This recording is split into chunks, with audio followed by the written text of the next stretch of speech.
Đây đây đây. Rồi đỡ lâu thắm mới lâu Lên tôi cái này lên cái này. Đá. qua. Bắn quả lên. Ta. Cái này chắn cổng. Trôi. Là. Bắt cái. Rồi được. Cái tái. Cho. Falcons and Buriram reach the safe zone with back-to-back booyahs.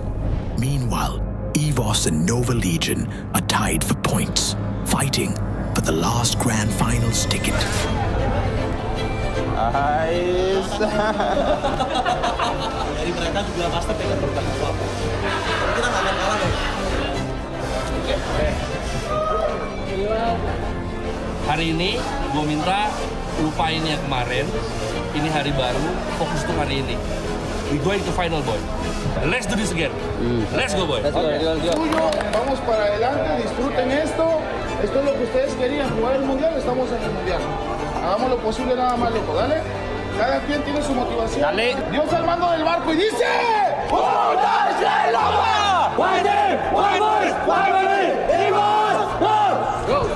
Ya, olvídate de la cámara, Yo. Gerak. Tegas. Paten. Buena. Buru. Paten. Wah. Compro casa. Buena. Ngentot kena dari kiri gua. Kiri, woi. Nok tua. Kiri, satu lagi kiri. Set buena. Beriku. Main ler. Harus shot set pindah. Jirat.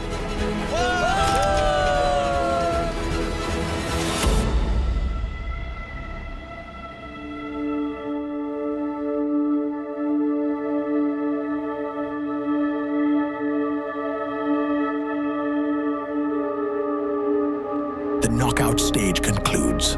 12 teams secure their place in the Indonesia arena.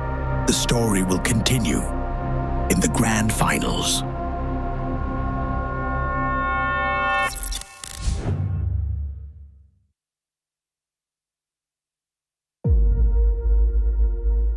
Once, doubt held me back. Now, I crush doubt before it even starts. Voltamos pro stage, agora não estou sozinho, estou com todo mundo que confia na gente. Họ nói rằng khu vực Việt Nam chỉ là lót đường, nhưng chúng tôi vẫn ở đây và bước tiếp. The louder the world believes, the heavier the silence feels before the fight. Ya harusnya penting banget lah, karena kan Indo cuma 2 tim ya, masa jadi nurun lagi satu kan. Ragu mau kurang sama musuh juga ragu. Kita semua kemarin eval buat sadarin kalau kita tuh kuat loh sebenarnya. Hari terakhir, kesempatan terakhir, ini saatnya kita membuktikan. ทุกคะแนนมีความหมายมันเป็นเรื่องตายเราไม่มีทางเลือกนอกจากใส่เต็มทุกอย่างที่มี Kita bakal perbaikin semuanya. Kita ingin kita lebih maju dan improve.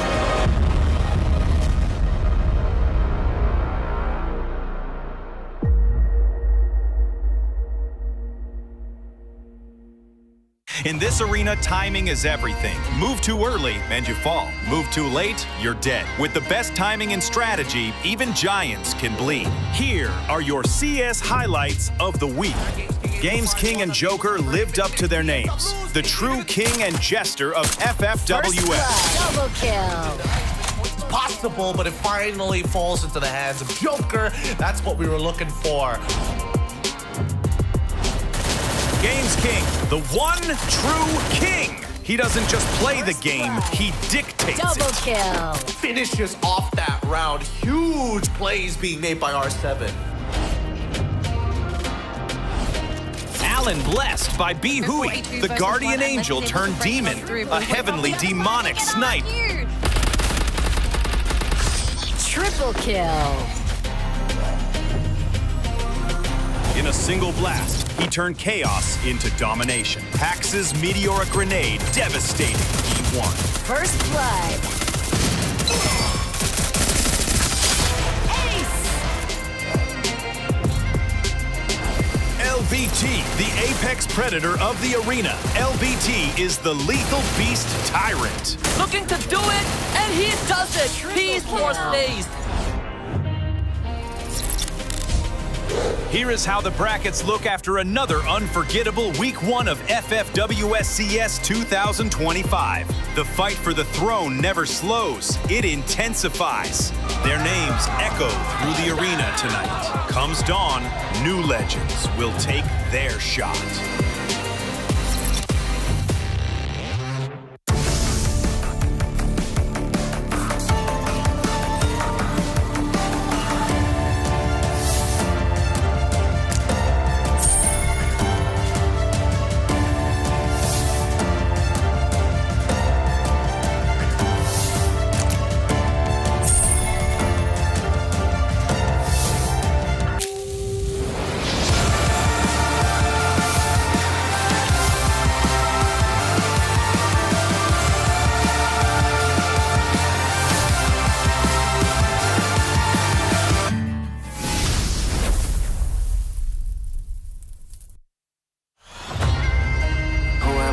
Now. Burn bright, I don't burn out. Crush styles, look at me now, huh? I can never go reverse now.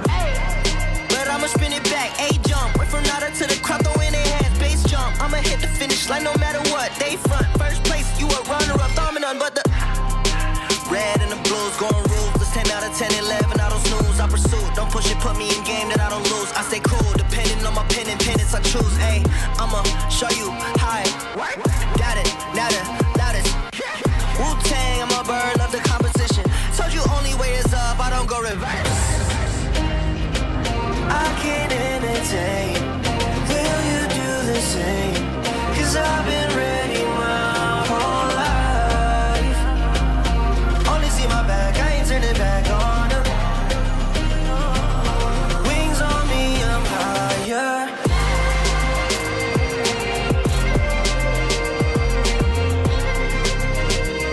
Cause I've been ready my whole life.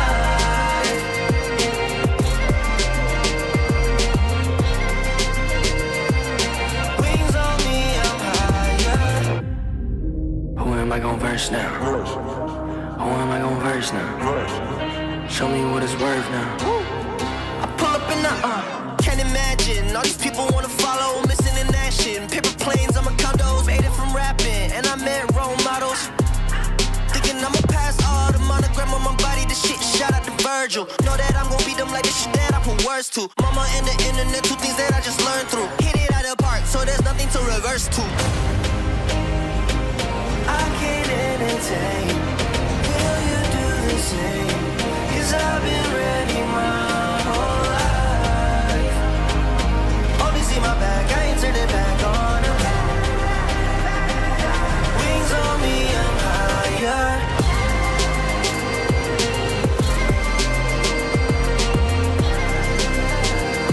Cause I've been ready my whole life.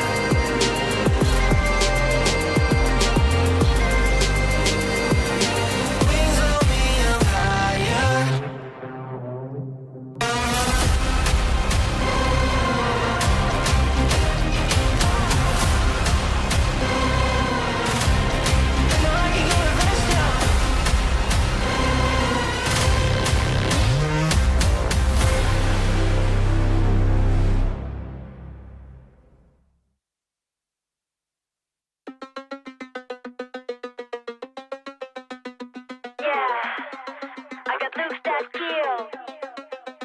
Let's go. Wild and free, got an animal in me. Once you see, you ain't never wanna leave. You think your eyes are fooling you. It's just the way my body moves. I bring the sugar and spice. I got naughty and nice. Get the cinnamon once, promise you want it twice. So come get a taste like dang. Got looks that kill, bang bang. I'm razor sharp, really so hard. Light it up, fireworks in the dark. Watch out, I'ma get ya. Don't leave, I won't let ya. I'm razor sharp, really so hard. I light it up, fireworks in the dark. I'm a non-stop thrill, I got looks that kill. I'm a little bit bittersweet, but you can pour some sugar on me. I'ma knock you off of your feet. Non-stop thrill, I got looks that kill. I'm a little bit bittersweet, but you can pour some sugar on me.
Welcome to Poya. All access. Nama gue Dut dari tim RRQ Kaju. Chào mọi người, mình là Nero và đây là chuyên mục Gameplay. Selamat datang di Gameplay episode 4. This is where hype meets analysis. Every flick, every tap, we're breaking it down to see if it's skill or sorcery.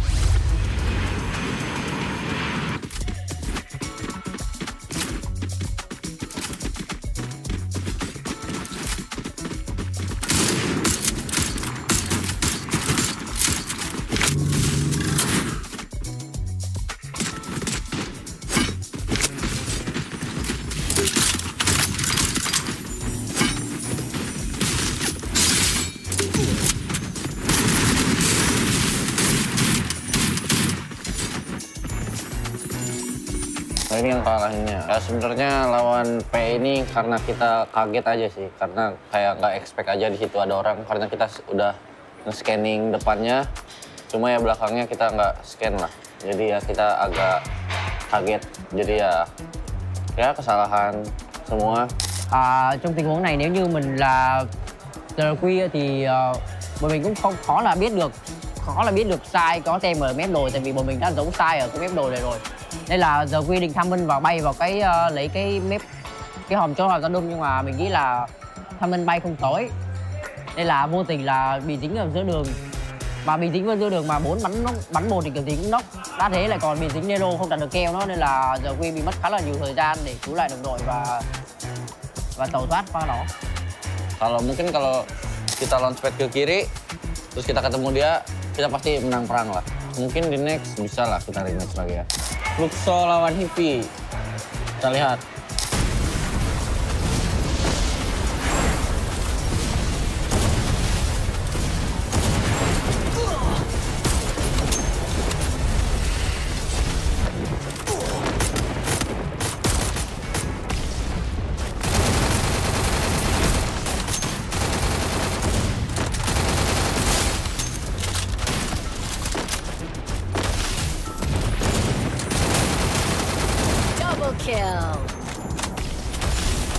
Harusnya dari posisi ini Fluxo menang telak ya, karena ya dia udah lempar yang apa namanya, yang api-api baru itu kayak Danger Zone.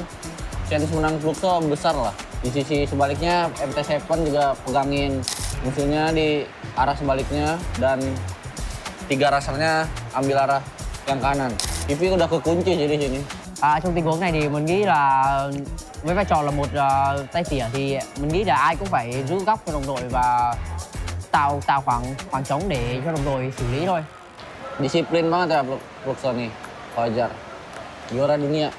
Với lại MT7 là một tay tỉa đẳng cấp số 1 thế giới nữa, nên mà mình nghĩ những pha này thì kinh nghiệm của anh ấy quá là nhiều rồi. Some clips are unbelievable. Others are just pure skill. What do you think? Clutch gods or controller chaos? Let us know, and we'll see you in the next one. Halo, gua RRQ Dat, dan ini gameplay series gua. Và mình là Nero đến từ P Sport. Chào tạm biệt các bạn.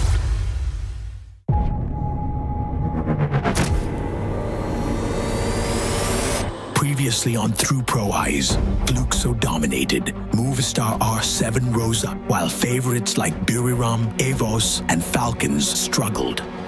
One last week to turn the tables, one last chance for the teams to prove they belong in the grand finals.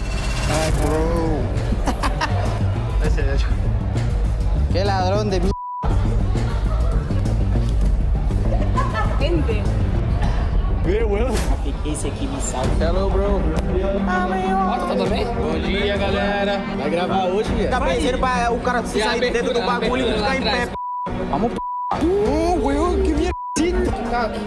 Okay. Who are the top 3 pro players at the moment? Games, Wasana, MT7. Hey. Música não deixa. Acabou. Derecha.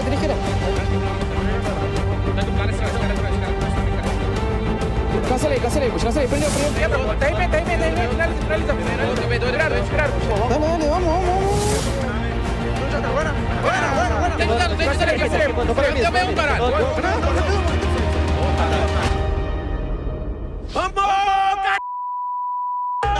LATAM versus Brazil. Movistar R7 proved to us they can go head-to-head with the world champions, Fluxo, R7 showed us that they are the best team in LATAM history. ยังไงตัวหน้าถีบมาเนี่ยกำไรก็ต้องแบบนี้ยังไงเล่นเหลี่ยมขวาโอเค thank you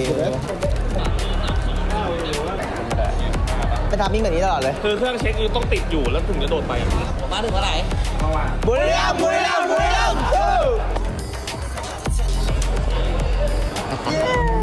ใช่เหรอ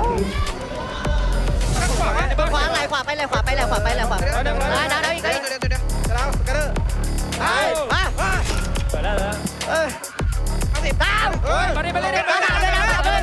าดิ3สวยกดดังหน้ามือ10ดาวการเล่นรอเลยปะไม่ได้คิวได้เดี๋ยวเราทำมาเร็วเล่นกันนะเล่นกันดาวจะดาวมาเลยมาหัวเลยตาที่ใหญ่จังของระวังหลังโจ้รอมาใกล้จะตายFalcons and Buriram reach the safe zone with back-to-back booyahs. Meanwhile, EVOS and Nova Legion are tied for points, fighting for the last Grand Finals ticket.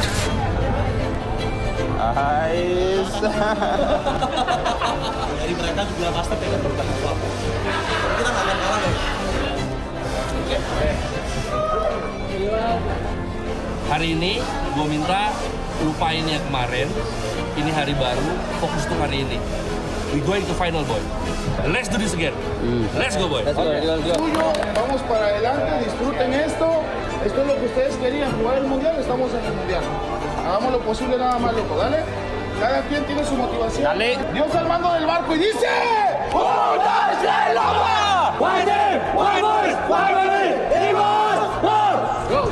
Ya, olvídate de la cámara, Yo.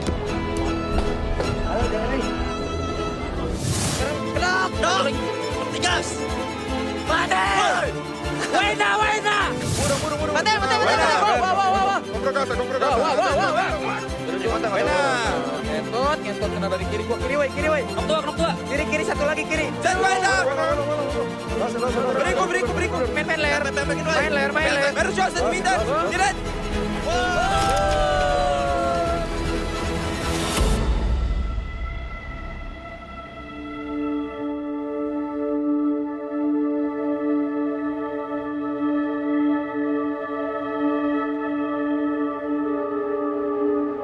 The knockout stage concludes.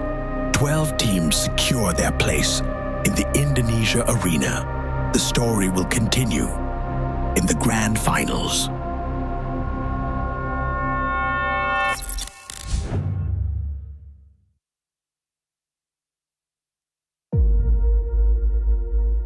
Once, doubt held me back. Now, I crush doubt before it even starts. Voltamos pro stage, agora não estou sozinho, estou com todo mundo que confia na gente. Họ nói rằng khu vực Việt Nam chỉ là lót đường, nhưng chúng tôi vẫn ở đây và bước tiếp. The louder the world believes, the heavier the silence feels before the fight. Ya harusnya penting banget lah, karena kan Indo cuma 2 tim ya, masa jadi nurun lagi satu kan. Ragu mau kurang sama musuh juga ragu. Kita semua kemarin eval buat sadarin kalau kita tuh kuat loh sebenarnya. Hari terakhir, kesempatan terakhir, ini saatnya kita membuktikan. ทุกคะแนนมีความหมายมันเป็นเรื่องเป็นหรือเรื่องตายเราไม่มีทางเลือกนอกจากใส่เต็มทุกอย่างที่มี Kita bakal perbaikin semuanya. Kita ingin kita lebih maju dan improve.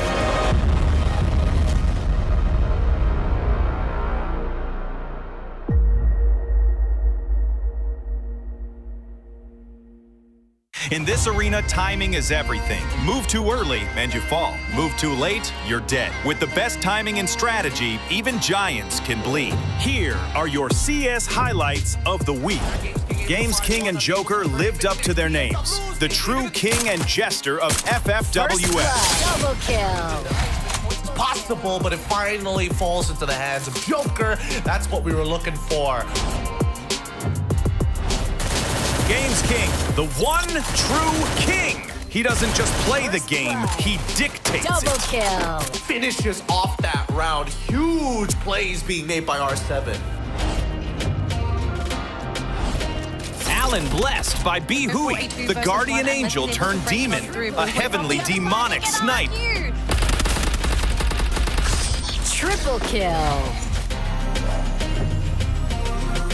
In a single blast, he turned chaos into domination. Pax's meteoric grenade devastated E1. First blood.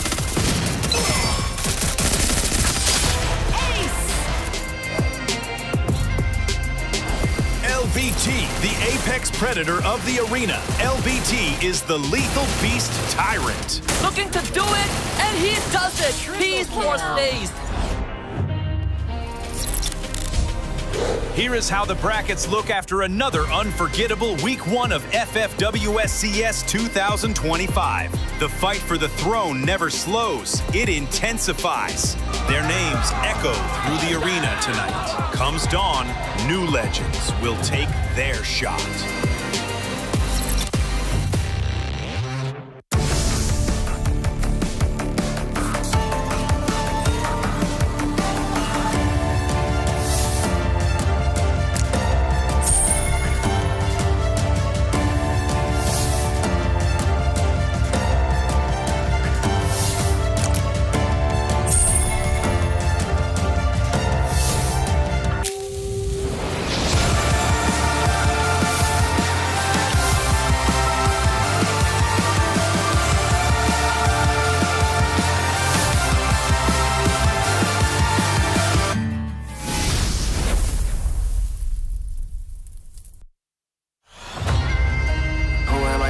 Now.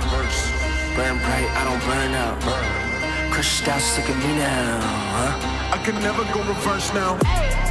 But I'ma spin it back, A jump. Wait from nada to the crowd, throw in their hands, base jump. I'ma hit the finish line no matter what. They front, first place, you a runner-up, dominant, but the red and the blues going ruthless. 10 out of 10, 11, I don't snooze. I pursue, don't push it, put me in game that I don't lose. I stay cool, depending on my pen and pennants I choose. Ayy, I'ma show you how I got it, now the loudest.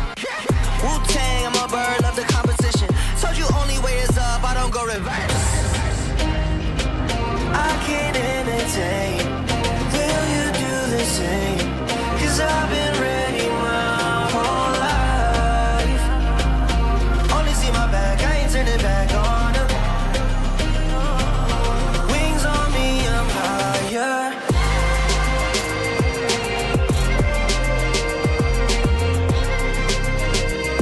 Cause I've been ready my whole life.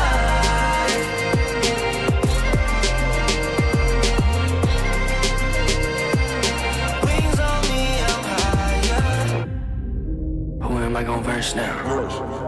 Who am I gonna verse?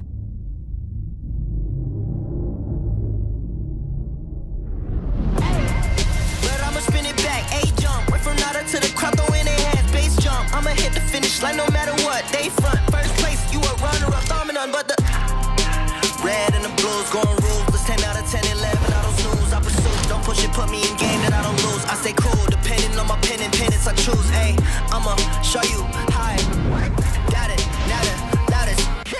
Wu-Tang, I'm a bird, love the competition. Hit it out of the park, so there's nothing to reverse to. I can't entertain. Will you do the same? Cause I've been ready my whole life. Only see my back, I ain't turning back on them. Wings on me, I'm higher.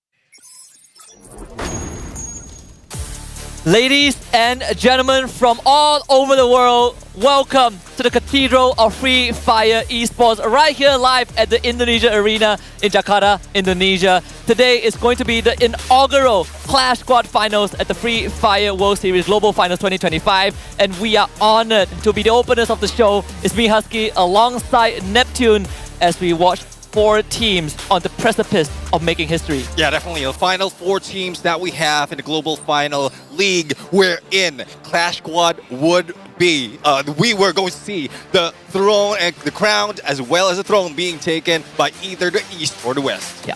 2 teams from the East, AG Global and Heavy. 2 teams from the West, Movistar R7 and also Fluxo. Some of them heavy hitters, big names, history makers. Some of them here to rewrite what a legacy means. Yeah, definitely. I mean, some of the teams has made all those adjustments in a matter of short time, and this is where everything really matters. Some, for instance, like AG, has really have been in a long run when it comes to Clash Squad, and they were, I would say, they are the tenured in terms of these final U games. But I am seeing that for Heavy, R7 as well as Fluxo, there's a lot of surprises already being shown. There's a lot of surprises that we might see. Yeah, there's a lot of expectations as well, because for some of these players, they have been on the big stage, but no stage have been as big as the one that we have here right now. When you talk about tenure,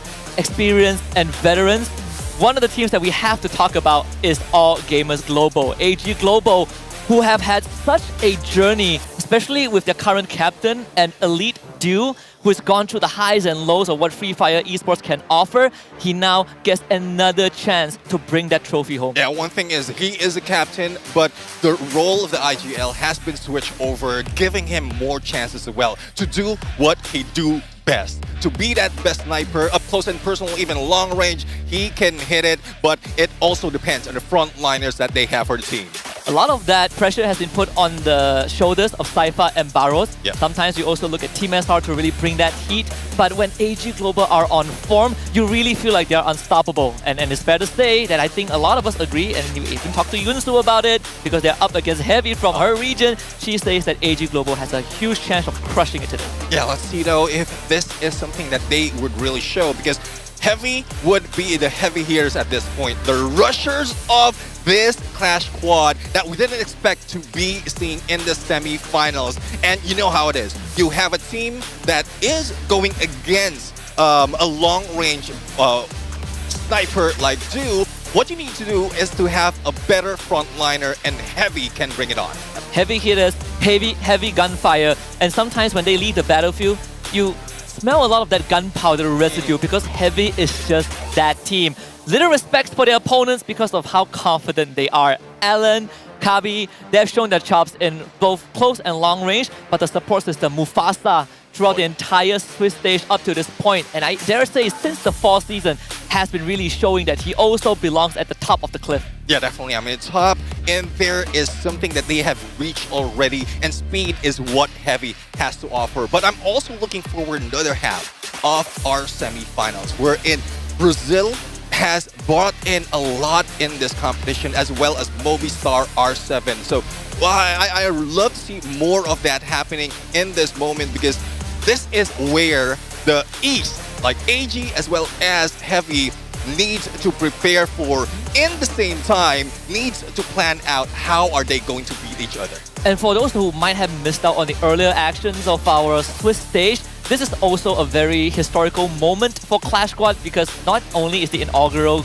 Global Finals for Clash Squad, we also are looking at a top 4 without the usual heavy hitters, right? Yeah. The whole world was expecting Team Falcons, BRU, RRQ, but no, we get AG Global, who has always been considered the 3rd, 4th choice of Thailand, and then Heavy, which we've already gone through, is sort of the underdogs from Vietnam, considered a filler region, and yet here they are with a good opportunity, honestly, to take down AG Global. And I am very excited to see what the stats have to offer, because I feel like from the Swiss stage till now, Heavy has really put out some numbers. Yeah, I mean, in terms of numbers, Heavy has put in so much elimination, and it also contributed to the number of games that they played, comparing it to AG Global. But when we look on to damage as well as how they can bring their teams together, it's more of AG that has helped their teammates a lot, and that Du is one of those who can bring in the assist, not only that, the elimination as well.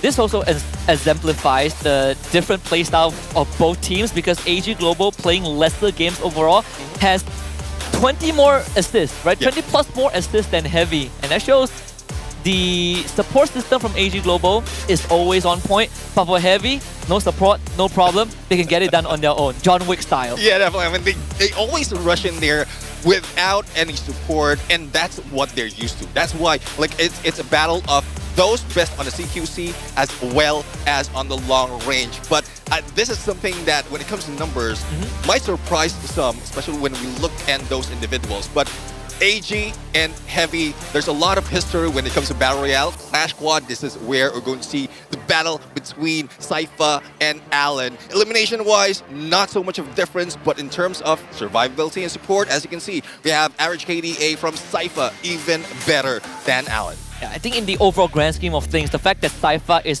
putting up only 3 lesser Iliums compared to Alan, with almost staggering 1.0, almost a 1.0 average KD positive for his end, despite having a significantly lower headshot percentage, really does shows that he's the man to beat, right? He's the man when on form, he's going to pose a challenge to your front line. He can do everything on his own, and it's up to Heavy to see if Alan can stand up to it in a 1v1, or if not, might need to bring in Kabi to get the job done. We'll have to see though, because for Heavy, at this point, like, the collaboration of all the players in specific round against Clash Squad has been pristine. Everyone goes for a long range, or they go in for that full rush. For AG, it is dependent mostly on dude from the past, but now you have Cypher, you did mention about Team SR as well as Battles, and it's more of the frontliner that is going on and off, that needs to be consistent. Otherwise, dude will not be able to do what he does best. Which is something that when we look at Heavy especially, we get to emphasize on it even throughout, not just the Swiss stage, but also during the fall season when we had 16 teams playing to qualify for playoffs, where the front needs to hold, because that's what enables the sniper to do their job. But we also saw a couple of interviews in our pre-game content when Nero talked about the importance of a sniper, whether it's in Battle Royale or Clash Squad, you need to be able to lock down angles. Something that I feel like Heavy is very good at exploiting with how aggressive they are. Yeah, exactly. I mean, you can pull on everything from the first few seconds, and then you'll be able to get the position. You can get your team in position as well to beat down the sniper, long flank, and that's where we would see Heavy take the advantage against AG. But it has yet to be seen later on, because I'm really getting excited on the contrast of both of these teams. Yeah, and speaking of contrast between the teams from the East, we also have contrast of regions, because on the other end of the aisle, our second matchup for our top 4 is West, right? The Western Front, the Western Derby. We have Fluxo, 2-time world champion from Brazil. They've been putting Brazil on the map from 2023 till now. And then Latin America, the representative of Mexico. We have movie star R7. Shows some brilliance at the Esports World Cup 25 stage, and now they are here in top 4 of the first ever Clash Squad finals. I am so excited to see what R7 has to offer, because they have been surprising us throughout the whole Swiss stage. Oh, definitely. I mean, how they adjusted in Clash Squad, and we know for a fact that they didn't had it for the entire year. They might have been working in the background, but in terms of tournament, they only introduced it in their own region like halfway through. And I'm loving where in the first instance that we saw them going against other regions is just so much comparing to what we've seen them in the Swiss stage. Yeah, very energetic, but very explosive at the same time. I think the one thing that shocks me the most in terms of playstyle difference is how polarizing movie star R7 is compared to the first impression you get. Because this team is very controlled. Calm, controlled, collected, doesn't rush. But the first impression you get when you see them, see that roster, you think that they will be the volatile one. They will be the one in your face. But they have been very conservative so far, but also very calculated with their moves. Yeah, I mean, they're just adjusting based on what is needed right now, especially with the current meta that we have as well as the update for the games. There's a lot of things that they need to work on with its team booster. We have the tactical market as well, so that would help them put on the pace favoring them comparing to their opponents. And for a team like movie star R7 that likes to play slow and wait for the time to strike, the team booster is such a big boon. Like all these pickups that you can use with wide ranges, it has given us some great clutch moments during the Swiss stage. Then On the other side of the ring, ding ding ding ding, we have the two-time world champion Fluxo, Bobs, MT7, Gio pushes in. Two of them are two-time world champions. MT7 claimed his trophy last year in the Battle Royale discipline. But I think the whole world is waiting with bated breath because they have a feeling that even for me, I feel like there is a good chance that we might see Fluxo run away with both trophies today and tomorrow because they just look so dominant in the second half of the year. Yeah, definitely agree with that. Earlier we were talking about the contrast of the long range and the short range, but we do have MT7, as you pointed out. Yes, you can do it in long range, but put in a situation where you're against the teams in a CQC, still wearing an AWM, and he can hit it, probably clutch it most of the time. We've seen it in Battle Royale, and we might see it in Clash Squad. I need to pick a brain a little bit, Neptune, because I know for the longest of time, it's undisputed that Moshi, BRU, Sniper, greatest of all time in his role.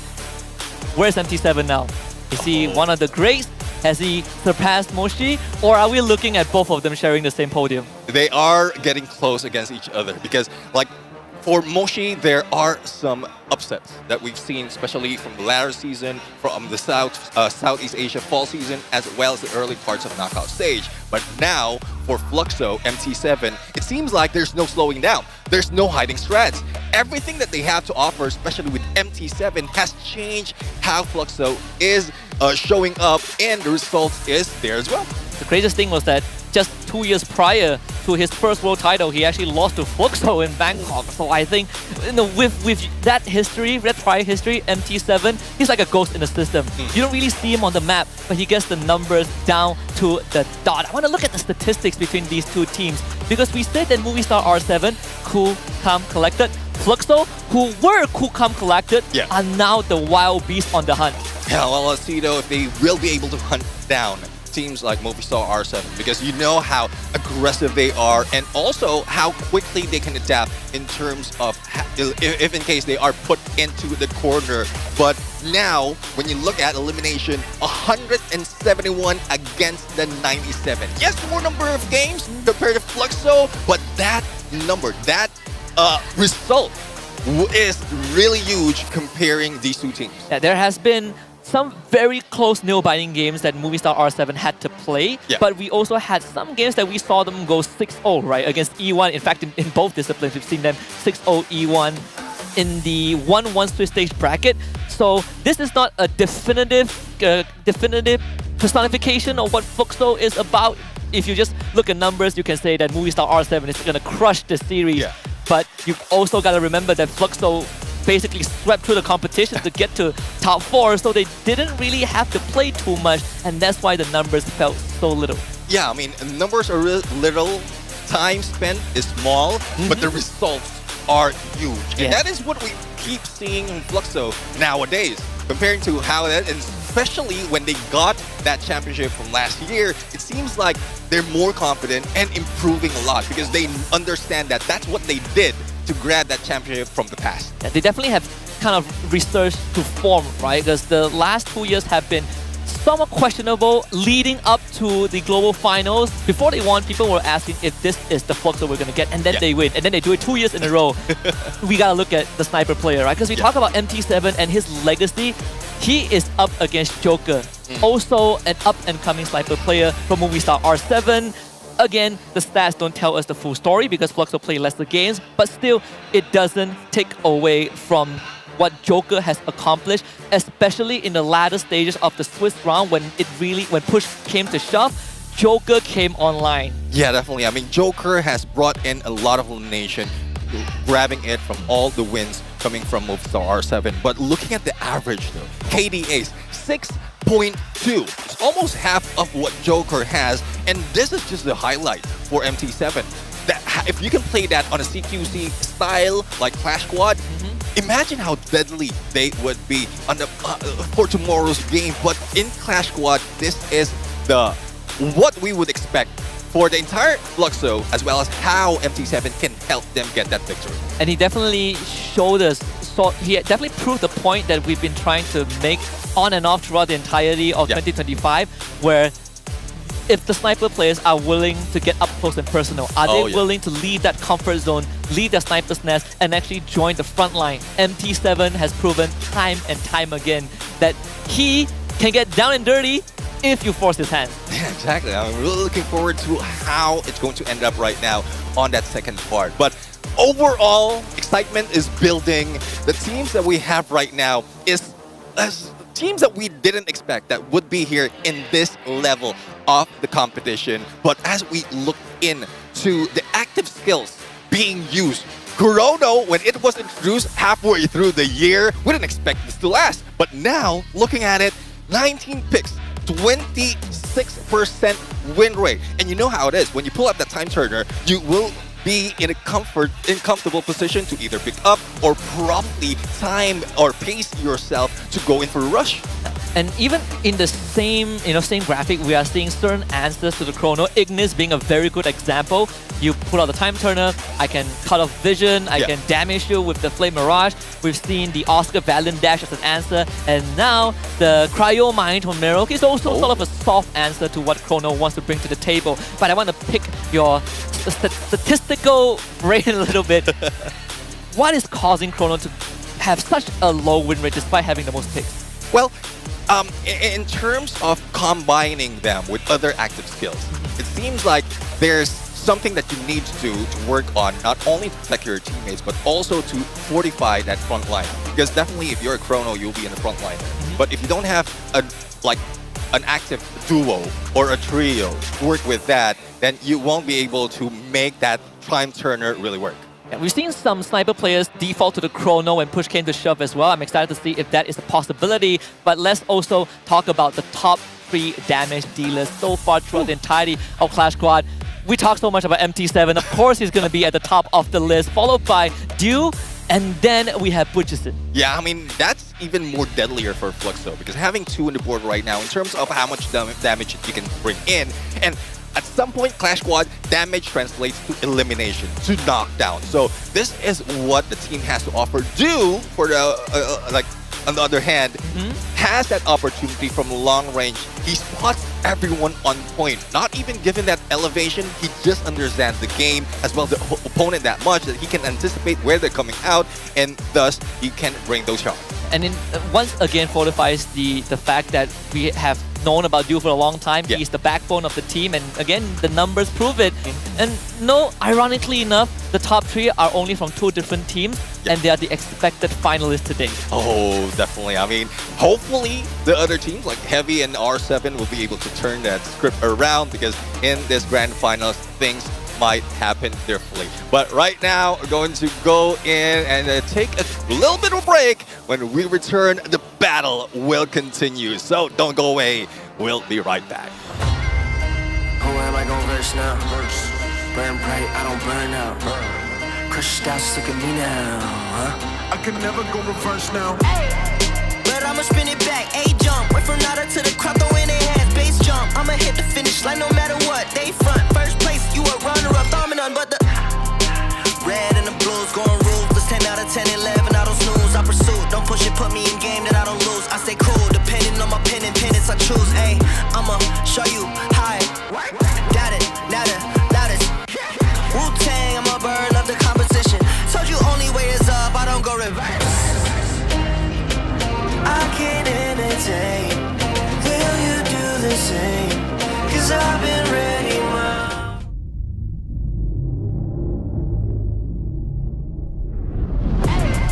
but I'ma spin it back, A-jump. Went from nada to the crowd, throw in their hands, base jump. I'ma hit the finish line no matter what. They front, first place, you a runner-up, dominant, but the red and the blues going ruthless. 10 out of 10, 11, I don't snooze. I pursue, don't push it, put me in game that I don't lose. I stay cool, depending on my pen and pennants I choose. Ayy, I'ma show you how it. Got it, nada, loudest. Wu-Tang, I'm a bird, love the composition. Hit it out of the park, so there's nothing to reverse. I can't entertain. Will you do the same? 'Cause I've been ready my whole life. Only see my back, I ain't turned it back on. Wings on me, I'm higher.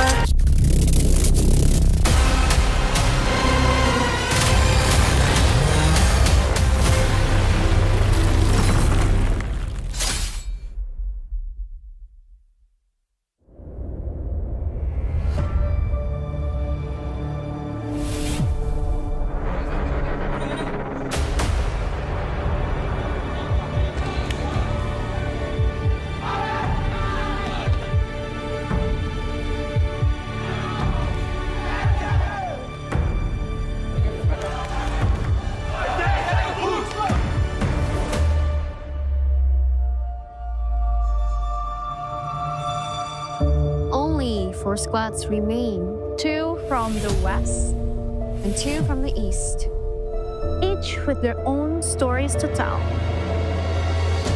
We all expected Thailand to be here, but we expected Falcons and Buriram.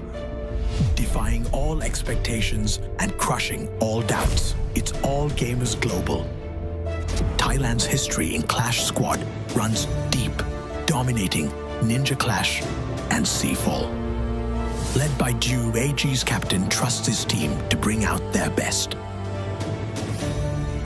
อยู่ NTX แล้วก็ EX4 ครับต่างครับเพราะว่าแต่ก่อนมีแต่ผู้ใหญ่ครับเดี๋ยวนี้มีแต่เด็กในทีมครับแต่ก่อนให้เขาสั่งครับเดี๋ยวนี้เราต้องสั่งเขาครับเพราะว่ามันเป็นเด็กทั้งนั้นเลย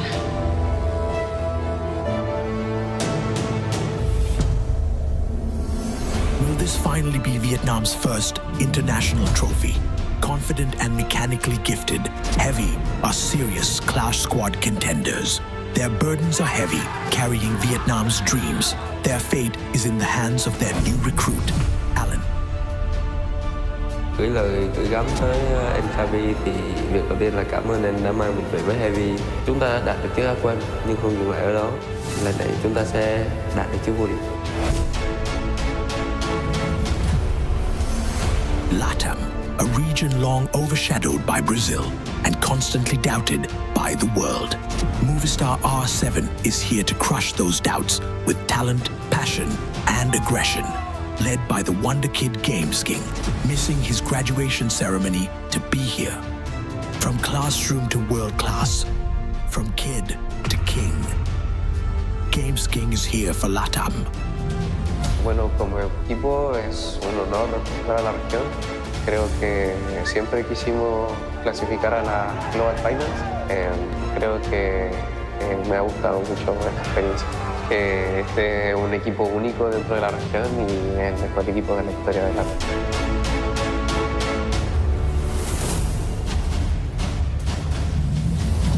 Fluxo came to Jakarta having conquered both modes in Brazil. They are as confident as they are skilled, respectable and fearsome. Can anyone stop them? Pressão, acho que não. Acho que a gente meio que... A gente vê na nossa mente de trabalhar dobrado. Games King. Mano, não tenho muito o que falar, não. Chegou agora aí, a gente já vai ter que ensinar ele como jogar o Free Fire, tem que mostrar como respeitar os adultos. 4 squads, 1 final clash. But only one team can crush doubts and become the Clash Squad champions.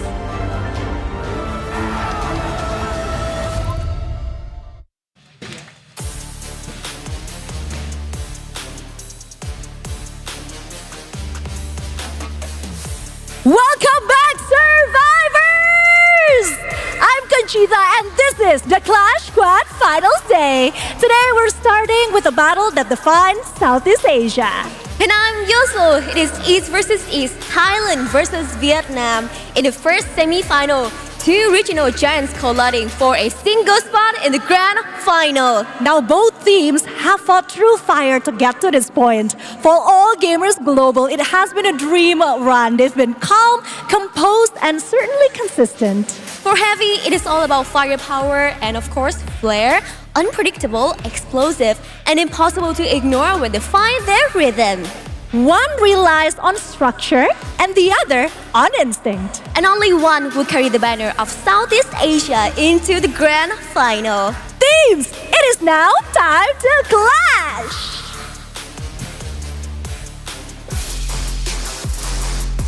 From Thailand, the breakout stars of this tournament. They have a very balanced lineup that combines aggression with composure. They are Team SR, Dew, Saifa, Faros, bold, confident, and ready to clash. This is All Gamers Global!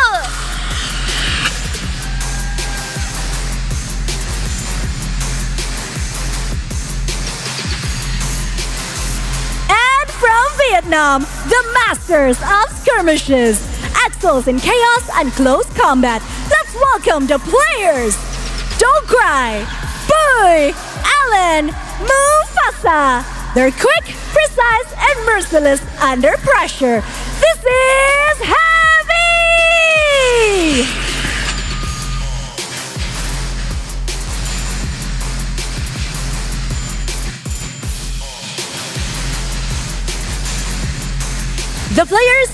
Center stage, respect, exchange, rivalry renewed. They have proven themselves by crushing the Swiss round, and now they have to burn bright against each other. Now the clash of Southeast Asia begins. Well, the question is, which nation will rise to the occasion when it matters most? Ooh, all right, casters, take it away and good luck!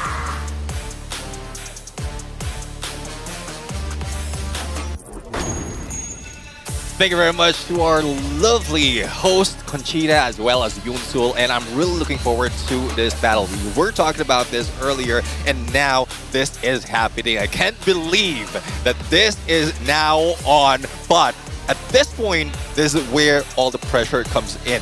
Information and as well as what they've done for the past has been reviewed, and this is where all the preparation will come into play. The teams had close to a week to do their homework and prep for this. Nothing much has changed. We all got a taste of what the new update has been able to offer in both the Battle Royale and the Clash Squad sense, but we really see Clash Squad switch up because of that, right? The meta is slightly more versatile, but the tactical market and the team booster have really been big game changers. And it also kind of enforces the whole idea of you need to finish what you start. You can't just leave people on the ground because they're going to get back up. Exactly. I mean, team boosters, that rescue bot is somewhat annoying at some point when we are playing the games, and this is something that they need to move fast against. Yes, you can leave it behind, but at some point someone from the opponents will be able to gun them down or probably take down those rescue bots. But at this point in time, those adjustments need to be done because what is on the line? A solid 45,000 US dollars for the champion. And this is, at this point, if you grab this and also get a decent amount for tomorrow, it really would elevate your team. Like my forefathers always say, never settle for less. Just win both of them, right? 25 grand for second place, 17.5 for third and fourth. And for those that didn't make it through the Swiss stage, they still walk away with $10,000. And if you win and become the Grand Finals MVP, you get an extra 5,000 dollars on top. This is the Clash Squad Swiss Stage bracket recap and how these teams got here. AG, Global, and also Fluxo had a pretty flawless run through the Swiss Stage, whereas for Heavy and Movistar R7, they had to play a bit of that lower bracket 1-1 run. Yeah, longer route, but still there's a lot of learnings, information they can gather from those games, and hopefully this is something that they can use in this semi-finals. And for Fluxo, there's plenty of time for them as well to really understand how the opponents are doing, similar to what we've seen on AG Global. And if we look at this point, from AG Global's standpoint, it seems like they have the upper hand in terms of tenure, their long range, but the disruptor, Heavy, might be their downfall. Yeah, I think Heavy has really taken off the weight for this entire Clash Squad. And it's also worth mentioning, just on a side note, that Fluxo is the only team that did not drop a single series leading to this point. The hell, they didn't drop a single map leading up to this point. And that's how dominant they have been in Clash Squad so far. But the attention now lays on AG, Global, and Heavy. And I gotta say, Neptune, for AG, Global, some of them have been at this stage before, this kind of stage before. So you have due to kind of regulate that in-game mentality. But for Heavy, that nervousness, if it shows, it's going to be very, very clear. Yeah, let's see though if that's something that they've already overtaken, and that would depend as well on how they're going to play it with the active skills. But before we go for the active skill selection, let's take a look on the map as well, because this is one determining factor. And like the update, it also goes back to this. A lot of spaces, a lot of places from each individual map has changed already. Not only that, this map rotation is pretty tricky, right? Bermuda, and then from map 2 to 4, it's sort of a Wild West, right? You get Solara, Nectera, and then Kalahari. On paper, it looks like AG Global have that upper hand just in terms of map rotation alone, and they get first pick advantage for Bermuda. Yeah, I mean, one thing I'm really looking for this at this point is how are they going to make that adjustment in Bermuda? Because for the side of AG, they will need to be a little bit smarter when it comes to picking their active skill, because this is the only map that they lost against Movistar R7. So I'm really looking forward to how they're adjusting it, though it's not coming from the west like heavy that they have to go against, but pretty sure that they will take advantage of that loss against AG. And it would be quite a story to tell if Heavy can overcome this odds, right? We have seen tales and trials of teams that have went through the lowest of lows and somehow come back stronger on the end and became the victors. But until that happens, until they overcome this mountain that is AG Global, the odds are definitely stacked against them. And Heavy, with all that they have shown us in the Swiss stage, I would definitely hold my breath for them. Well, definitely. This is something that they can move fast and definitely save your life as well if you do that. But now we have the picks happening. Oscar being brought in by AG. And on the other side, we also have Don't Cry bringing in Saint for the team. Santino as well. A little bit too, I would say, aggressive with that Saint. And position-wise, it's still aggressive with that Santino. There is also the Cassie left on the table, depending on what the team wants. If you want that sustain, a fight in the front line, like what Heavy loves, then Cassie is a good choice. But I also want to quickly talk about the fact that teams have been leaning into what we saw between in RRQ's earlier matches, where the Coda and Clue have been priority banned. The Raiden comes through, and this is a surprise for me, because this is an Indonesian special. I did not expect AG to lean into it. And one thing that I'm surprised why they brought it. I'm not surprised why they brought it on, because the first time that it has been introduced by Team SR is the only time, that one time that Raiden have that win. So it's an ace in the hole for AG at this point. If they can pull it off, probably slow down whoever's wearing that Zane, and they can prioritize on the divide and conquer that they often do. Oh, and the Orion becomes a thing. We're off to a great start, Neptune. There has been so much surprises, but this is something that I don't think even we were prepared for. In those stat sheets, I don't think Orion is on that list. No. But here we are. I mean, Heavy has been taking some notes. Maybe we can kind of do a bit of a throwback to that SDA fall season. We have seen some Orion shenanigans, and that could be a way to deal with what the Raiden has to bring to the table, right? The invulnerability to buy some time. If you want to say front heavy, maybe Orion can be that answer to what AG Global wants to bring, which is that utility to stay in the front without compromising. Yeah, I mean, I do agree with that. But now they bring in that boy, Ignis. So what I was assuming earlier is they're going to bring in Nero this early into the game, because comparing to what Ignis has to offer compared to Nero, they have more firepower on that short range, on that rush that Heavy is planning. But I guess it seems like they're just denying Duke of those information, blocking all those all the information and movement that they can do once that Flame Mirage has been pulled out, and they can utilize the rush from Mufasa as well as Don't Cry with both Orion and Zane. They did take away 3 crucial picks from Dew, right? Well, if you include the Coda, yes, but if not, then even the Clue was banned out by AG themselves, and then the Santino got snatched.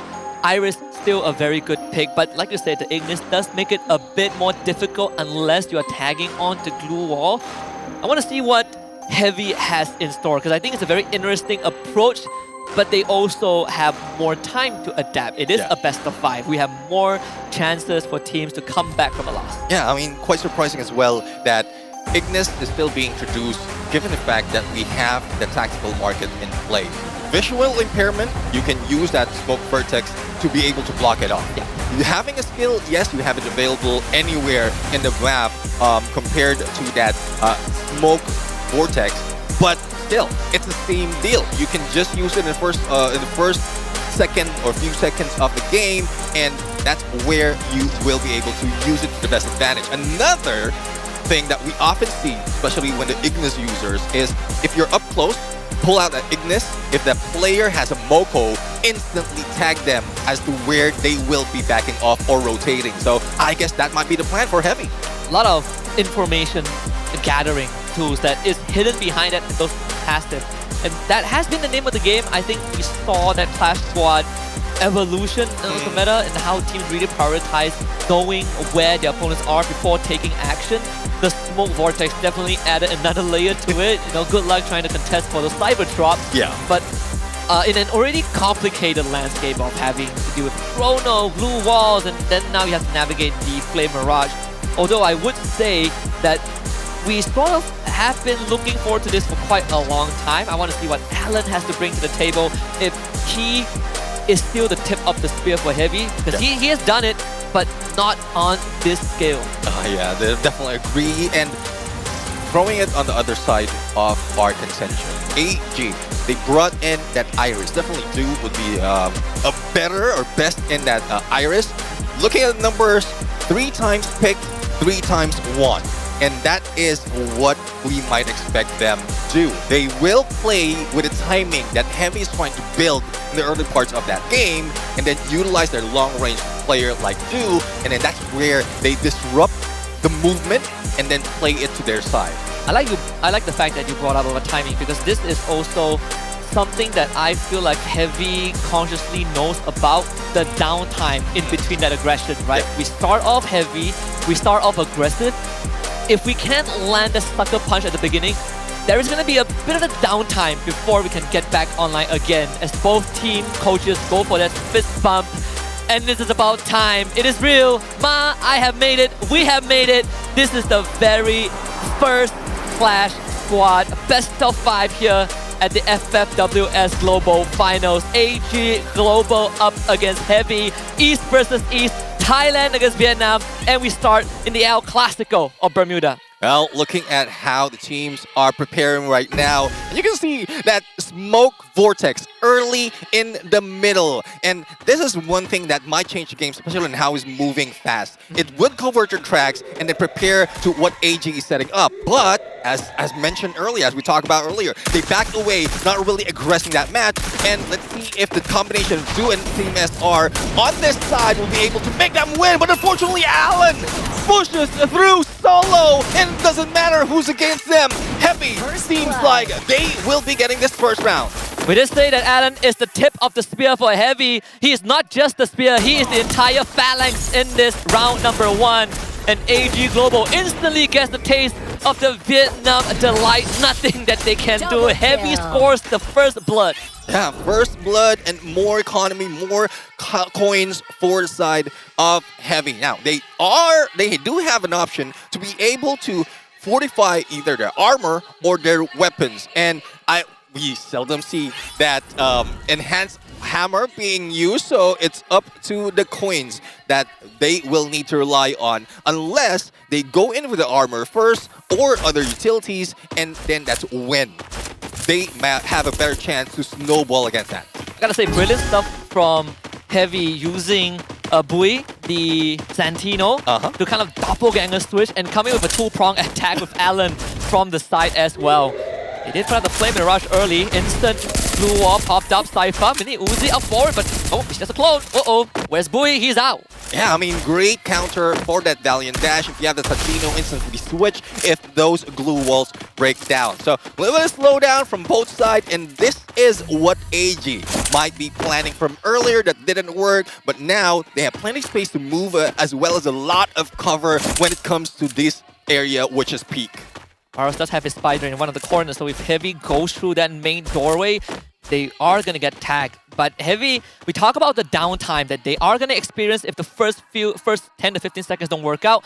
AG is giving them that time. And I'm going to be a bit more worried for AG because Heavy can do this for pretty long with the tools that they have. Yeah, what they need to do for Heavy is just wait for that zone to close down, give more chances for Alan to pull out that Flame Mirage, and then they will be able to tag AG and find out where their position. No need for Coda. As long as you have that in the close range, Ignis can give you that information. That's a challenge that AG also has to deal with. We talk about the Ignis with Moko. You see that switch very quickly for Bui. He gets out and Alan comes in, but this time Saifa was able to get Don't Cry on the side. So AG are putting up resistance, but not enough against Alan, who is just running them down. And suddenly Alan's the last one standing because AG have been able to dismantle them left, right, and center thanks to Dew.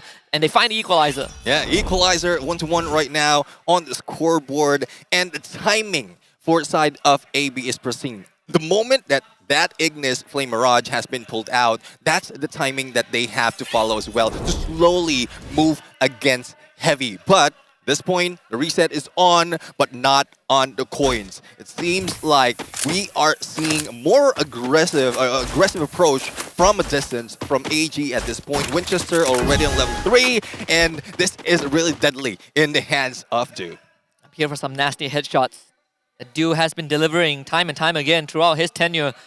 And Heavy still sticking to that playbook. Alan right in front might run into a two-man stack of Varus and Saifa, but that smoke vortex will make it pretty complicated to test for this. The Orion pulled out by Mufasa, and it's going to be tagging Team SR. Don't Cry goes for the follow-up in the time turner. Heavy losing health bars, but able to come back stronger. Team SR and Don't Cry go 1-for-1. Saifa ends up getting dropped by Mufasa. Yeah, I mean, great divide and conquer approach being used in there with Orion, and now Heavy seems like they're lost. Mufasa right now back on that. Orion might be able to recover at this point, and distance is quite far from Dew. Yes, you have a better weapon, but if you won't be able to fortify your approach with the frontliners, then this might be it. But Mufasa goes down! G18 is still in play, and the accuracy for AG is on point, but unfortunately the numbers doesn't help them.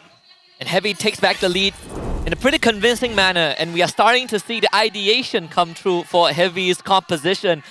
We know Santino loves the bait and switch, but then you have Mufasa who just baits and doesn't switch, and it's completely fine because he is buying so much time. He is the enabler, the catalyst for Heavy to go for these follow-up that has been catching AG off guard so far.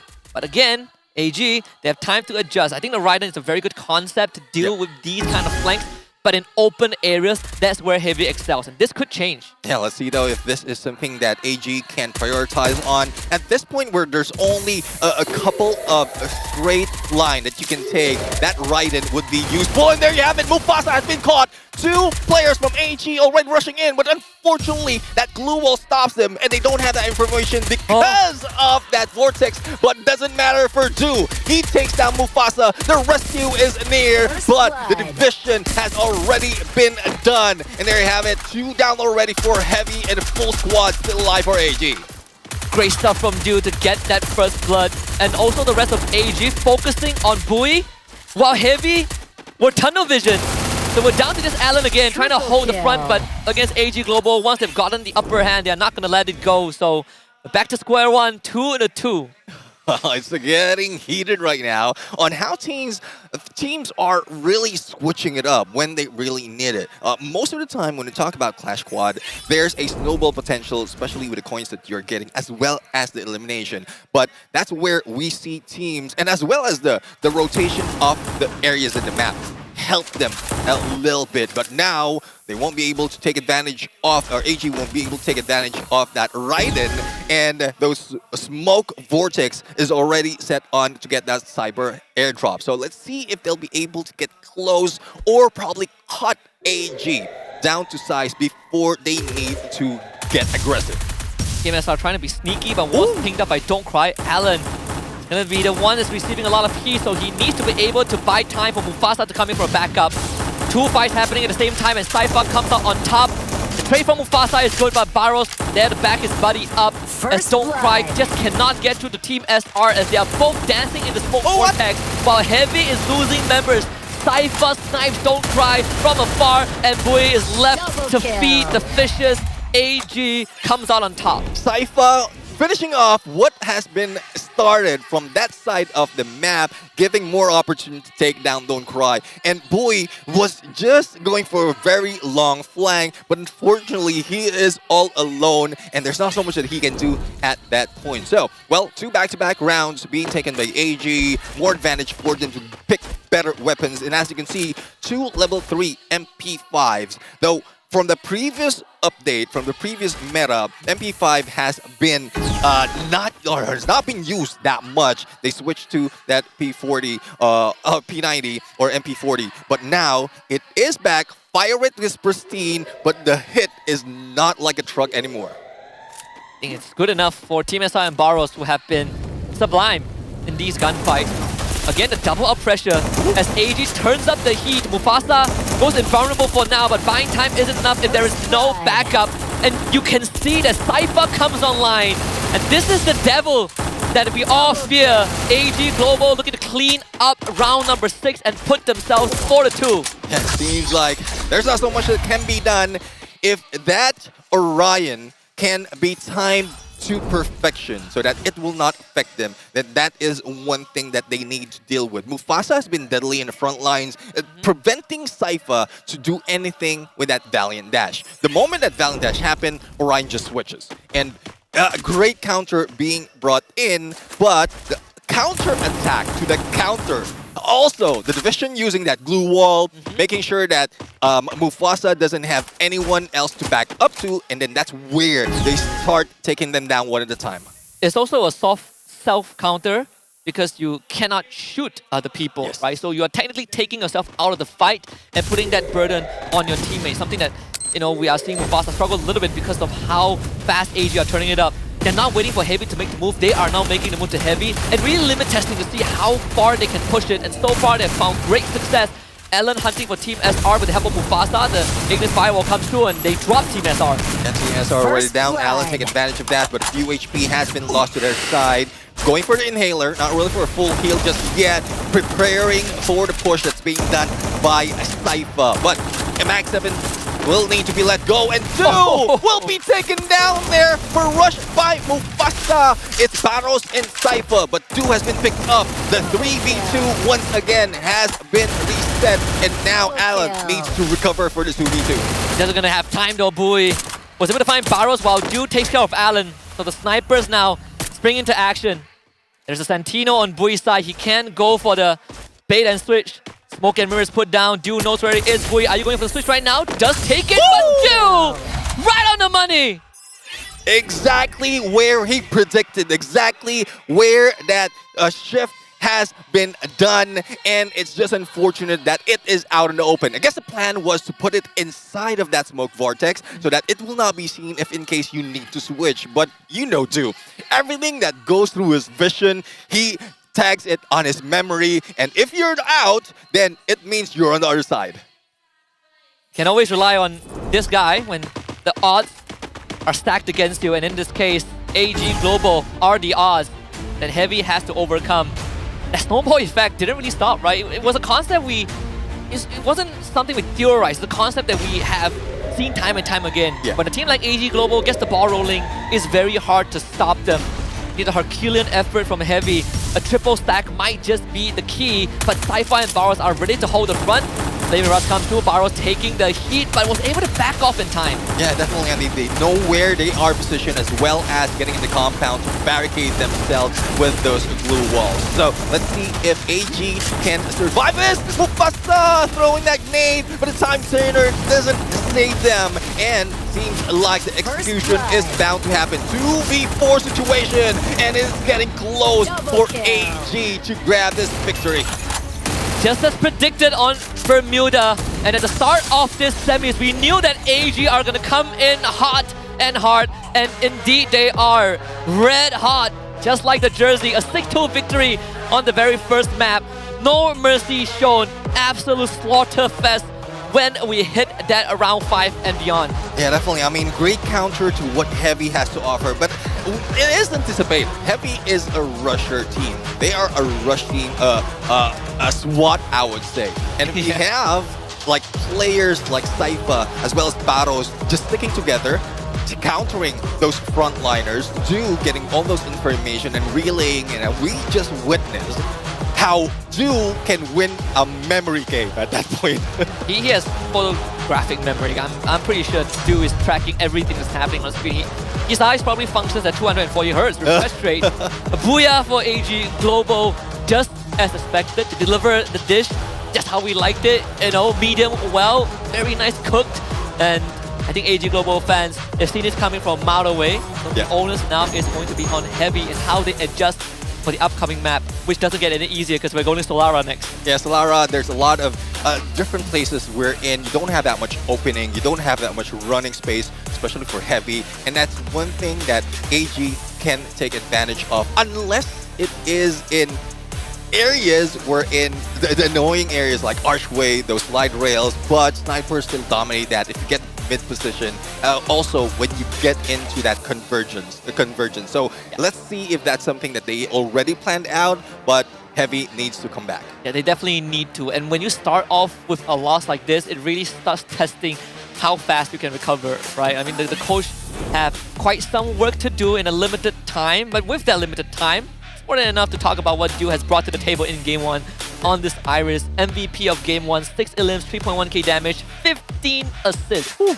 I mean, most of the time, he's the one giving out all those damage, and thus it does help out with the assist department. But elimination-wise, he doesn't come short. And with that Otho, Shiru, Moko, and Sensei Tig, pet that we offer, that we seldom see at this point, really a game changer in Clash Squad.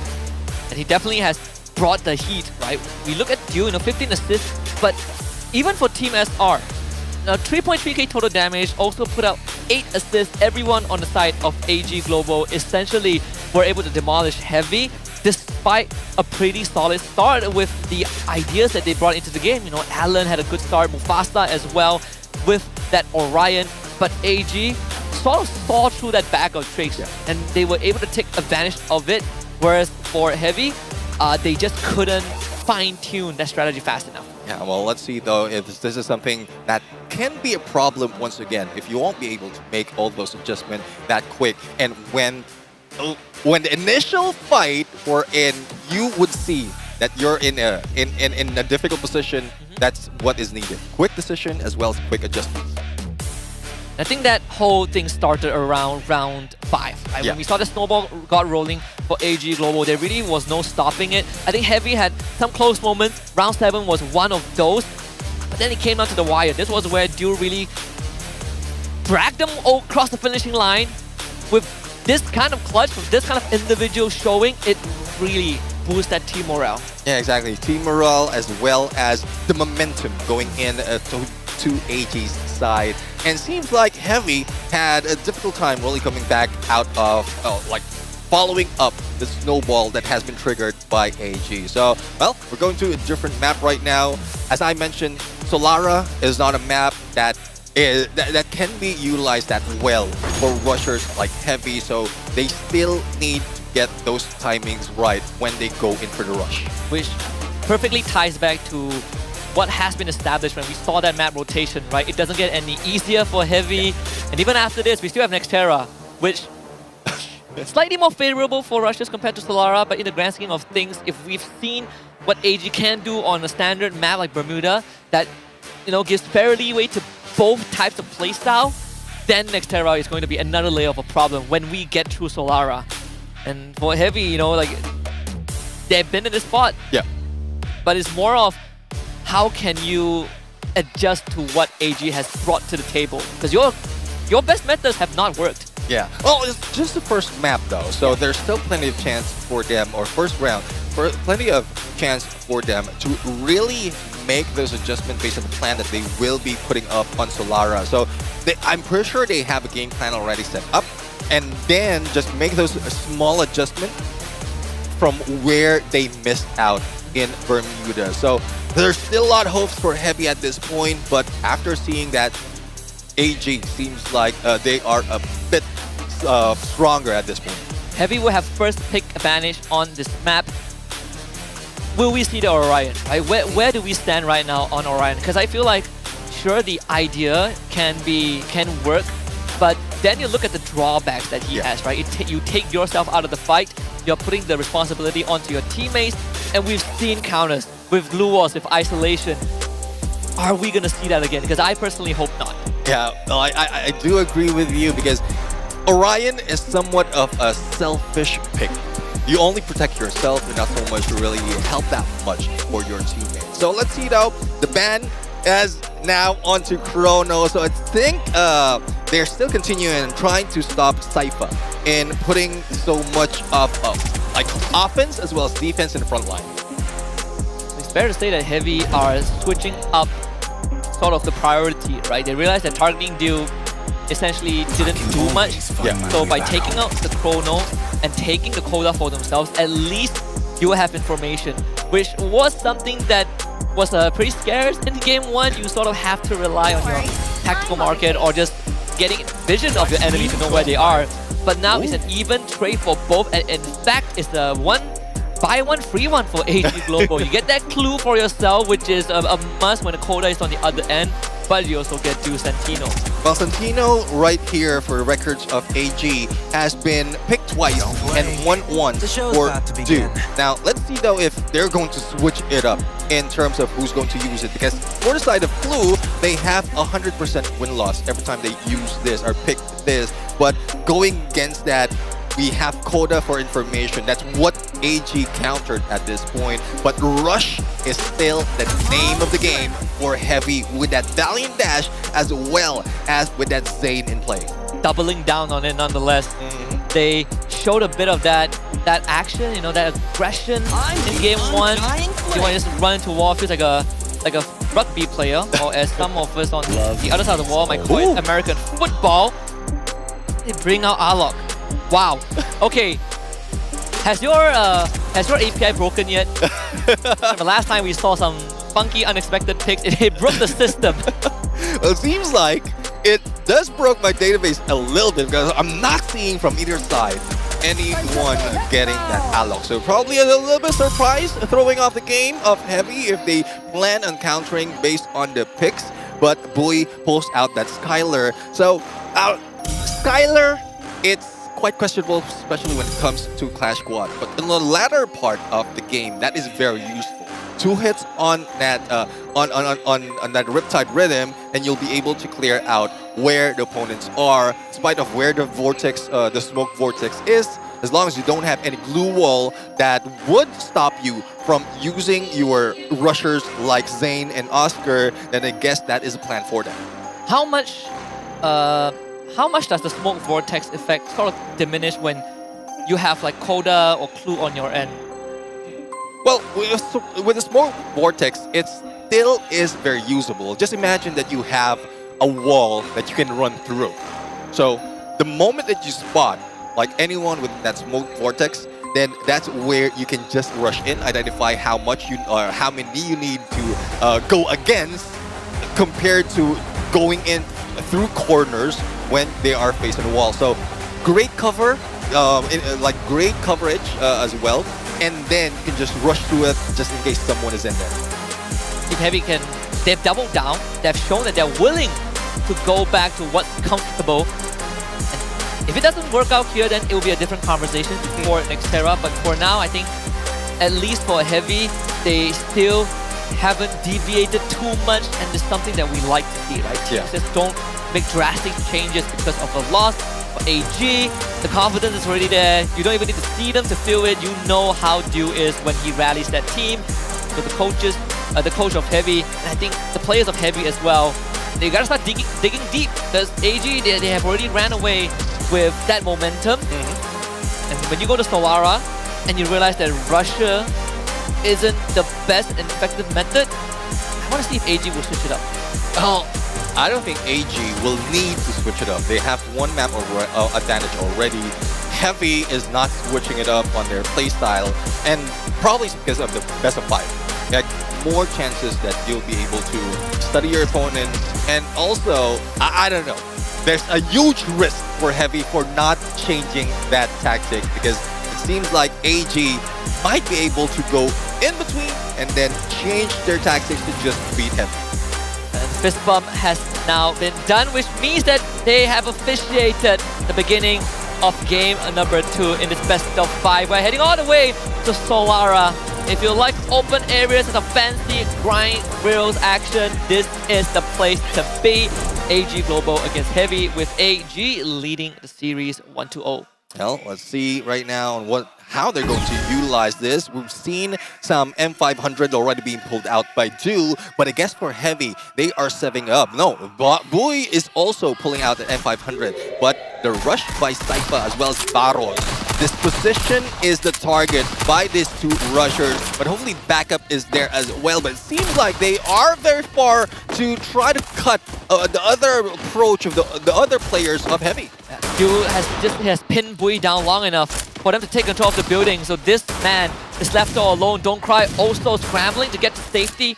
Heavy able to reposition, but they have lost crucial points of interest to AG. And just from a tactical sense, AG have dominated majority of the POIs on this map 1. And it's now Heavy's responsibility to take them back. Yeah, the risk here for Heavy is they are filtered into one position in one area, and AG can just move just like that to reel them in. But Alan has been taken out. Battles and Saifa being eliminated, and unfortunately, Du and Team SR didn't move that quickly to back their teammates up. Now, Heavy right now with that bonfire to top up a little bit of EP, and Team SR will be the target right now. And, well, it doesn't matter if it's a pistol round. If you have these numbers, you're bound to win. Great recovery from Heavy despite a slightly shaky start. Mufasa finding the third body on the side of AG. Du left to pick up the pieces in game 1. Heavy, just like Bermuda, will take the pistol. Well, pistol round already taken. Let's see if the switch up and the equalizers will follow through. Otherwise, Heavy might be able to get a few more in this game. But looking at it, again, funneled into one area, Heavy or AG has the best tactics at this point. It's just happening in a pistol round where they don't have that stronger weapon to really take them down that quickly. That's why Heavy was able to get away from this situation despite seeing AG having the best possible approach, right? Yeah. Still pinning down isolated targets and them taking over a vantage point. AG still doubling down, investing in their weaponry, and willing to take this fight straight to Heavy. Saifa is the only one who has a helmet. And Alan takes down Du. So the sniper has been eliminated. Team SR getting tagged, and they are both lit. So Heavy will just go on with the aggression. Saifa only finds one, and one is not good enough. Heavy gets the second round too. I guess the 2-2 split that's being done by AG is what's throwing them off. Heavy is just sticking together, making sure that no one, or if in the case someone will be knocked down, rescue will be in there. You have the team booster, we have the Tiva all available, and you can still move and fight back despite of those knockdowns. And that's, I'm pretty sure that's one thing that AG needs to adjust against, but how can they do it? We know that Team SR as well as Saifa, or Baros and Saifa, is always in the front line. And looking at their position on the starting line, 2-2 split once again. The good news though is they're playing in a smaller space and they can get back up that quickly. You say the same for Heavy too. This is the exact scenario they want to be in. Flame Rush comes through. Alan will be the one that's forced out of his hidey hole, but that glue wall just far enough to not get taken down. We will try to secure that flank. Baros and Alan sharing a space, a smoke grenade. It's going to make it a bit complicated for any backup to come in from both teams. Alan now sandwiched in. Bui providing the backup. He's going to draw attention away from Sci-Fi and Baros, who now turn onto him, and Alan needs to join. They play inside the smoke. Bui doing a fantastic job, but Saifa gets away with the takedown. Great work, Smoke. Just make sure that Bui will not be taken down that easily. And Heavy, Basta, the only one remaining at this point with that MP5. There's not so much that you can do now against two players with a Kingfisher. Ring around the Rosie at this point, and Mufasa might be able to beat him now, stuck in the corner, but unfortunately Saifa hits him with a headshot. You gotta somehow separate Saifa and Baros. This dynamic duo, this double up, has been the bane of not just Heavy, but all the other teams that have attempted to take down AG. The footwork is one thing, but the coordination that they bring to the table, the decision making, very snappy and on the dot, really catching Heavy off guard, because we saw what was about to go down. Heavy had the right idea, and yet AG outsmarted them. Tell us, on who's going to outsmart who, Echo Drain at this point, and AG not going in for the plan of a 2-2 split. They are going in one-sided, might be able to catch Boy off guard. Divide and conquer continues, but this is where that split works. Now, let's see. Sypha, level 2, MP5. There goes the shot. Blue Glue Wall saves them and almost being taken down, but the Skylar Riptide Rhythm doesn't do that much. Good stuff from Mufasa to find Team SR because he went for a slightly late entry into the building. So they bring the battlefield down to a 3-3. Alan and Bui will stick together. Mufasa comes under heavy fire from multiple angles. Dio again! In the right place at the right time to set his team up for success. Mufasa wailing on the floor, and it's just Bui with the dig in hand to make it happen. Sypha says, no sir! AG with 2 in a row. A 3-prong attack being used by AG in there from both of the high grounds. We have players from AG as well as the ones in front who can give or provide that distraction. And that's where Alan went down. And it was equalized until that moment. But especially with information despite the smoke, you have that marker already on him. And easily as that, he knows how to measure what needs to be done for a headshot. Hasn't really seen the need to do that switcheroo with the Santino. And even on top of that, we haven't had the need to touch on the Alok pick for Team SR up to this point. Yeah. AG has been closing out these rounds that they win pretty convincingly. And that makes you wonder if the ability is at 100%, how would that look like? Not good at the start because still needs time to pick himself back up, and Sypha again comes through for his buddy. That's Alan gone. Yeah, Alan's gone. Windmill is somewhere wherein it's either you go in the high ground or deal with airdrop on the other side. But as you can see, Team SR already isolated, but still managed to get away through the smoke against Don't Cry. But Don't Cry managed to take down the battles from that switch. And instantaneously, Mufasa, Boy, and the rest would be taken down, and AG wins that. That's 3 rounds in a row for the Thai Giants. The train, I think, is starting to depart the station. If Heavy don't get it together, change the train tracks, stop them on that rail right then and there, you might see AG crash through the rest of this map too. The good news is that the economy is still pretty okay on both sides. Especially for Heavy, they will have to spend a bit extra. The weaponry, it's not much difference in between what they have in AG, so even fighting chance, but AG has been outsmarting them on these rotations. Yeah, let's see though. Is there something that they can switch up right now? Studio is one of those that is very dynamic. It's either you take cover from those trains or you go for a long flank, seeing from what we have for battles at this point. Backstab has also potential because Rui is there. Shot has been made, but he needs back away. It's Sypha! Another hit with at level 3, and, well, it is a trade though for Team SR, but Battles, as you can see, has quickly recovered. This sniper hunting squad has been a pain for Bui to deal with, but the rest of Heavy was able to recover, and that's what we want to see. Poetically, Studio nonetheless, with trains on both sides, Heavy stops AG dead in the tracks, and they get that equalizer. There's this fighting chance, we get 3-3. Yeah, 3-3 equalized once again. We've got broken through to what happened earlier. And this is the dynamics of Solara right now. There are a few chances, there are a few instances wherein your tactics would not work on one area compared to the others, especially at this point. So let's see if AG can still utilize their split, or Heavy might be the ones going for a split. Boy is already moving in onto that container, and a 3-1 split might take Team SR down. Boy should know this by now that there is a dedicated hunting squad out for him, which is Byros and Sypha.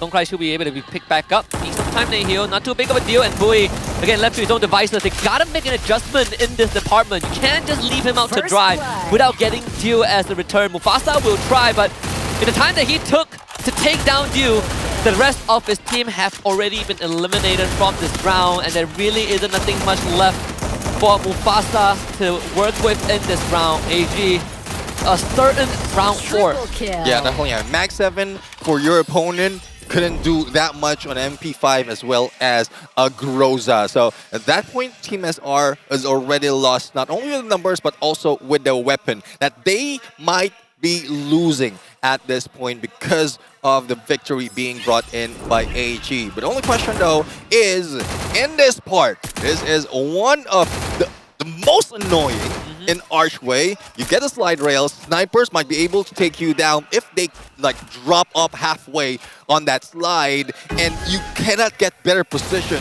if your snipers are that good. Whew. We know who won the initial trade, Cypher with Don't Cry. Thankfully, no takedowns just yet. At least on Archway, we won't see that dedicated hunting squad. Yeah. I think Heavy still needs to call in some help, right? If you're a Bui, you really need to make some adjustments. Maybe you can if you're up against Dew, who has just been on point so far. Runs through the smoke, gets up close and personal. Dew gets the D down on Mufasa. I think AG are looking for that match point again. Well, still have Alan and these two heal up, but unfortunately he falls down. The trio, the duo turn trio is now in a hunt. Bui left once again and would be gunned down by Cypher on that VSK. And that's deadly if your rusher can also hit with a VSK on a snipe from what we've seen from the early parts also to the finisher of that game. That's gotta sting if you are Heavy. As a team and as an individual player, we've already highlighted how one-sided it might feel between Bui and Dew, but he has not been allowed to play the game today. At least not on Solara. He's 0-6 and 8. Nothing that he's doing is working. And they're just not adjusting fast enough to help him. Right? Alan is trying to get the job done, but this Barrow Cypher, this pest infestation has been so tough for Bui to deal with. And let's see though if there's something that they can work on right now because it's getting close. AG seems like they want to bring this home, but there goes the takedown on Cypher. The trade happens already. Team SR level 3 and MP5. Mufasa being tagged but doesn't have clear angle, and a pickup can be done by Cypher right now just to make sure that AG is still in play. And that Riptide Rhythm, AG seems the finisher is done, and AG Global gets another one. As fate might have it, AG Global are now one game away to going one step closer to that trophy by the end of this evening. And so far, it has just been pure domination. The things that worked from AG didn't need any adjustments, but the new elements that they have introduced on Solara has caused another layer of problem that Heavy could not solve. The hyper fixation in taking down Bui has paid off every single round. And now Heavy really need to talk about how to circumvent this. Yeah, it's very difficult really if you got stuck into identifying your opponent will be splitting once again. Once they make the adjustment, it will be difficult to go in for a full frontal push. And well, AG has shown once again that despite of they're proficient in long range, they can also show up, but especially if the best persons are on the front line. It's been a tough one after this back-to-back Booyah by AG Global. The only difference is that Heavy went down 3-6 on map number 2, and this is where it gets absolutely scary. Right? First of all, one more game and Heavy's out of contention, but on top of that, we're going Nextera next.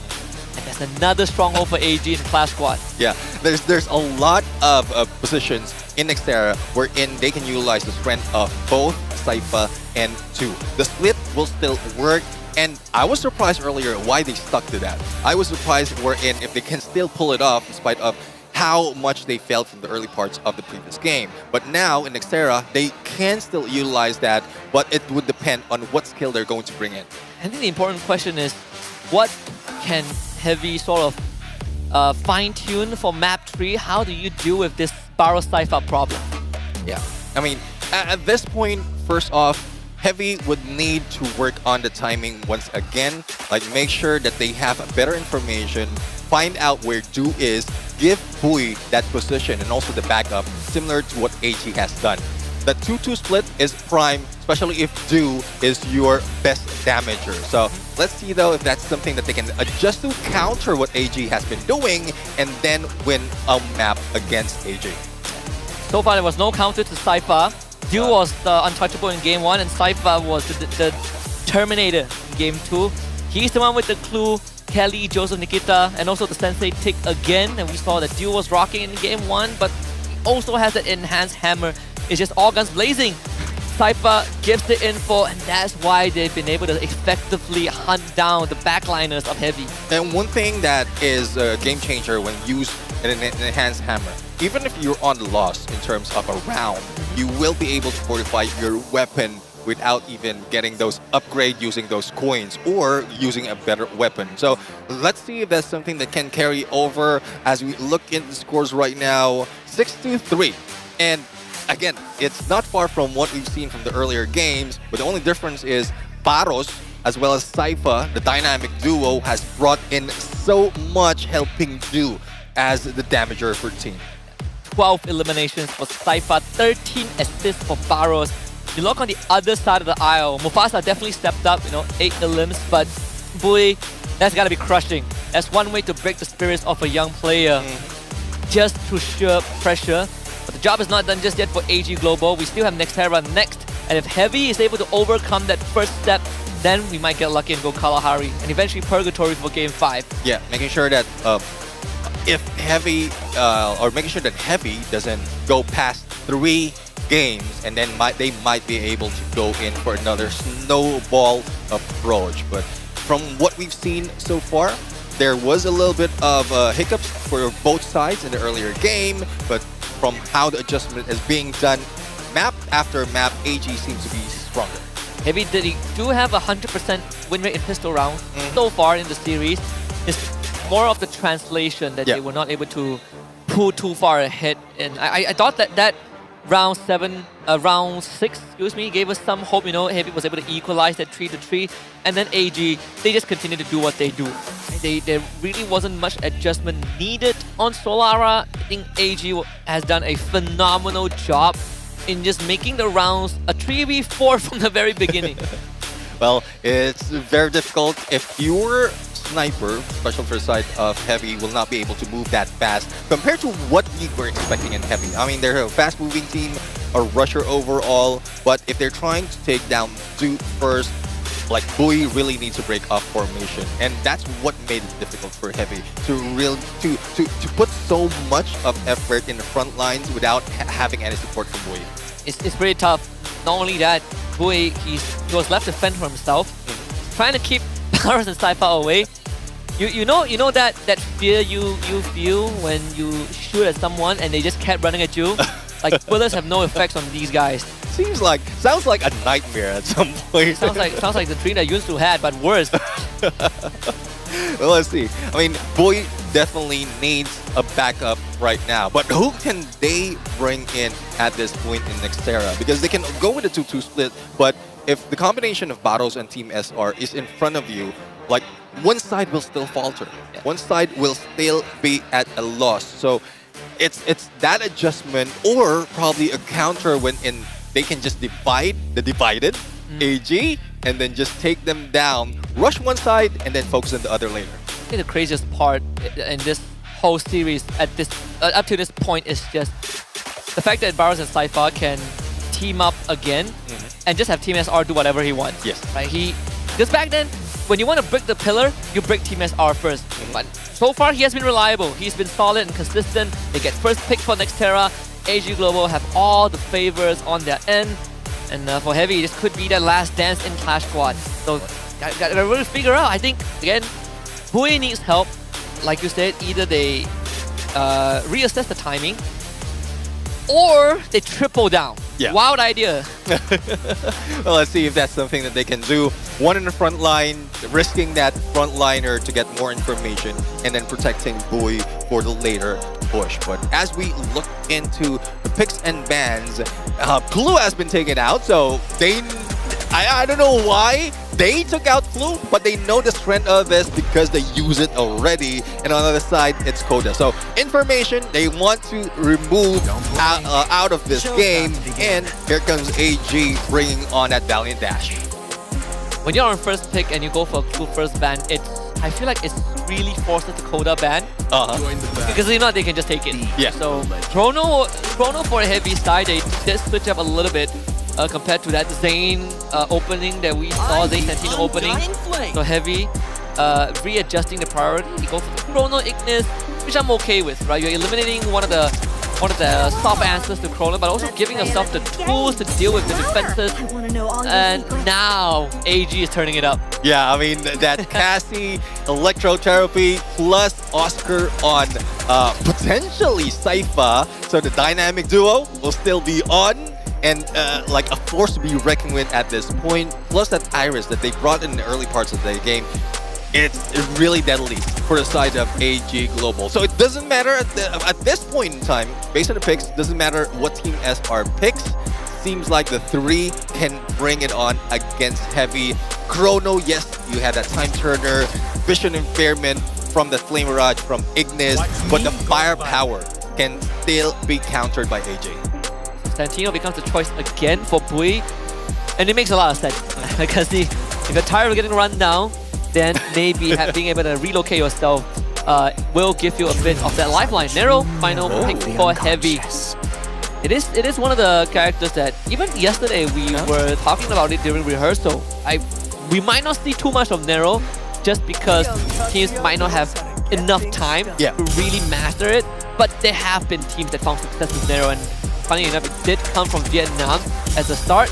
So let's see if this is the solution to what AG has been sort of posing so far. Well, looking at the numbers and who used it before, Nero has been used 4 times by Bui and once by Alan. But this time, Alan is bringing it back on. So I guess they found a little bit of that formula as well to get information as well, put in a damage on the 2 frontliners, potential frontliners, which is Sypha and Baro. So let's see if that's something that would work. Bui, as you did mention, if you're stuck in a corner, just that shape splitter switch would save you and you can get back with the team.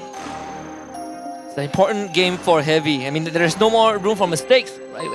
As much as we say that in a best of 5, you sort of have slightly larger margin of error, but AG has been making it quick and painful. Suddenly, you're standing at the edge of the cliff and AG about to boot you off. Game 3 is going to be coming up soon. Another map that AG is heavily favored just based on the matchup. So if this Nero is going to be the answer, if the second Nero pick for Alan in this entire Clash squad is going to turn it around, that is the morale boost that they are going to be needing. Yeah, well, we'll see though. It seems like from the picks as well, and I did mention that doesn't matter on that final pick for side of AG, but they picked Tatsuya. So 2 that will be able to rush or dash based on the skills, and as well as a stronger offensive with that electrotherapy, with that Cassie in play. Now, let's see if this is something that AG can bring in perfectly in a sense that after that trade back in terms of the initial points or the initial round, they can go back that snowball. Or is this the time that Heavy can bring that battle on, counter whatever AG has been pulling off so far, and grab a point for themselves? It's starting to get pretty scary. I think another adjustment that Heavy might need to look at, as aside from the what we've already discussed regarding timing and of course Bui being put under a lot of pressure, is being able to stop to get a trade, right? If they are doubling up with Baros and Sypha onto the Bui, you need to be able to eliminate Team SR as fast as possible in an efficient manner. To be the one last fist bump for these 2 teams, especially for Heavy side, as we officiate game number 3, hopping into Nextera in what could be the final 20 minutes of Heavy in Clash Squad. Well, there you have it. A potential a landslide win from AG, or a great counter that can be started by Heavy in this map. And, well, teams break off 3-2-1, wherein AG didn't go for the usual 2-2 split. They head in onto the middle with a smoke vortex protecting Team SR to be gunned down that easily, and he might be that surprise factor for AG once the rotation has started. Once again, AG defaulting to hunt down Bui to put pressure on him, but we did talk about needing to get rid of Team SR, and Alan is able to deliver on that front. And Heavy poised to take the 3rd pistol in this best of 5 to maintain a 100% win rate. Alan with a 3-pointer from half court. Sypha left to fend for himself. It is a pistol. Alan cut him in half. Heavy with another opening win. Yeah, pistol round, 100% for Heavy, definitely. But how they follow it up, that is the question. There's not so much that they can take as well in terms of weaponry from AG. So let's see on to the next round if they can continue this or probably trade off once again will be happening for AG. A little bit of a VSS action coming from Heavy, from Alan and Boy, and not so much of that weapon, that fire rate that can be brought in by AG. Most of it pistols at this point. Pistols that can pop your head with one shot. Mufasa is probably the only one that can take a bit of that extra punishment with that forced Kevlar and helmet. If we get that Flaming Rush through, Team SR will be forced out of his hidey hole. I think Mufasa and Don't Cry should be able to relay the information. Team SR gonna try and check the smoke vortex. Go around the corner with their glue wall. Dangerous position. Dashes away. Yeah, dashes away at this point. No, Cryo Mine onto 2, and he becomes the target at this point. Even with that freeze, he could have been taken out already, but with Sypha on that Desert Eagle, he managed to finish him off. 2, potentially 3 versus 3 is happening, and Do finally being taken down, but the flank has been done. The dynamic duo is joined by another, and seems like AG is much heavier at this point.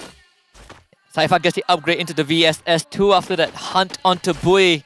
Do bought more than enough time, so his death is more than worth it for AG Global. Don't Cry looking for an opening to really find that corner to sneak onto AG, but Barus is not giving any room to him. Sypha again backs him up, and the dynamic duo equalizes the map. Well, same story happening overall after a pistol round being won by Heavy. AG is catching up that quick. Now, next era, there's a lot of surprises that we can see a lot more of hiding spot, but it is now showing from the early part that 2 can be taken out early in the, like when that Cryo Mine or when that Nero has been used. Just find out where he's running, who is the odd one out, who's far away from the rest of the teams, pull that Cryo Mine, and then you can just target 2 and probably break down what AG has been doing. Heavy's gonna send Alan on an exploration, a solo expedition. Just missed the timing of Barros and Sypha, and might have put himself in an even worse position because now they turn on him. Alan, no way out, and is due with the finisher from the low ground. Heavy were not ready as they missed a crucial window to take advantage of AG, and now Team SR gets to buy time. Sight in hand against Don't Cry. Do again delivering his second, and the third! Do is unstoppable! That was potential ace right now, and I don't think anyone would be stealing away from Do. Only one remains. It is Boy, and there's not so much that Boy can do similar to what we've seen happen earlier. He goes in for the blue, and Do for that ace! And it seems like AG will bring it home. On the board with just sublime performance. We finally saw glimpses of Heavy trying to make adjustments to really match what AG has been bringing to the table. And it was Dew that broke it in half. Barros and Sypha getting the spot onto Alan, and Dew with the finishing touches. And Heavy's bank now have collapsed. Less than 10k total worth to total value in terms of gear, whereas for AG Global, they are decked out in luxury. Yeah, let's see though. I mean, they switch it up to a VSS, and AG hasn't changed it that much as well. Grab Labs, one of those maps that would change your accuracy, especially if you're not used to getting it up close, but Do targeted, not taken out just yet, and it is Mufasa that they were able to knock down in the beginning of this game. Boys down as well. Don't Cry dealing with Do 2. And Team SR aggressive. Heavy down for another round, and AG might be going away with it. I think they've already ran away with the map. You pretty close to calling the series at this point, because Dew escapes the hunt. Yeah. Outmaneuvers Heavy and ends up keeping himself alive. AG Global 3 rounds away from securing their first ever Grand Finals appearance in the Clash Squad. And Heavy left to pick up the pieces, right? Nothing is working. Well, so far, for the side of Heavy, they are in a critical position, and it forces Bui to get that AWM. Now, how can it be used against Sypha as well as the rest of the teams with that VSS? It seems like that is the best weapon at this point, and also all utilities being thrown. Baros takes down Mufasa, a little bit of jump. The pickup might be averted, and AG would be dealing so much damage against Heavy, where Bui is back left alone in this game. Came in like a wrecking ball as they absolutely pulverize Heavy in round 5 with utilities. As if it's the 4th of July, the fireworks being thrown, Baros with the initial takedown, and the rest is just a cascading effect of what AG have already built the foundation for. 2 more rounds until the confirmed victory. And Heavy, they don't really have much left in the tank. Well, not so much left in the tank, not so much left in the bank as well, as they are being forced to increase more of the firepower, but seems like position is where that they are at a loss. Alan right now backs away. Don't cry. It's a little bit too early, but I don't know why they're risking it at this point. You should not be going alone, especially with how accurate the snipers as well as VSS are from the side of AG. They know where Bui is already. The hunting squad is there. It's on.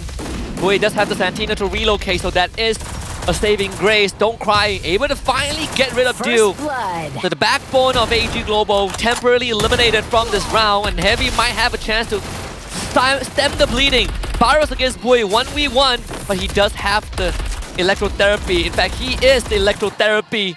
And AG looking to turn it around again. Team SR on the ground, Heavy with numbers. Yeah, they have the numbers 3v2 situation at this point, but they need to get close. They do have that Thompson, do have that shotgun in play for Mufasa, but Sypha right now is just putting so much pressure onto Alan, knowing where he is. Split up has been done, but a duo that couldn't be taken out, and the Baros managed to take down Don't Cry, going for that equalizer, or still taking the lead. And Mufasa, the only guy standing, and it's easy enough for Baros to take him down, but Sypha beats him to it. The dynamic duo with smiles on their face does it again. If a delivery from behind, Heavy were up in numbers. It felt like not even the worst of odds could stop Heavy, and yet AG Global subvert expectations with just great individual plays. And not only that, they isolated the members of Heavy, and that has got to hurt. These 1v1s have not been in Heavy's favor, and they should have been doubling up, but they were not able to find the right position to do so. Yeah, I mean, I guess that initial push was a mistake that shouldn't be repeated. I mean, Heavy going solo, Don't Cry going solo in the front lines, knowing that snipers as well as weaponry is prime and accuracy for the side of AG would be your downfall. Team SR though goes for a solo mission on one side, knowing the damage has been brought in, and the glue wall saves him, and that cryo mine doesn't bother him that much, doesn't hit a glue wall to help Team SR, and still managed to pull off that execution. So both down already from two down already from, or one down from both sides, and it's more of what position can be taken by either AG or Heavy to take that advantage. Bui needs time to heal back up as the rest of his team absorbs a bit of that pressure. Baros is going to crouch down. Dew with the follow-up, but at least there is some return from Mufasa, who is now under the scope of Dew. He knows where they both are. Don't Cry, and he spot them out, but Don't Cry finds Team SR, and Baros can do it for the team. The Time Turner protects Mufasa. Dew's position is exposed. We're forced to relocate. Here comes the Ignis Flame Mirage, and Dew is in a precarious position. Sees Mufasa. The double up is what Heavy needs now. Oh, Smoke Vortex into the fire. And let's see if he'll be able to make that hit, but unfortunately, just too much number as well as too much information to deal with for side of Dew, and Heavy grabs a point. But I love the turnaround that has been done by Heavy right here. Though there was a trade-off between Dew as well as against Bui, how Heavy managed to slow it down on that final moment is what really turned things around. Yeah, Mufasa and Don't Cry really saving the team by the bell in that round, but they have a tall mountain to climb. First time ever in this series, in this map at least, that they have better gear value in total. but they need 4 rounds in a row to push us to map 4, and the beginning is already not what they want. Bui again brought down low, has Santino Mannequin to reposition. Heavy committing to a bit of a rush on the Team SR, who will now start backing off. Sci-Fi has already found Alan, and the foundations fall apart for Heavy. Bui not able to participate as they push onto Team SR, and yet Team SR gets away to safety. Dude takes his spot. Bui hunted down by Barros. Heavy down to 2, and there isn't really much left in the tank. Don't cry with the time turner. Can't stand against Dew.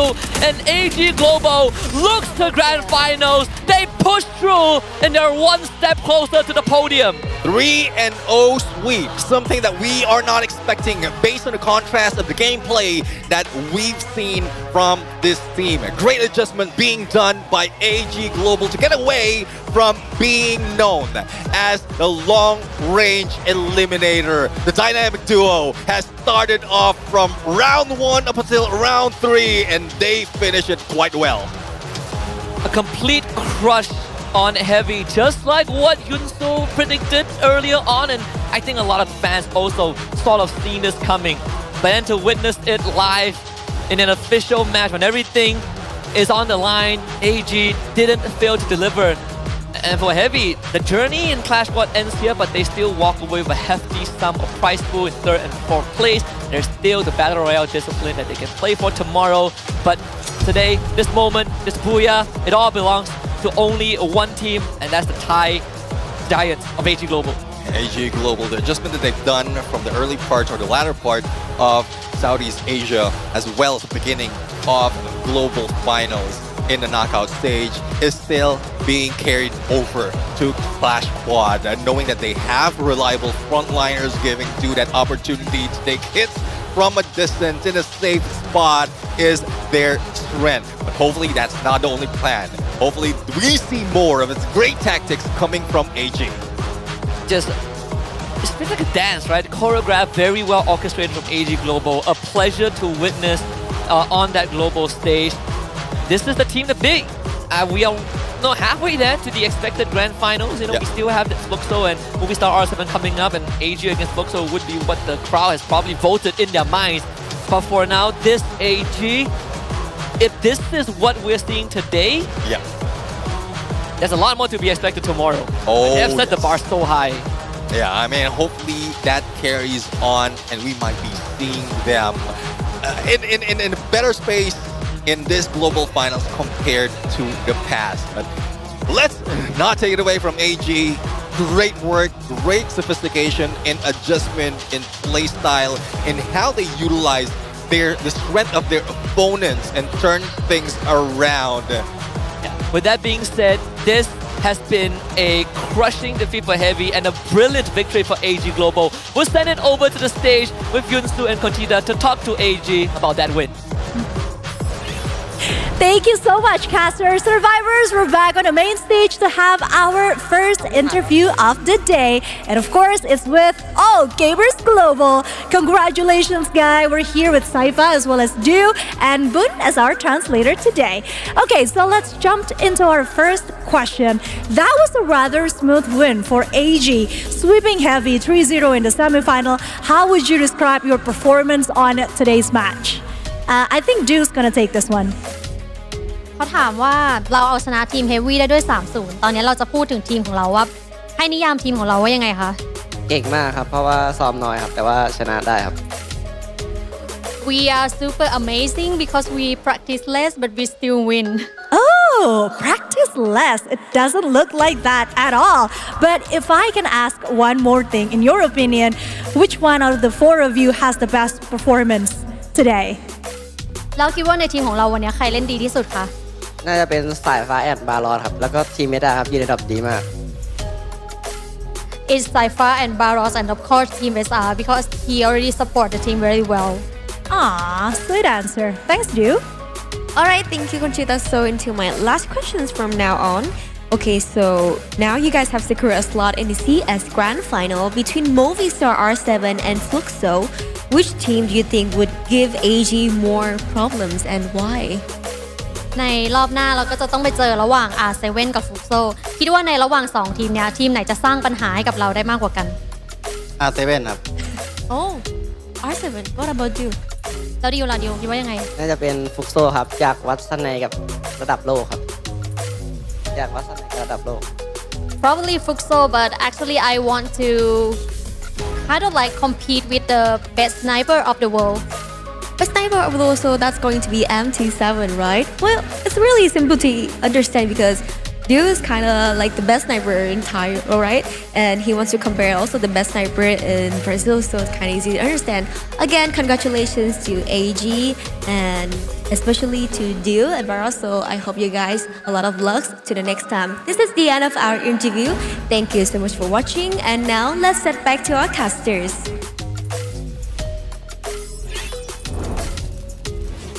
Thank you very much, Yunsul and Conchita, as well as AG Global. Congratulations for this win. Saifa, our MVP. And it's just not aggression that Saifa has brought in. With 8 elimination, 3,000 in damage, and 8 assists, it's more of the coordination that they have done on that front line. It's the composure under pressure. They didn't break. They barely bend. And they were the ones that snapping heavy in half, like snapping twigs. And it's very demoralizing when you're up against someone like Saifa, who is just running circles around you. He's winning 1v1s, he's hunting you down, and he's creating all these space for his teammates who already are big problems that you have no answer to. It's just such a delight to watch Saifa, with the VSS, the Tatsuya, full aggression, and showing us the true AG global form. Yeah, I mean, one of the players as well as a team that has made a game changer out of Clash Squad using the least used team boost or loadout at this point with an enhanced hammer, and we just saw how well they can pull it off. But 6-2, similar to what we've seen in the early parts of this day, AG Global just ran away with this, and it seems like they just played with the morale as well and countered what Heavy can do in the beginning, just show off at this point. Yeah, they were showboating for sure at one point.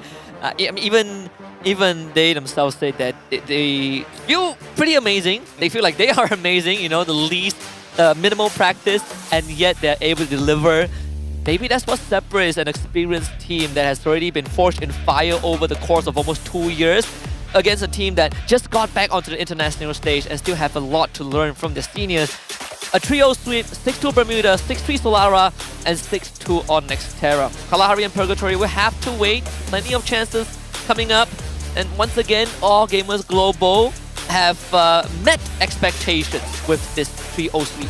Yeah, let's see though on what more can they bring to the table later onto Grand Finals. As we take a peek at the highlights, a little recap of what we've seen so far, but continuing the conversation of AG and Heavy. There's a lot more that Heavy can learn out of this. This is not a lose. This is not a loss. This is a learning experience for Heavy. I believe, if I'm not mistaken, the first time that they are facing against AG on Clash Squad. Not just here, but also from the past. So, and hopefully, upfront and personal, facing this L against AG can bring them, transcend them to a different level overall. And it definitely is a lot of lessons, a lot of takeaways from the series, right? You never truly know what your limits are until you face someone who has already surpassed that limit, that you are currently facing. Of course, for AG Global, it's not to say that they have reached the absolute pinnacle. I believe that there's a lot more than Clash Squad can offer. And for now, AG, if there's anything that they have definitively shown us that we don't already know, I think it's just how they handle that pressure.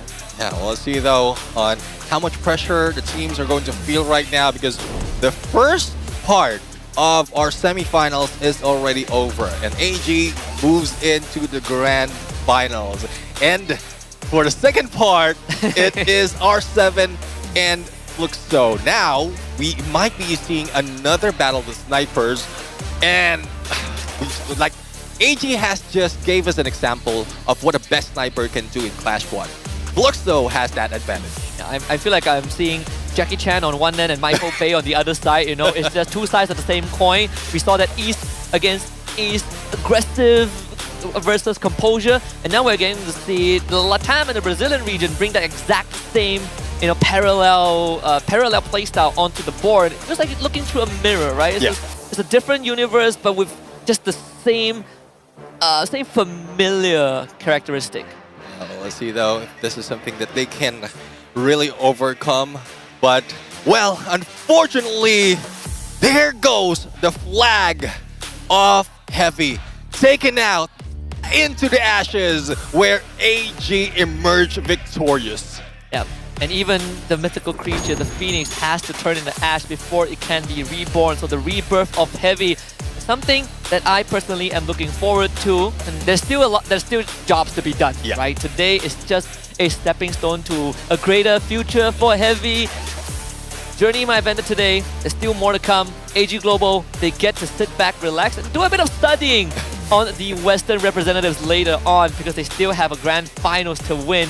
Coming up, Fluxo against Movistar R7. Now that's another David versus Goliath storyline. Oh, definitely. I mean, a David and Goliath storyline that might end up in a biblical sense. Because we keep like putting in the fact wherein Fluxo is similar to what we've seen AG has done in this game. But Movistar R7 might be able to turn things around. We've seen that in Battle Royale, wherein the adjustment and an aggressive as well as the long range can be done, can be pulled off by the team. But how quick can they make those adjustments for a tactical team like and experience on BR and how they moved up in Clash Squad? Team Fluxo seems like a better team overall. I think compared to the first series between Heavy and AG, we focused on the sniper players, but it was Sci-Fi and Baros that really defined all three wins. For Movistar R7 against Fluxo, I think it really is going to be defined by MT7 and Joker. I think that matchup will give us a very good idea of where these two teams stand, or at least how close is Movistar R7 going to get to the level of Fluxo. Even in one of the promo videos, the teaser we saw, right? Like MT7 saying that they are gonna talk about what they gotta teach game skiing, how the veterans play. But we have so much excitement for Free Fire, and the collaborations this year has been amazing, and we're still not done just yet. We have so much surprises in store for our fans. Yeah, something that can bring you to your childhood definitely has hit mine, and I'm really excited that all these things has been happening in the best game in a mobile phone all over the world. The Global Finals is an opportunity for everyone, not only the team, but also the casters, but also the viewers out there who has a lot more that can be brought in this fight. So let's see though on what Free Fire has to offer for the survivors out there for this new collaboration. So let's bring in the video.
Let's go.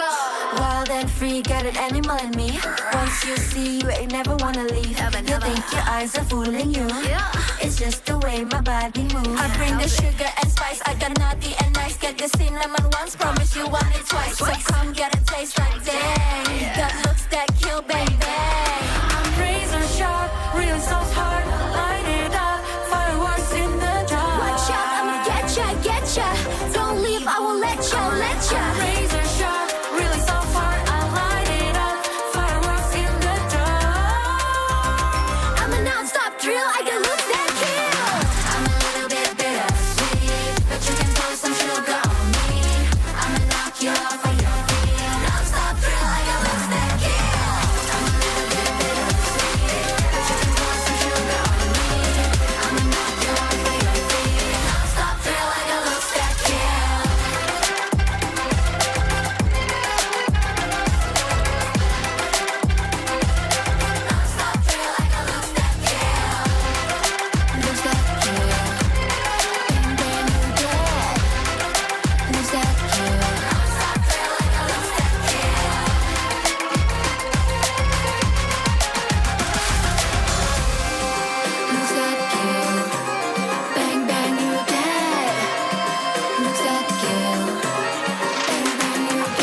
lucu Koya. All access. Nama gue Dut dari tim RRQ Kaju. Chào mọi người, mình là Nero và đây là chuyên mục Gameplay. Selamat datang di Gameplay episode 4. This is where hype meets analysis. Every flick, every tap, we're breaking it down to see if it's skill or sorcery.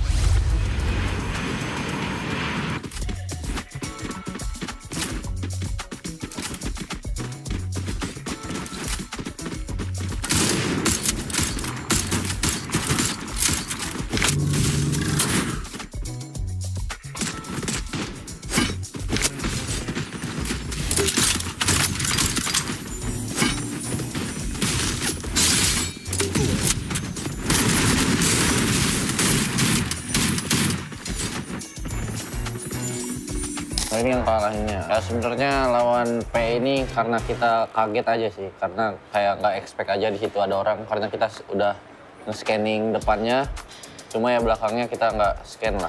Jadi ya kita agak kaget. Jadi ya kesalahan semua. Trong tình huống này nếu như mình là TRQ thì bọn mình cũng không khó là biết được sai có TMF rồi, tại vì bọn mình đã giấu sai ở cái map đồ này rồi. Đây là giờ quy định tham minh vào bay vào cái lấy cái map cái hòm chỗ hòm ra đung, nhưng mà mình nghĩ là tham minh bay không tới. Đây là vô tình là bị dính ở giữa đường, mà bị dính vào giữa đường mà 4 bắn một thì kiểu gì cũng knock. Đã thế lại còn bị dính Nero không đặt được keo nó, nên là giờ quy bị mất khá là nhiều thời gian để cứu lại đồng đội và tẩu thoát qua nó. Mungkin kalau kita launchpad ke kiri terus kita ketemu dia, kita pasti menang perang lah. Mungkin di next bisa lah kita rematch lagi ya. Fluxo lawan Hippie. Kita lihat.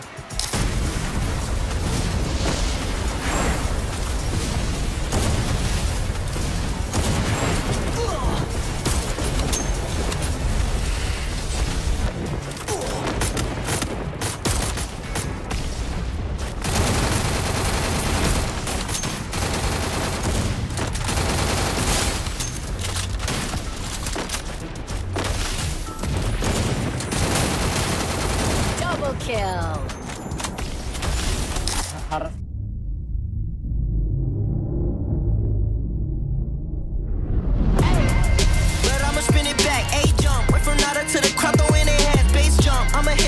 Like no matter what, they front. First place, you a runner-up, dominant, but the red and the blues going ruthless. 10 out of 10, 11, I don't snooze. I pursue, don't push it, put me in game that I don't lose. I stay cool, depending on my pen and pennants I choose. Ayy, I'ma show you how.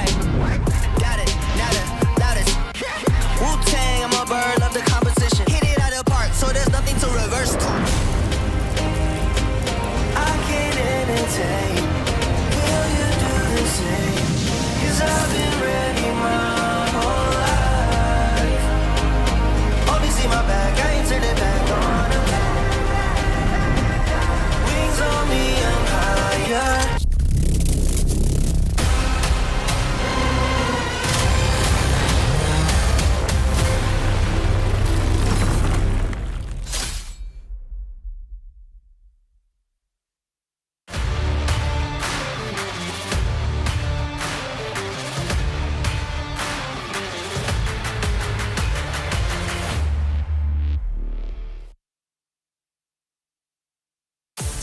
Go home.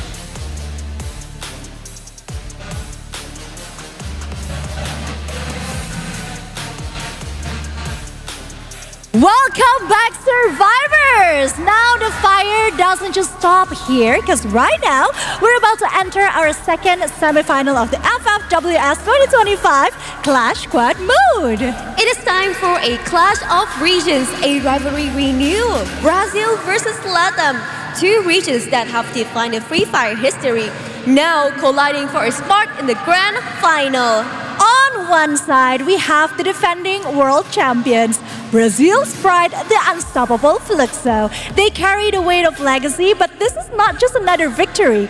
This could be their very first Clash Squad world title. And facing them, the storm from Latam, Movistar R7, the last hope of the region, the disruptors who defied the odds and took down E1, not only once, but twice to reach this stage. Both are regional champions and both are ready to claim continental dominance. Let's bring out the team!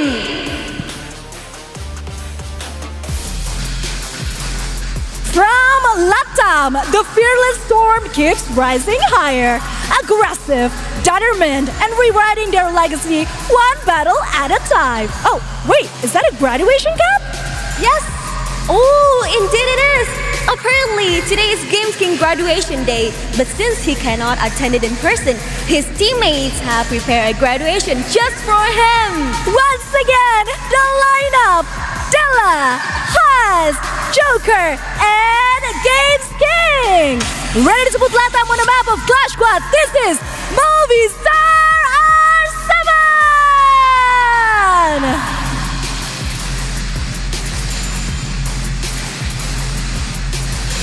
And from Brazil, the reigning world champions, the keys of consistency consist of seasoned veterans that have won multiple titles. Giu, Bobs, Butizin, MT7, the pride of Brazil and legends in the making, Fluxo!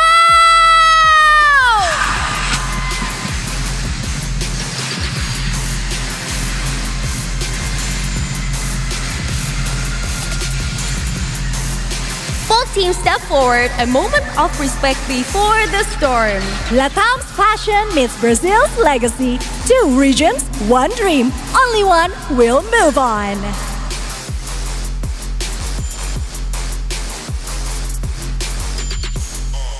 Precision versus power, patience versus pressure. It's pride, history, destiny all clashing together right here, right now.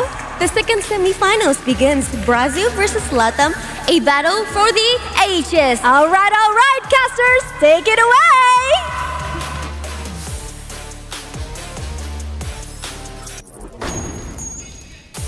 Thank you so much, Kachita, and as well as Yunsol up on that stage. Congratulations on your graduation, Games King, of course, from everybody in Latam. Welcome to all survivors. The Free Fire World Series Global Finals continues here today with another match to see who's going to make it into the Grand Finals. Is it going to be Movistar R7 or is it going to be Fluxo? My name is Getting Q, of course. We've got AJ the Mustachio here today, making sure the commentary is going to be just as exciting as ever. But tell me, how are you feeling, especially since this is the Battle of the West? Yeah, I'm dead nervous, man. I mean, we might just see a flat-out 3-0 all over again, right? AG just stood up strong up against Heavy. Fluxo might just be looking to do exactly the same. Now, some may say Fluxo kind of got a easy battle down in the Swiss stage, initially battling up against 2 of the Vietnamese squads, taking them down easy, and arguably the Games King squad, right? The squad out of LATAM had a little bit more of a tougher battle. They had to go up against E1. They also had to go up against AG themselves,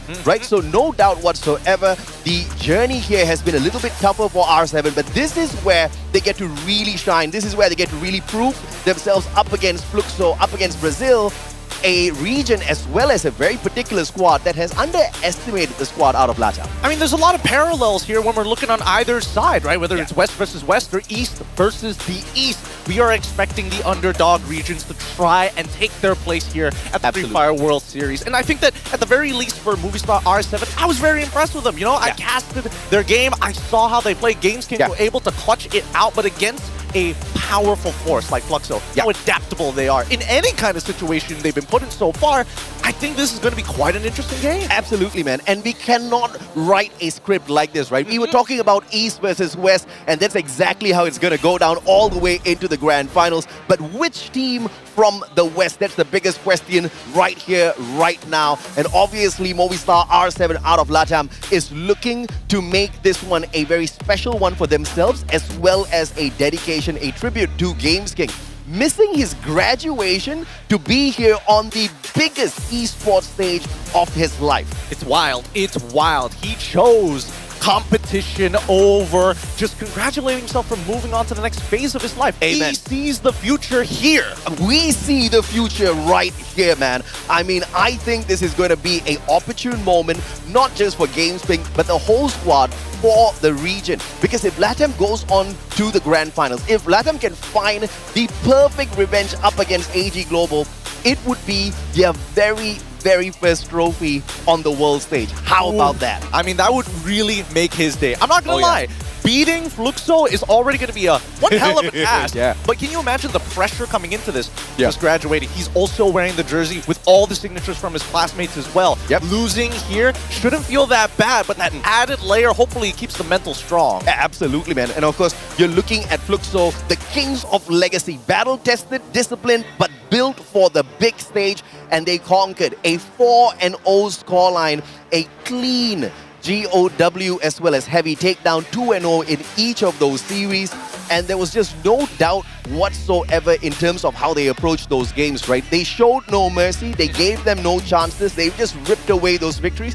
I expect them to approach this game with the exact same tenacity. Well, that's the thing, right? When I'm looking at Fluxo, I'm thinking about not only stability, but really taking in all the details, right? Yes. What are some of your bad habits? How do we adjust in the upcoming rounds? And maybe sometimes maps, if necessary, in comparison to Movie Star R7, where we've seen very one clear playstyle. I'm going to be in your face, and I'm going to hit you as many times as possible, and you better fall down. And what makes this squad out of Brazil so dangerous is the fact that they can actually draft on the fly, right? They don't just draft to their own strengths. They don't go out there thinking, okay, this is what we're going to go for game 1, game 2, game 3. This is what we're going to use for each of these maps. And once again, the quick fun fact, R7 Games Thing's graduation day is today, and though he can't attend in person, his teammates have arranged a graduation cap just for him, and all of his classmates have signed his jersey. They have blessed him. They said, you go ahead and you handle what you gotta do out there on the world stage. We'll do it for you here in our classroom. I'm not gonna lie, I really thought that the graduation cap came from production. No, straight from his teammates. Amen, now, brother. that's how you have a heart and soul in that team. That's what keeps this squad together. And good luck for Games King, because this is gonna be one hell of a best of 5 here. And we're hoping that they get a little bit of momentum in the first couple of games, just to make sure that they get the ball rolling to see if this is gonna be a competition at all. Let's see if or not Games King can go through this one particular test and graduate with flying colors here, because obviously if he graduates up against the best in Brazil, your 2-time world champs, he's technically graduating the top of his class out of LATAM. I mean, there's going to be a new rising region from the West, and I'm excited to see what LATAM is all about. But with that being said, though, we got to see the map order. What do we get here today? Starting things off with this best of 5. It's Nextera, Solara, Kalahari, Purgatory, and then Bermuda all the way at the end. Yeah, do we go the distance? Do we see this end in a 3-0? Which way is it going to go in this Battle of West? We'll have to wait and see. One of the highlights is definitely going to be the matchup between MT7 as well as Joker. I cannot wait to see which one of these snipers are the better one out here. Generally speaking, I think one of the standout players coming in, other than GameSkin as well as Joker, has to be Della coming in from Movie Star Absolutely, R7, right? He is not only a quote-unquote, hey, he's supposed to be your secondary fighter, but he really opens up space and gets the information that Games King needs to make those big plays in the first place. But then we compare the snipers once again, right? Joker facing off against MT7. My heart leans to MT7. There's just too many scenarios where he's just clutched it out every single time. Absolutely, man. Now, let's see if or not you guys can take a pick here. Who's got more main character energy? Skylar or Nero? Let us know in the comment section. Who do you think has got the main character energy here, Gideon? Oh, dude, this one's tough. Both have some like aura amongst them. You can't see either one of them. And both has got something against glue walls. Oh yeah, they both hate glue walls. One's got a scar, the other one's in a suit. I love a suit. I love a good scar. I love the fact that both their eyes cannot be visible. I am going to say that I'm the old traditional style. Nero's a little too new. Skylar's my pick. Brother, I'm going to be on the side of Nero, because not only do you get to prevent those glue walls, because you know when you rush up against a squad and they're desperately trying to get away from you, sometimes they're out in the open. That's where those glue walls come out, protect them for just a few seconds, and Nero just says no. Absolutely no. And obviously if you can't take that little pet out of the equation quickly enough, you're going to be taking a little bit of damage there as well. Something Skylar can't do. But I kind of do agree with you, man. I mean, Skylar, he's the OG here. He's the OG. That's the thing. I do love a little bit of Nero here. And I feel like the teams have really started to adjust well against him. Really how to play defensively against him. And more importantly, new ways to actually utilize it, especially when you don't have, quote-unquote, informational characters to help you out in these 4v4s. Yeah, no doubt, man. I mean, you just take the plushie out of the equation, problem solved, Nero's no longer an issue. And that's where the player that's playing that Nero active ability has to be really careful with how they deploy the skill, right? Yes. I mean, if you do have that right angle, if that pet's ability is blocked off in terms of view, you're going to have the highest bit of damage and you're going to be able to really bring into effect the prevention of those blue walls being erected. We've seen the damage being done in Battle Royale. Yes. To see it in perfect efficacy out here, of course, is going to be a big question. But the fun fact here is Steffi currently has a 100% win rate with a total of 7 picks so far. Will the streak continue? Now, this one, it's a hot take from me. Oh, okay. I really don't care about win rates, okay? Because we've seen Chrono. We've seen the number of times Chrono has been picked, and he's got one of the lowest win rates, and it does not mean Chrono is not useful. It's true. It's true. I have to agree with you. It's a staple pick overall, but I think Steffi has been a little interesting because of the few times that we have actually seen it being utilized in Clash Squad. The question is why most of the time, right? Most of the time it's either denial, more so it's a help on that entry. Yes. Most of the time it comes down to combo components. Which again, I think is going to be a very big proponent unless they we'll have to see the bans, whether they just take those out of the equation. Yeah, absolutely, right? And you also see the mentality of the squad based on these picks. You go in there with a Chrono when, I don't want to say this, but when you're a little bit more scared, right?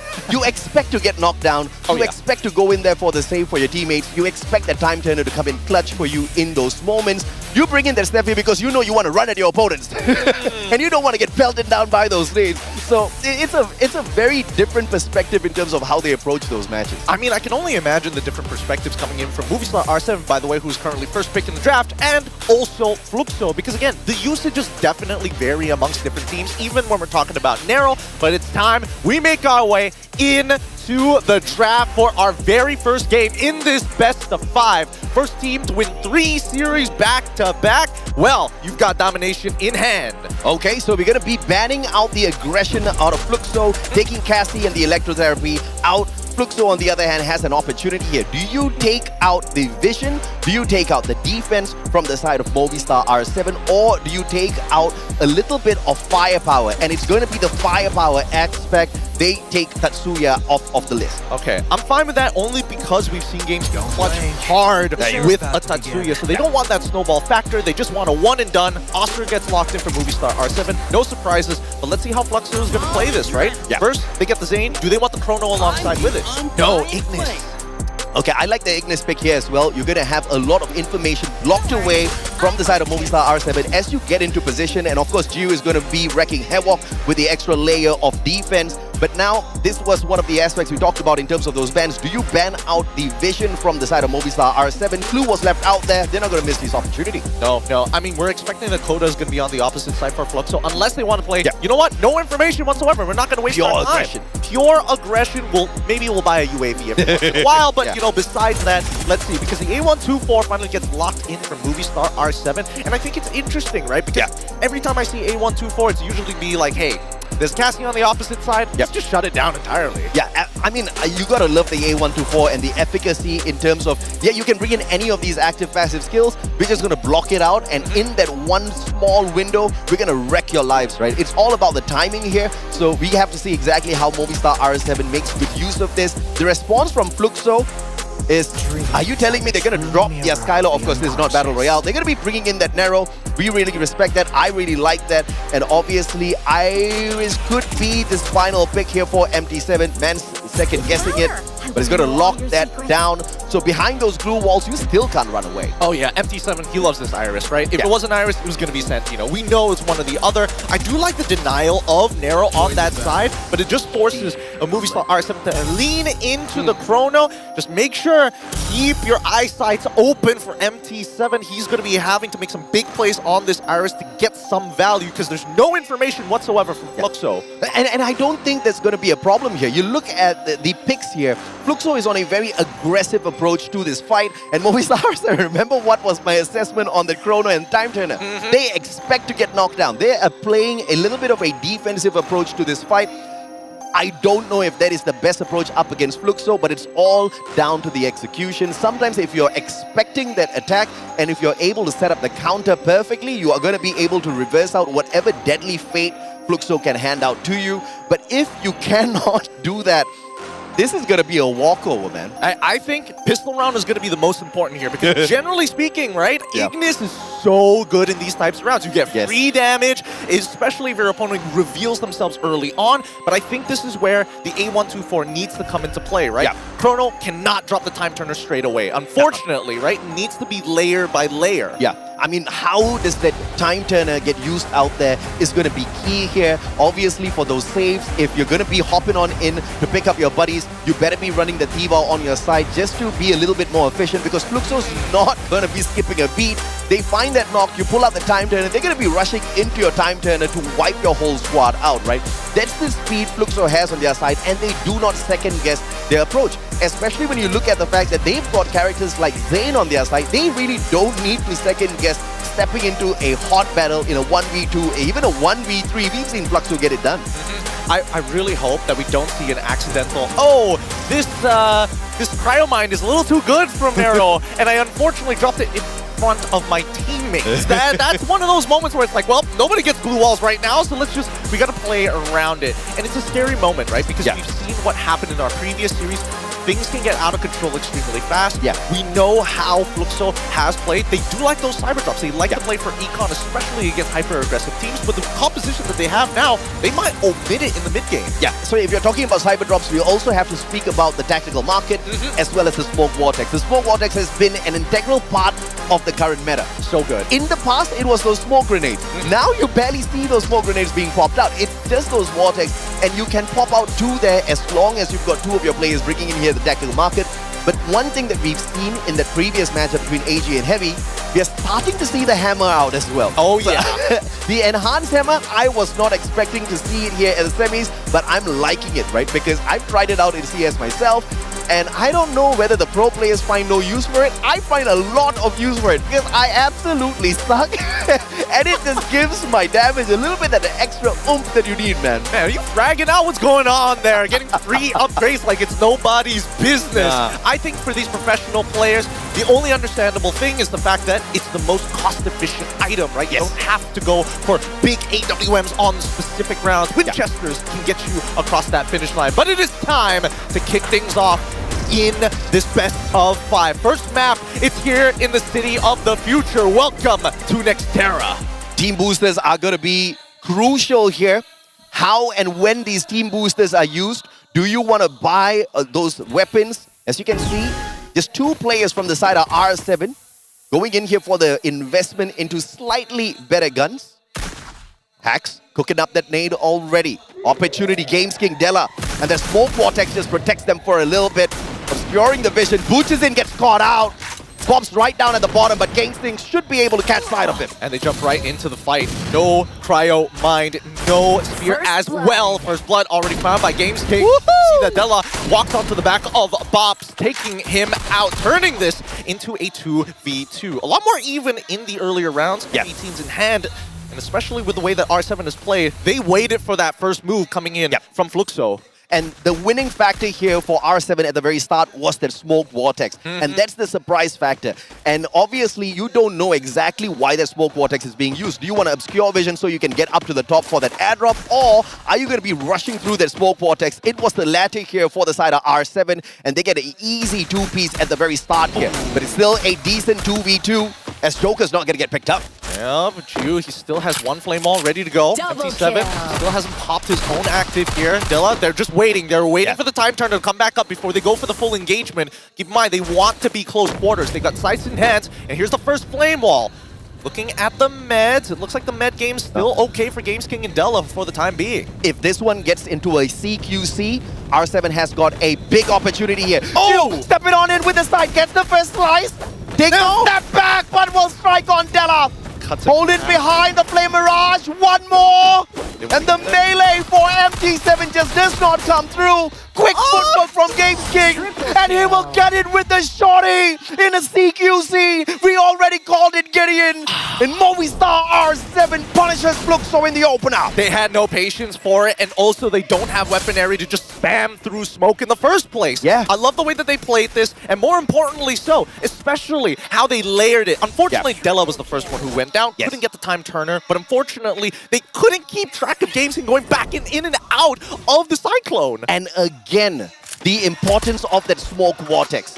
It came in clutch for the first two engagements. It came in clutch for the wipeout of Team Fluxo towards the end as well. The placement of that smoke vortex was the winner here for R7. Not even the Scythe could get it done, man. Yeah, now rifles already being purchased from the side of Fluxo. They're buying up here, hoping that they can take these longer fights. But right now, they're just getting naded out of position. Contest with the airdrops is going to be hard. MT7 notices Joker on his flank, and Games King quickly takes the space. This is a big risk here for Fluxo. They force-bought their way through into round 2, not depending on their defenses. G36 on a triple lineup and the double revolver in the hands of GU. MT7 initially taking a little bit of damage here, but that's going to be quickly recovered from Bobs up front. Della out in the open. Butsin does not take advantage, and Bob's getting away in the nick of time. That's 2 active skill cards already used. Unfortunately, the silence for the A124 not capitalized on, and they lose their time turner. So now it's just holding the angles here. They do notice just at the edge that GU is coming around the flank. Della looking to respond to it by controlling the midsection, as we see the rest of Fluxo actually holding onto the canister, forcing it all in. And Games King finds one empty trade as Hax takes Butsin down. And now it comes down to the back 2v2s once more, but unfortunately they don't find it. R7 coming up on top with one more trade. GU the only one left as Joker. He just sees the edge of him. He knows he's up there. He's going to work with Della, and they're going to eventually take him out. They know he's got akimbo revolvers. Desperate attempt here by Fluxo to force buy their way through round 2, and this has turned out to be a massive mistake. Round 3, they are definitely going to be starved in terms of their resources, and R7 on the other hand is just going to be running through the first 3 rounds potentially absolutely easy. Now with the double revolver, GU just needs to hope for a miracle, gets tagged up.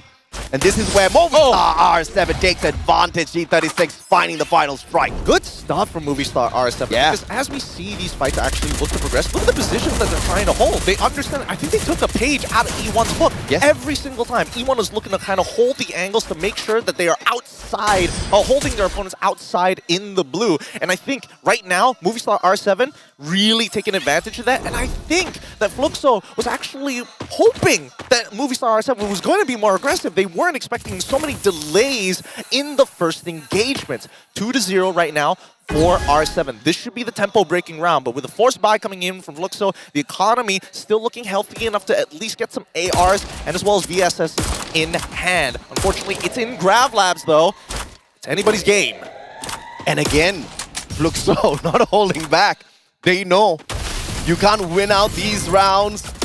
Ooh, if you hold back, the G36 just got to get it done, and a little bit of advantage here is the fact that gravity will not be holding you down. What a turnaround. Bob shuts down Games King with a headshot. Joker takes advantage on a flying MT7, drops him. And R7 should be able to pull this away as well. The front line's already... Oh! Hax, he's down. What an opening pick coming in from Fluxo. Turning this into a 2v1. They can still pick up Bobs and save enough economy for the following rounds. And they're also stealing the upgraded weapons coming in from R7. At this point, Joker, he just has to deny as many weapons as possible in the following round. Unfortunately, he's on the opposite side of the map. VSS in hand, still has a rifle as well. Bobs is going to heal back up to full as you see that Butsin and as well as GU slowly taking the space on his left side. If he sticks his head out too far, he's going to lose his head. Bobs is ready to go. He's got a level 3 Winchester. I mean, Joker needs a miracle right now to save him. He's got the VSK. That's half the miracle done there already. Comes across to you. G36 does not work out in his favor. Joker sprays him down.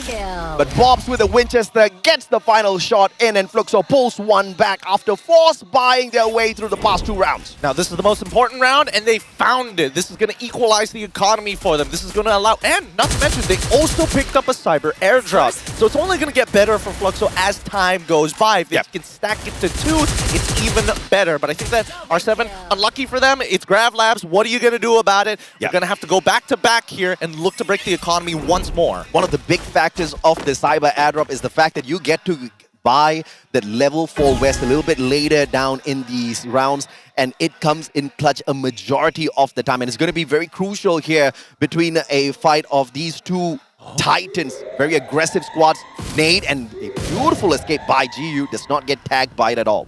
MVP so far has to be the nades, right? Whether it's from Fluxo, whether it's from R7, it really controls that space. If you can find that pick, it's even better. MT7, aware that Joker is actually coming on the flank, he's getting bops to actually make sure that the entire flank is secure while GU and Butsin hold strong. The A1 is already out, but Games King and Della, they don't take advantage of this. They don't have the information to work with. They clued early on into the round, and they're just waiting to reaffirm the info. And here comes the Flame Wall into Della, and as well as Game King, they work together to get GU as the time turner comes out. Valley dash off bombs, isolating him from the fight, but Games King, he can't get back in. He still wins it from the outside. Hax has to cover the back. Butsin tries his best, and R7 taken away. 0 casualties. Butsin tries to butcher up the players of Movistar R7 with the scythe, but could not get a single connection. And you gotta really appreciate the footwork coming off of these R7 players. Games King is truly a king out there. Man made the right decision to not go for the graduation, because I don't know if or not his squad can hang on without this superstar. All right, another cyber airdrop to contest for here. Both sides understand there's only 2 ways that this can go. There's low ground and high ground to play with. Everybody goes straight for high ground. MT7 as well as Joker will collide, but this is where it gets scary. First, it's going to be the Flame Balls, and as well as Crane Grenades just to slow things down. Games King going out of position, but manages to take down GU. While Butsin takes him out with a nade. Games King opens this game wide open with another clean round. Is this that miracle run for LATAM? Is this that miracle run for Movistar R7? I cannot believe what I'm seeing here. And could this be the best setup in terms of confidence for the LATAM squad for Battle Royale tomorrow? But first, they need to get through this squad, and they potentially need to get through AG, who's already served them a hot plate of L in the past meeting as well. It's getting bad for Fluxo, but I think they're just downloading the information. What is going wrong? Because these opening picks have not been found by MT7 just yet. Joker seeming to be a more prominent force in this game than they would have liked. Bops now making sure that they're trying to hold on. MT7 playing with the rest of the team on the low ground, but he's got a crossfire with Bops as anybody tries to go out of position. For now, we see the influence of the map, trying to make sure that even if you are controlling the center, we want you on one specific side of the center building. Yeah, Joker's on the opposite end, just waiting for one of these Fluxo players to step on out onto that ledge. So far, everybody's playing the discipline well. Blushy comes out. Tags up Game King just a tad bit here as they try to make good use of the super bonfire, but obviously nothing's going to come out of this, and R7 is going to try to bait Fluxo out of the building. This is a smart play here. This really is. Now they're onto the second floor. I'm not sure if Fluxo and no, they do. They quickly go down, and they've managed to at least find a trade between Stella, the next to a fall. They thought they had the drop, but Fluxo more aware than they were expecting. And this is off of Joker's clue initiative. Nicely done. Right? And they find another one right in the head into Butsin, turning this into a 2v2, but can he finish them off? He might get the revive down just in time, but Games King in a 1v1 against GU as MT7 is about to get involved. Flame Ball gets thrown out, and Games King, shotgun and MP5 in hand, needs to make a choice on what he's going to do because the blue's coming in. GU has been targeted down, turns the 180, he's got the backup, and MT7 goes down. The bait from Movistar R7 to drag the players of Fluxo out of the building, putting them straight in the crosshairs of Joker, who managed to take down 2 players, and then the clutch king, Games King himself, getting the job done with the Mag 7. Phenomenal play. Those jumps just to peek over the glue wall, and timely. Fluxo thought he was going to get damaged by the zone, but instead the man brought the damage to their lives. And they also secured themselves in the earlier round another cyber airdrop. So it's even between the two so far, and overwhelming odds. Now they're looking to control. Hack's a little slow to control the center. Butsin sees this, but unfortunately GU doesn't take advantage of it. Nade's going to be thrown out first.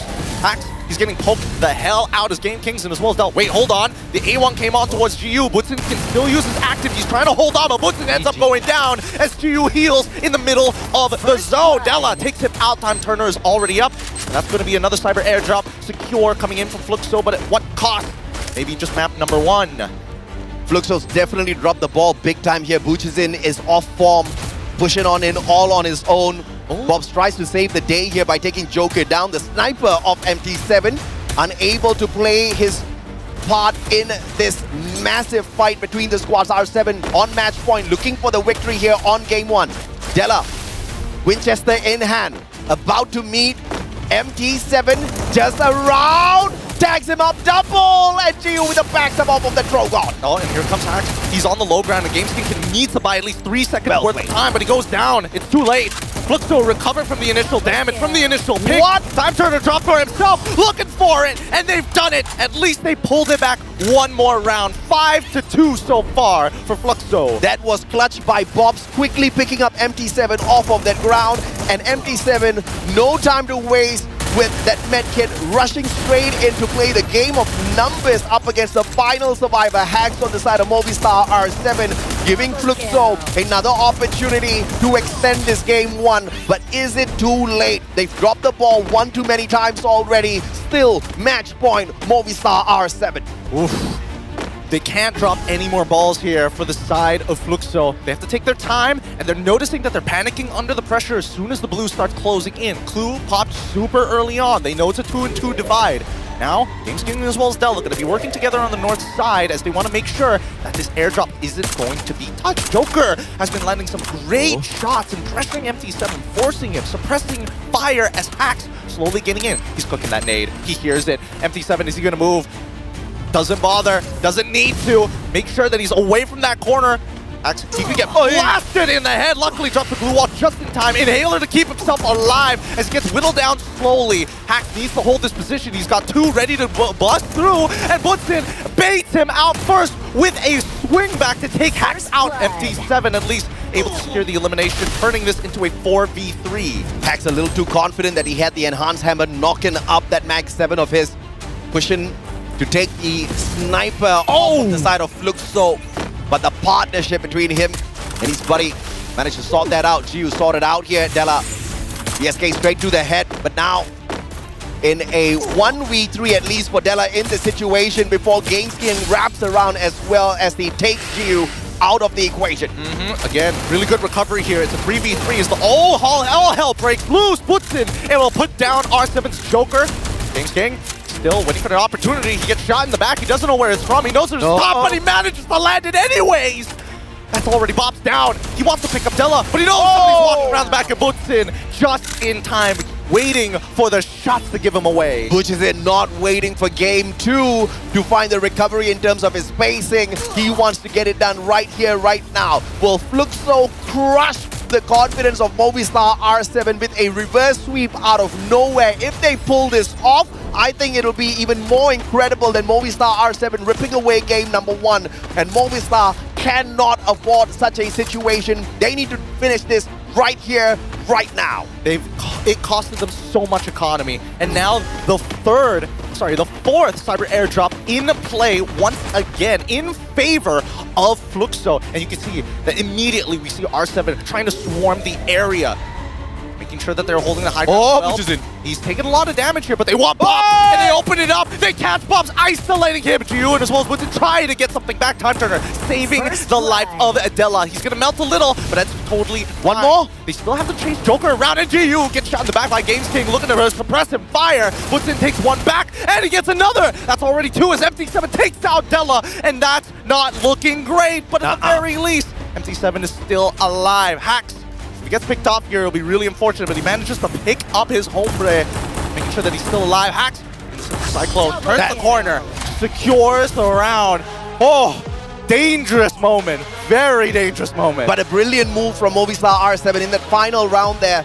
MT7 could have turned the situation around, but instead of going in carelessly for that 1v1, he focused on the pickup. He focused on playing the game of numbers up against the sniper of Fluxo, and those numbers definitely got it served up hot.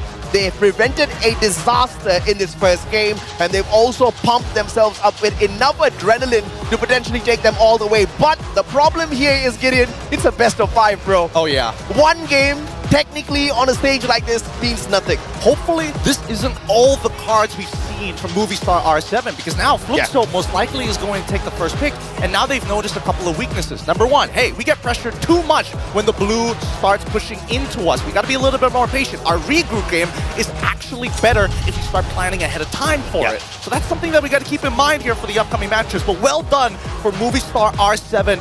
I'd want to say it's a dominating victory. You could see the momentum slowly turning, and they just shut it down before they could take it away. And one of the few teams that do not use the time turner defensively. One of the few teams that so beautifully executes the aggression when the time turner is dropped, and you gotta love that, right? And Games King does not think twice with that Mag 7, jumping in and out, weaving through the time turner, avoiding damage and serving it up hot. I don't think Fluxo expected this out of Movistar. Oh yeah, I think the Games King really well played from him. He's making fast decisions, making connection after connection to make sure that his teammates are also covered when he has free time. Yeah, man. And that's the thing right now, because Fluxo overall, if we're comparing player to player, generally speaking, they're kind of all rounded. I think that Games King has penetrated through all those stats. Something that they have to keep in mind for Fluxo in the upcoming game. And a couple of early mistakes here by Fluxo. Initially with the force buys through those rounds, I was not a big fan of that at all. I think if you lose out your pistol round already, maybe just conserve for that second round and play your recovery on round 3, which is going to be a much safer bet, right? Granted, they did manage to pull that round 3 back, but they just couldn't recover overall. And your MVP, the kid that was supposed to attend his graduation, but he is going to graduate today once he defeats Brazil. If he keeps going on with this sort of a momentum, there's no doubt whatsoever he is going to get that done. And I'm loving it, right? Ending this, at least the first map, on 13 eliminations, high damage, 6 assists overall, running the tack mark, and of course, the Mag 7. No surprises there. I do want to see the scoreboard here, because who else was able to kind of compete with those numbers? And on the opposite side, at least there's a better distribution between Jiyoon as well as MT7, but nobody comes remotely close, especially when Joker is landing some good shots. Yeah, I mean, look at the assists out of Joker though. He's getting those tags, he's marking up those players, and he is allowing the rest of his team members to get the deed done. Those 6 eliminations are not telling of the impact that Joker brought into this matchup. On the opposite end, you look at MT7, he's trying to do the exact same thing, but the rest of his team members just weren't carrying the pacing of this game enough. I think Buchizin kind of dropped the ball one too many times, right? I see what he was trying to do. Maybe against a different squad, it might have worked out. Maybe against one of the Southeast Asian teams, except AG, it might have worked out, you know? But yeah, up against this LATAM squad, nothing was working because Movistar R7, they were not the defensive version of themselves. They were just all-out attack. And this was one of those mistakes where Buchizin just literally walks into that battle. You're not going to be able to get out of there with your life. He wasn't 100% sure how the crossfire was set up, and I think that's a big problem here. With no information to work off, you really have, everybody has to be on their toes, and more importantly, just aware of the entire battle situation. Nobody can be left out of the loop. So I can't imagine what the comm sounds like on Fluxo's side, because for R7, it's pretty straight cut. Once Games King is already in, everybody starts getting pulled by the attention of how much impact he has on that first initial frag, and then things start snowballing out of control. And I think at least for Fluxo, all right, map number 1, that's totally okay. Let's look to map number 2 to adjust, and especially in those first couple of rounds, make sure that we close up these holes. Yeah, I totally agree with you, man. I think that's exactly what Fluxo needs to focus on.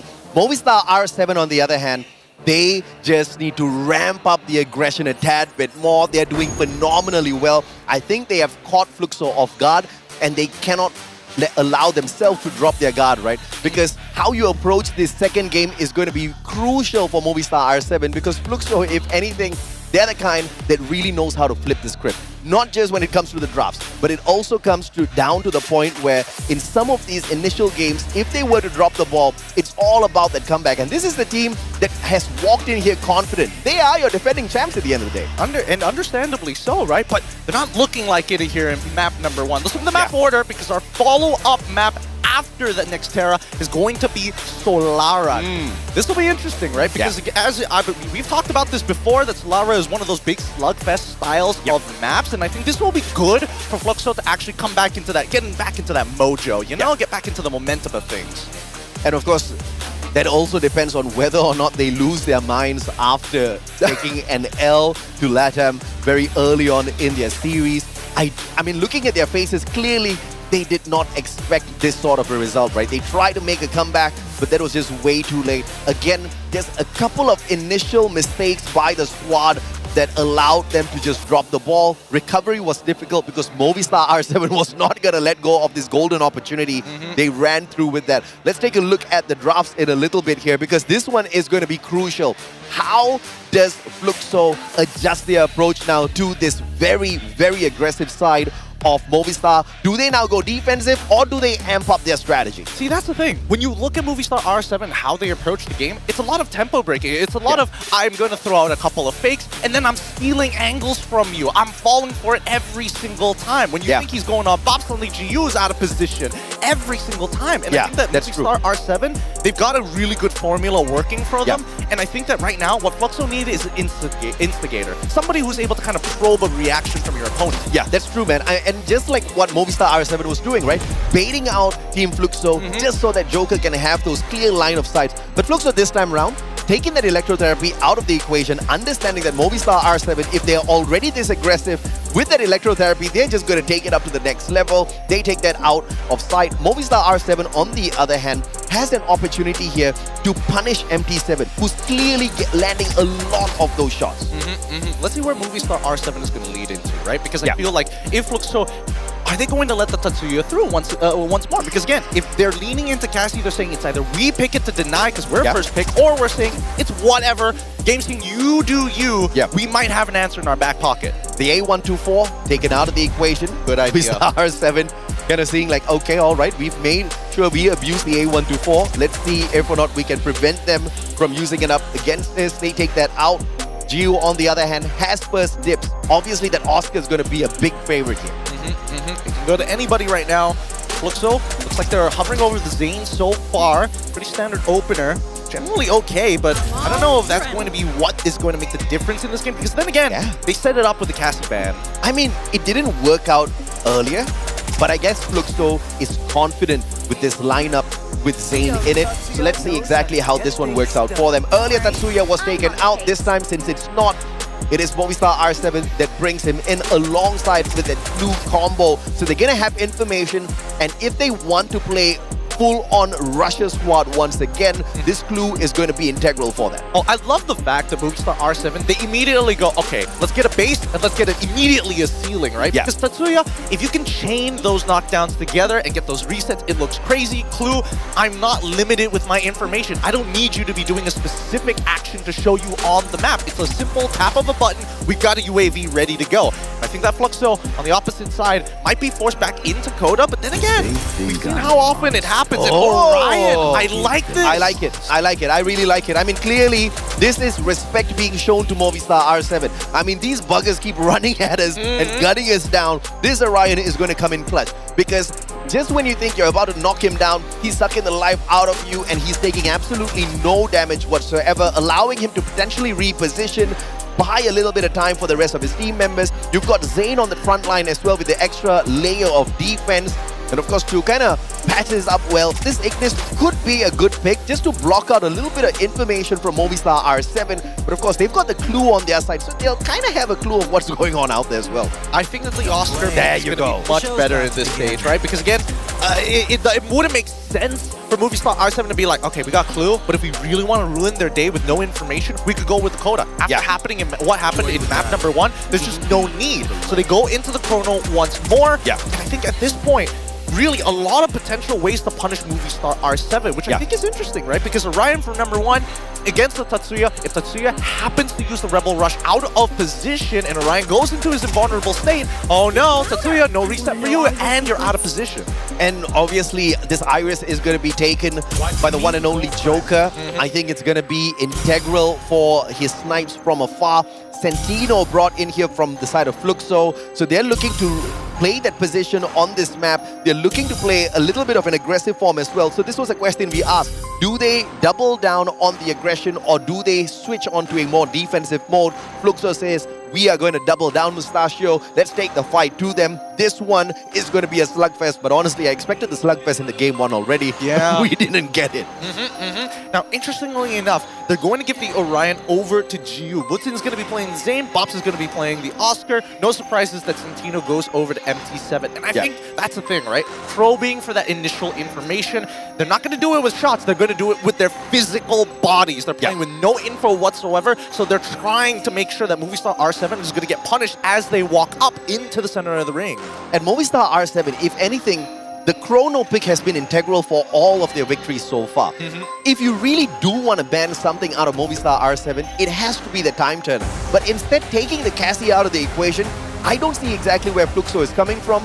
And if they get punished for that pick once again, I think this one is going to be a little telling, but fingers crossed they find a little bit of a recovery, right? Because looking at how exciting some of these rounds are, looking at how fast some of these rounds are, I want a Game 5, my friend. Oh yeah, same. I do want to see that Game 5 actually come through. But I really need to see Movistar R7, some of the other members, actually becoming a legitimate threat, because so many of the decisions being made from Fluxo is to say, hey, we're going to cut the legs from under Game Sync. We're going to take away the Cassie so you don't have the support. We're going to have an Orion so you can't get that first initial pick.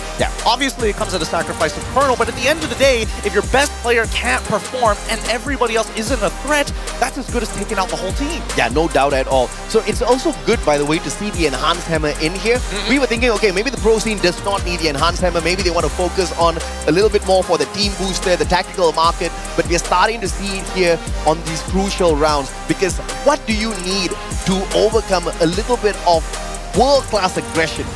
Just a little bit of extra firepower. So good to see it here. How effective it's going to be used out there, though, is of course going to be a big question. Sometimes you get a little overconfident with that Enhanced Hammer. You think that you're going to be able to rush and get the knock, and we've seen them kind of be punished as well. They have been punished, but I would love to see, hopefully sometime in the future, what that full setup is going to look like, because I'm curious, how many team boosters are they running on top of the attack marks? Is it 2 and 2? Are they going to have one person on the anvil? Are they saying, you know what, team boosters cost a little too much. We need to make sure that the hammer is there just to make sure that we have those upgraded weapons, almost comparable to some of the more meta weapons that we've seen in the past. And of course, if you bring in 2 team boosters, there's a high probability that your team is going to be super stacked, right? Because you're going to get max EP, faster EP conversion. Max EP, faster EP conversion just basically means you get to be aggressive out there. You get to convert all of the 200 EP into extra life and take those aggressive fights. You're going to have your speed boost, extra medkit, and obviously, we didn't see many of those medkits being used, but the speed boost as well as HP will allow the squad of Movistar R7 to get this done once again. But ladies and gentlemen, boys and girls, it's Solara, baby, Game 2. Can Movistar R7 go 2-0, or will your 2-time world champs pull one back? They're going to be battling each other in the place of sun and fun here. So we see that R7 coming up. Joker, once again, going for the initial flank. Blitzen actually going pretty wide here. It's a 1-2-1 split up coming in from Fluxo. They want to make sure that they've got all their sides covered. They figured out one, but where is the main fighting force? And Blitzen, he can hear the footsteps. He knows that the airdrop is on his side of the map, and he's going right in. Tries to make it work, but unfortunately gets USB down from multiple sides. Yeah, man wanted the scythe, bro. I see exactly what he was thinking. He was going for the mustachio play right there, trying to slice and dice. When you can't play those pistol rounds, the scythe comes in clutch for sure. Joker taken out. The 1-4-1 so far. Things have been evened out here. But GU, potential to get caught out here as he's flanked way too far away from the rest of his team members. I mean, he may be far away, but at the very least, he knows for a fact that he's taken out Joker. The rest of R7 trying to deny the information, right? Trying to not give too much away as they need to get into the center. And now that Fluxo is slowly encapsulating them, they have hanging members here and there. We need to see a full commitment from R7 as the blue starts to come in. MT7 is still going to be dangerous here. Has the M500 in hand. And R7 understands that they can't play the distance, but you have to understand the M500 can literally get a one-shot knock in the CQCs as well. Hax has to be very careful here. Oh, and Hax, he waited. Time turns it, and a fight time! Oh! That's the kind of headshot I'm talking about. A one-shot downer. Hax taken out. Games King for the backstab. Headshot to Bob. drops him. They turn around, but Della tries to save the day. MT7 a little too slow to this fight. Oh! He gets at least Games King at the very least, turning this into a 1-more. He's got Scythe in hand. Time Turner just timed out. There you go. Oh, the blue, unfortunately, not in his favor. Both at the exact same HP, but now, whoa, Della, he's taking too many shots. One shot left, and MT7 closes out the round. Wow, that really came down to the wire. Clutched out by MT7. Very, very dangerous situation here when you try to take on that sniper in these early rounds. That M500 is great for the long range and surprisingly effective in the CQC. I found that out accidentally. Hey, it's a hand cannon on the pistol round, and it comes with its own risks and its rewards. Oh, yeah. Round 2 about to kick off here. Now, with R7 already seeing what happened just now, they're like, okay, all right, not the biggest deal in the world. We got the initial punish, but we couldn't go further than that. We know that they played the 1-2-1, but in this particular setup, it looks like it's going to be a default spread from the side of Fluxo. Now, R7 is the one taking the 1-2-1, making sure that they keep their eyes on that drop. Initially, when I started playing Clash Squad, I never used to purchase the M500. And then there's one time where I accidentally purchased it, like in the final few seconds of that round start, and I couldn't undo it, right? And I just ran into that fight, accidentally got 2 headshots, and I was like, oh, wait a minute, this gun is surprisingly effective in CQCs. And it's good to see Fluxo managing to pull that away with MT7, and now because of that round victory, they are decked out. Double Kingfisher, VSK, Mini Uzi in their hands. And it's understandable why R7 does not want to get into a full-on combat. But with the guns that they've got on their side now, those Kingfishers, you need a little bit of range here. And they need to catch these players off guard. Della, Time Turner pulled out in the nick of time here, but mainly for the defense. Games King flanks around GU, a sliver of health, but manages to get away. Now they're taking the time with it. They've already found one. And now, ooh, Joker, he's taken out of the equation. Games King the next to fall as MT7 finds the headshot, puts in with the Mini Uzi, takes out Della, and this should be a closing round. Putin finally on his knees. Does he find the elimination? No, he does not. It's going to be a clean round coming in from Fluxo as they take round number 2 here against R7. As expected, you know, they're not coming in with the best economy, but yeah, we need to see the tempo breaker. No, but this was a big mistake coming through from Movistar R7. It's the wrong compound to bring out a gun like that. And you had 3 players going in for the investment onto the Kingfisher. I'm not a big fan. I mean, if there was a Mag 7 in that round, obviously the boys couldn't afford it, but if it was, the situation would have been a little bit different, right? Obviously, Fluxo managing to pull this one away easy off of them. But now, with a 2-0, R7, because of that force buy earlier, they don't get to deck themselves out on the defensive. So 2 of their players, Joker and Della, no helmets, no vest, they're going to be in trouble. In comparison to Fluxo, huge purchases on their side, making sure that they've got the armor clear, and now the full all-in. What's in trouble, quickly hiding into the smoke, tries to close himself off. Luckily, the time turner from Games King, knowing that he's isolated, unfortunately, the iframes doesn't allow. Oh, the nade from Pops from up top, taking out one, and Della. Games King holds on, finds a 1-for-1 trade with the help of Hacks. Puts in, unfortunately, hiding in the corner. Can't do much about it as MT7 finds a head of Hacks, and now it comes down to just Joker. Man, the nade from Bobs from up top. Didn't see that one coming. Hooked it well. And Joker, unfortunately, finding himself on the wrong side of the blue. Absolutely, man. I mean, amazing nade out there, Bobs, in that situation. But unfortunately, R7 just could not find that recovery. A very scrappy play. Aggressive. They went in there for the rush. Time Turner pulled out effectively, but the footwork out of the rest of the Fluxo members to avoid the initial shutdown, that was perfect. And obviously, those smoke vortexes proved to be very effective once again. Dropped right down the middle so that they could secure that cyber point for themselves. And I love the fact that Fluxo identified who Games King was immediately. They saw the initial dash through. That's when GU was like, oh no, hell no, I'm not going to give you a free reset and then lose my entire backline. Goes invulnerable. And now here's the big slugfest that we're waiting for, right? Gonna be shotguns all across the board, and immediately Games King finds one in the box. There you go. Turner as well, as he also secures the elimination. Hack takes out MT7, and now, close. He knew that his head was on the chopping block. Della is able to execute the rest. Nicely played from the side of Movistar R7. That's what I expected in that round 2 or round 3. Movistar R7 doesn't deliver, but at least in round 4, they made a little bit of comeback. And I was wondering, are we even going to see the Orion in play or not? You know, finally came in, but of course didn't come in clutch. Just bought him a little bit of extra few seconds out there in terms of survival, but none of the rest of his team members were around to help him out. Movistar R7 going to try to fight back through this game, but now you look at the gear. Triple VSK, they've got a level 3 MP5 on their side as well. They've got the firepower. Let's see whether this firepower actually comes into use, right? Right now, with one cyber airdrop in favor of Fluxo, R7 don't want to give too much away. First pick is going to be on. Oh, wait, hold on. Hax, he jumps right through. Tries to get Butzin, but gets shot in the back by GU. Good comms. Butzin gets traded out, unfortunately. And luckily, they got Games King down with a throwable. And now with the time turner right in the smack center, it's just a matter of numbers and a matter of time. Fluxo closes out the round. You cannot run into your opponents in such a manner. And of course, that nade proving to be, once again, super deadly on the side of Bobs. Fluxo just has got that timing perfectly nailed down when it comes to those lethals being popped. Oh, yeah. And you would imagine that Bobs will be the first one to try and take aggression, right? To say, yo, you know what? I need to put you on the defensive. But instead, he lets GU and Butzin kind of work together in the front. And he hooks those nades nice and perfect for himself. Now, as we see, 6th round already begin. 2 cyber airdrops to the side of Fluxo. Once again, it's going to be a contestation for the center. UAV thrown out here from the side of Fluxo. Gets shot down. Look at the Santino dummy. It's going pretty far. And I think I kind of like... Oh, Hax! I was about to say, I like the Oscar being the backup player, but I like that nade a little bit more. What a double nader.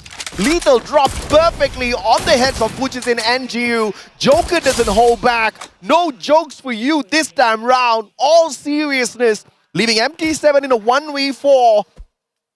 And no amount of skill can save this man right now. Oh yeah, and Games King, he knows. He's even dropping the time turn just for the fun of it. He goes down as MT7 puts him in his place. Unfortunately, shielding the shotgun in hand, but Hax finally takes him out. Oh my goodness, Hax, what an opening pick after the first shots come out. Yeah. And the craziest part, we're already past 11-11. He got a 2-for-1 deal. Well, that's exactly why the Steffi has got such a great win rate whenever picked, right? Those nades, when they get dropped, my goodness me, they truly annihilate. And now we go into the 7th round. It's real dangerous here. Right now, R7 are working with no cyber airdrops whatsoever. It's going to be pretty difficult to contest for it at this stage, especially with how much weaponry that Fluxo is making sure. And Bob's immediately trying to punish anybody hopping onto those guardrails. Quickly, GU, he's already been chunked down to 10% of his HP. They need to slow down for a little bit. More shots being connected by R7 in comparison to Fluxo as the nade come through. Oh! Bob's just dodging it as Games King and Della hold the space. Hax, again, trading nades against Bob, so you don't know where he is for certain. And forcing out the time turner is actually great for Fluxo. Absolutely, Hax now. VSK circling around. MT7, a timely glue wall to block out the access here. No snipe is going to take him down just yet. GU circling around. Max 7 in hand. Once this glue wall goes down, he can rain those bullets down onto Games King, who's waiting in a lethal angle here with a glue wall of his own. Broken down by the Valiant Dash. Bob opens up Games King, who still stays alive with the smoke vortex. Hops right back in and drops Bobs instead. What a play from Games King. Oh, he gets back into it. He's still around and making sure that he's holding ground. And he plays the ball. Dash after Rebel Rush after Rebel Rush. Joker covers his back. I thought that was an incredibly good play. Coming in from Fluxo, they knew exactly where the Cyclone was going to get dropped. They just said, hey, I'm going to be the first to comment. I need you to spill in afterwards. I'll get you the information you need. And unfortunately, Games King was able to frag out. Bob's had the Valiant Dash on that Oscar, but Movistar R7 had the Games King, bro. What a phenomenal turnaround after what could have been absolutely disastrous. That Valiant Dash breaking down those glue walls, opening up the fight.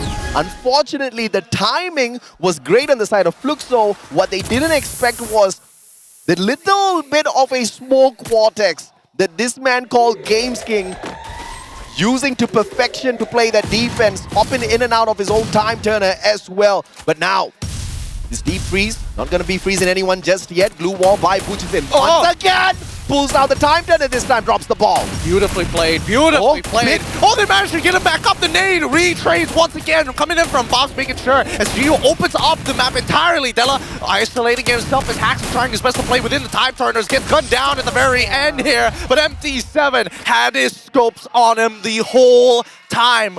Very good adjustment coming in from Fluxo. And this is why you need the tactical market, because look at the number of time turners that were pulled out there. Obviously, not all of those time turners came from just one player. And the investment of bringing the tactical market pays off big time. But match point still though on the side of Fluxo. R7 just couldn't get a miracle pulled off this time round. And they literally need exactly that. What a shot onto Butchers in as we open things up here, slowing the man down instantaneously. And Fluxo, they just need one more round to pull us equal. Now Joker, he's got the AWM in hand. He's already made good use of all Games King. Loses his head to MT7 and even gets put down into the dirt. Della unable to find the trade as he Santino's, tries to Santino away. MT7 unfortunately goes down. Della needs to buy as much time as possible. Hopping up for the canister as Hax gets in, trying to isolate GU, but unfortunately iframe's out of there. Enough time has been bought. Puts in for the one. Hax already down. Della doesn't find the retrade as Bob blows right through, taking Della's attention. Joker all by himself. No CQC, but he's got an AWM and he needs to make it count as Butson slowly putting the holes in him. Joker finds one headshot, and now it's all up to GU. One shot. Brilliant pickup onto Bobs. This is going to be crucial. Game of numbers! And he drops the final shot in. And all thanks to the Orion, takes no damage whatsoever. M590 with an explosion at the very end of that shot comes in clutch at the end. And Fluxo pulls one back. This is one hell of a series, man. I'm loving it. I'm loving it. I like seeing the adjustments as they get into the game. They're getting in tune with each other. Yeah. And now they're remembering, all right, nades are a very big part of this game. Let's utilize it. We don't need to put our bodies on the line just yet. I saw the super bonfire coming out as well from the players on the side of Movistar R7. I don't think it was used to perfection though, because you kind of saw them kind of default back to it once they started taking damage. But there's no extra bit of boost in the initial part of that engagement, which I think they could have made a little bit better use of in that situation. But of course, mistakes made at this point of time still means that they can find the recovery in the next couple of games. Yep, I think it's about the placement, right? Because at the end of the day, the initial plan was to say, hey, we dropped the super bonfire. Yeah. We want to be able to, if one of our flanks is in trouble, they can at least rotate back into it, heal back up, and then we can move together. Yeah. Fluxo, I love the fact that in the early rounds, they just defaulted, right? 1, 2, and 1. Simple 4-man split. They just need the information first before they can start taking advantage of the verticality of the overall maps. Yeah, I mean, this was the kind of fight we want to see here on the day where they just step away from the grand finals. And clearly, both Brazil and both LATAM, these regions want it badly. A little bit more for Brazil, though, because you literally have your two-time world champs sitting right there trying to get it done. And they are your dual mode champions out of Brazil as well, right? If anybody out of Brazil can get the job done, it's Fluxo. I mean, expectations have already been set for Fluxo. I think that is definitely a given, which is why it feels like, okay, all right, we wanted to be disrespectful. We want to show you why we're world champs, and R7 is like, they rose up to the challenge. Yeah, absolutely. I mean, not only did they rise up to the challenge, they also managed to annihilate them in a couple of those rounds. Unfortunately, the confidence that you saw flowing in from that initial game just was not possible because MT7 got activated. Rocking the Santino, we didn't see the reposition coming off of that Santino too often, but he was tagging up those players. That Moko was giving away that information, and this is the culprit with the Enhanced Hammer. So he's been holding it this entire time. He knows. It's like, just give me some eliminations, guys. Come on, I'll make it count. I'll make it count. And when we look at the entirety of the scoreboard, the numbers hella inflated. MT7 coming up huge with his damage, but also look at GU, right? He was able to farm a good amount himself. Yeah, absolutely. Also rocking that Rocky as well, MT7. So if he does get marked by especially Joker on the opposite end, that marker is going to drop off pretty much instantaneously. So he's just going to be that silent hunter that's just walking all around. trying to get that marker as well as the eliminations on the players on the side of Movistar R7. It's just those situations where the pet can come in clutch sometimes for you as well. I think he just wants to make sure, you know, it helps with the way that he wants to play the game. Let's look at the player highlights one more time, because hopefully, I'm hoping there's one particular moment where we see everything start to change once that initial, frag grenade made its connection. We just missed it, but you saw it on the kill feed. And that's when things started to get out of control, right? I think Bob's figured out very quickly, hey, they're disrespecting the space, and we can just nade them out of position, because they want to play their slow style of aggression of, hey, let's probe for a reaction and see what happens. We're not going to fall for that anymore. I'm just going to flush you out first. And I really like the fact that Bob's playing the Oscar and the Valiant Dash is not on the front line. He's actually the backup player, allowing Bujizin and Jiu to push on forth first, because in these initial engagements is where all of those blue walls are going to come up. Oh, yeah. And then later on, with that perfectly timed Valiant Dash, breaking down the defenses. Of course, in one of those rounds, it didn't really fare well on their side, but in a majority of plays, hanging back with that Valiant Dash served up really, really good aggression as well as offensive power for the side of Fluxo. And I love the fact that at least for the side of Jiu, utilizing Orion in the way that he did. Again, it's all about finding trades alongside with Bujizin, right? I agree, yeah. Taking his time and honestly denying resets, because the one time you saw the resets actually come through, it's devastating. Actually, 2 rounds to be fair. But when you have the initial deny, man, Games King can be so far out of position. You can't control how much distance you travel. And this is what we respect about Fluxo. The capability to counter draft up against their opponents, understanding what their strengths are and drafting so that they can overwhelm their opponents. Initially in the game 1, aggression was a big problem. What do you bring in? You already have a great lineup of team members. You know that you're mechanically skilled, you can get the job done, but you need to survive a little bit longer. That Orion was a phenomenal pick from them, and even if it was those 2 rounds where it came in clutch, those are still 2 very important rounds. Yeah, and I think this is why they set up the first pick Zane, right? Because that way, Zane complements a lot of different characters in the game, but coming out of Orion's active skill card in his invulnerability, then you can instantly buff him up, right? The timing, just so important. Now we move on to the hot sunny sands of Kalahari. And well, I don't know how you feel about it, but generally speaking, Kalahari has 2 particularly annoying maps to play on. One being Mammoth, the second being Santa Catarina. Do you find it fair? Because I don't find these maps fair. Well, the one thing in common between those 2 compounds is that they do serve up some pretty high ground where MT7 can take great advantage of, right? Especially at Mammoth, we have seen this guy smoke those players with the VSK, and obviously we want to see that happen again, but it's going to be dependent on Joker if or not he sorts out MT7. The battle between snipers is going to be crucial here on this Kalahari map. Yep. I want to see how they play these maps. Again, we've seen many different variations of teams playing on Mammoth, making sure, do you control the spine? Do you control one member on the low ground to find those initial flanks? How do you control the center without spine control anyways? And then on Santa Catarina, we've seen so many cheese moments, right? Whether you want to play on the mast or on the butt of the ship, there are different means to play. However, it does give an initial advantage for that first shot, whoever gets the high ground from Mammoth or whoever gets the mast of the ship for Santa Catarina.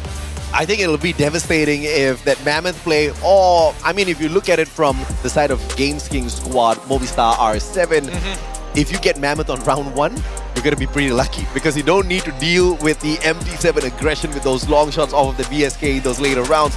But no telling if or not if you're going to get dragged back into Mammoth again, right? Oscar this time taken out, Cassie banned out by Movistar R7, Fluxo understanding that this is going to be a little bit of a problem with how much of open ground there is here on Kalahari on CS maps. Yeah, Movistar R7 said, you know what? This Cassie ban that you guys have been doing, we're going to do it for you this time. Let's see what else do you think. They're probing for information. If you get rid of Oscar, that's fine. We're still going to get Tatsuya on your side. And now Fluxo has to make a couple of decisions. Again, Clue and Coda are still available to be picked here. But generally speaking, we've seen that Fluxo has leaned into the Ignis, has leaned in specifically to the Zane to complement the composition. Tatsuya's a decent pick, but I do expect Fluxo to always have this constant pick of Zane, right? Extra layer of defense, you head on in there and you just wreck your opponents. And they've got the mechanical skills to get that done. They also want to rip the clue off of the players of Movistar R7. So now for the first time, we get to see if or not they double back down here to pick the coda when they don't have the clue. Interesting. Fluxo just want to make sure that Movistar R7 is just a little bit uncomfortable, right? Yeah. I mean, obviously they play Coda in Battle Royale, but it's a little different when you're coming in the Clash Squad. The timing's under pressure is difficult. Coda finally going to get picked up here, but what is going to be the complementary pick to kind of pull this squadron together? You need the Chrono for sure, Movistar R7. I think the Chrono has come in clutch many a times for the squad already. And granted, you can definitely buy that skill off if you do have the tactical market on your side as well. But having it on your side as an active skill has been an integral part of the aggression out of Movistar R7. And as we speak of this Chrono, he comes in as the third pick for the side of Movistar R7. I'm really liking the pick out of Movistar, mainly because you can play it either way. Defensive or aggressive, you can play the pacing instead of following whatever Fluxo sets out there. Oh man, this is Orion again. Yep, so at least we know for a fact that they don't need Orion's aim as well as the Oscar to make this work. It's a one-for-one trade-off every single time. As long as you got Zane, there's a lot more options that you can work with. And now we come over to Movistar R7. All right, how do we back up Games King? We saw what happened when Orion just goes invulnerable, and usually there's two, maybe one other member who's following behind GU when he makes that entry. So they're going to be looking, hovering over the Iris and finally gets it. So they're really just making sure, hey, guys, we just need to play better, right? Play better around the time turners. We know that Tatsuya is going to be an important factor. Most importantly, tack marks. I got a shock there. I thought Hax was going to play the Iris, and then I started having questions in my head. But I like the fact that we switched it over to Joker. And I'm usually not a big fan of Iris. But when you play this Iris on Kalahari, it's a different story altogether. Oh yeah. Right? Because you've got a lot of open ground out there. Those glue walls are definitely going to be brought into play. And this Iris can definitely come in clutch in those situations. And not to mention that a lot of the members are going to be running with at least one long-range weapon, depending on what style map we actually get within Kalahari. So at least the follow-up shots isn't solely dependent on you. Other people can chunk them out first, pull the attention away. But now I'm really nervous because this previous game, Game 2, we saw Fluxo responding to the comp of Movistar R7. It brought them the victory. Movistar R7 has not adjusted their comp at all. They're still going with their comfort picks. And if this is how you're going to approach the game up against a team like Fluxo, I think you're asking for trouble for sure. Because Fluxo determined, okay, this is exactly what the problem is. This is how we're going to counter the squad. And they got that spot on, man. I feel like Movistar R7, knowing that they're coming in with their composition once again, really wants to take advantage of map knowledge, right? Because again, early Tatsuya dashes actually isn't a bad idea to close the distance fast and make sure that you get key points on the map to make first contact to slow your opponent down. That way, you can start opening up opportunities for maybe Della or even Joker to get the second shot to finish him off. Yeah, I'm thinking this Tatsuya is going to be used in a defensive manner because the last time I saw the players of Movistar R7 running in at Fluxo on the Game 2, it didn't end very well for them at all. I think in that first game, they definitely caught Fluxo off guard. They should have crushed them in the Game 2, but the counter draft was just too good on the side of Fluxo. I mean, Brazil definitely understands the meta of the game down to the T. And I think that the better solution right now is, hey, we got a lot of open areas. We cannot afford to get naded out like we did in Game 2, right? So let's take our time a little bit here. We need precision on top of the aggression. We've set it up perfectly in game number 1. They fell for it, but now that they're not falling off, we need to show new habits, right? New habits for them to try and download, thinking that maybe we've completely changed our style of play and then hit them where it hurts the most. I would have definitely liked to see the Steffi part of the roster this time around. Unfortunately, that was not the case, and it's not like Fluxo's not teasing them with those nades. We've already seen it a couple of times, and Bobs is deadly when it comes to those nade drops on their heads, right? So this is going to be a crucial game here for the side of Movistar R7. They need to win this if they want to stand a good chance. Winning this, of course, does not guarantee you the grand finals, but at least it will up the ante a tad bit. If Fluxo pulls this one away, I'm going to be a very, very nervous guy for LATAM. I mean, I want to just make sure that LATAM gets the important spotlight that they've been missing out on for so many years here. Coaches going to be given their fist bumps. I'm trying to look at faces to see how they're feeling.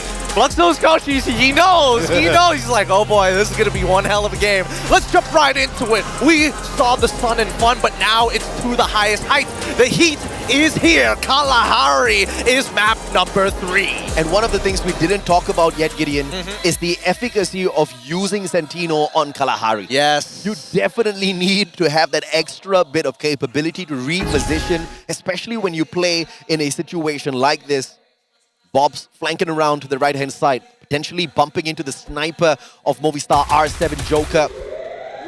And the smoke vortex will protect the players on Fluxo just a tad bit. And you see the placement here of the super bonfire. Strategizing this perfectly in a 2v2, but GamesKing pulls it out. The side play now, but Fluxo quickly backs away, not wanting to deal with this, and a great play from them.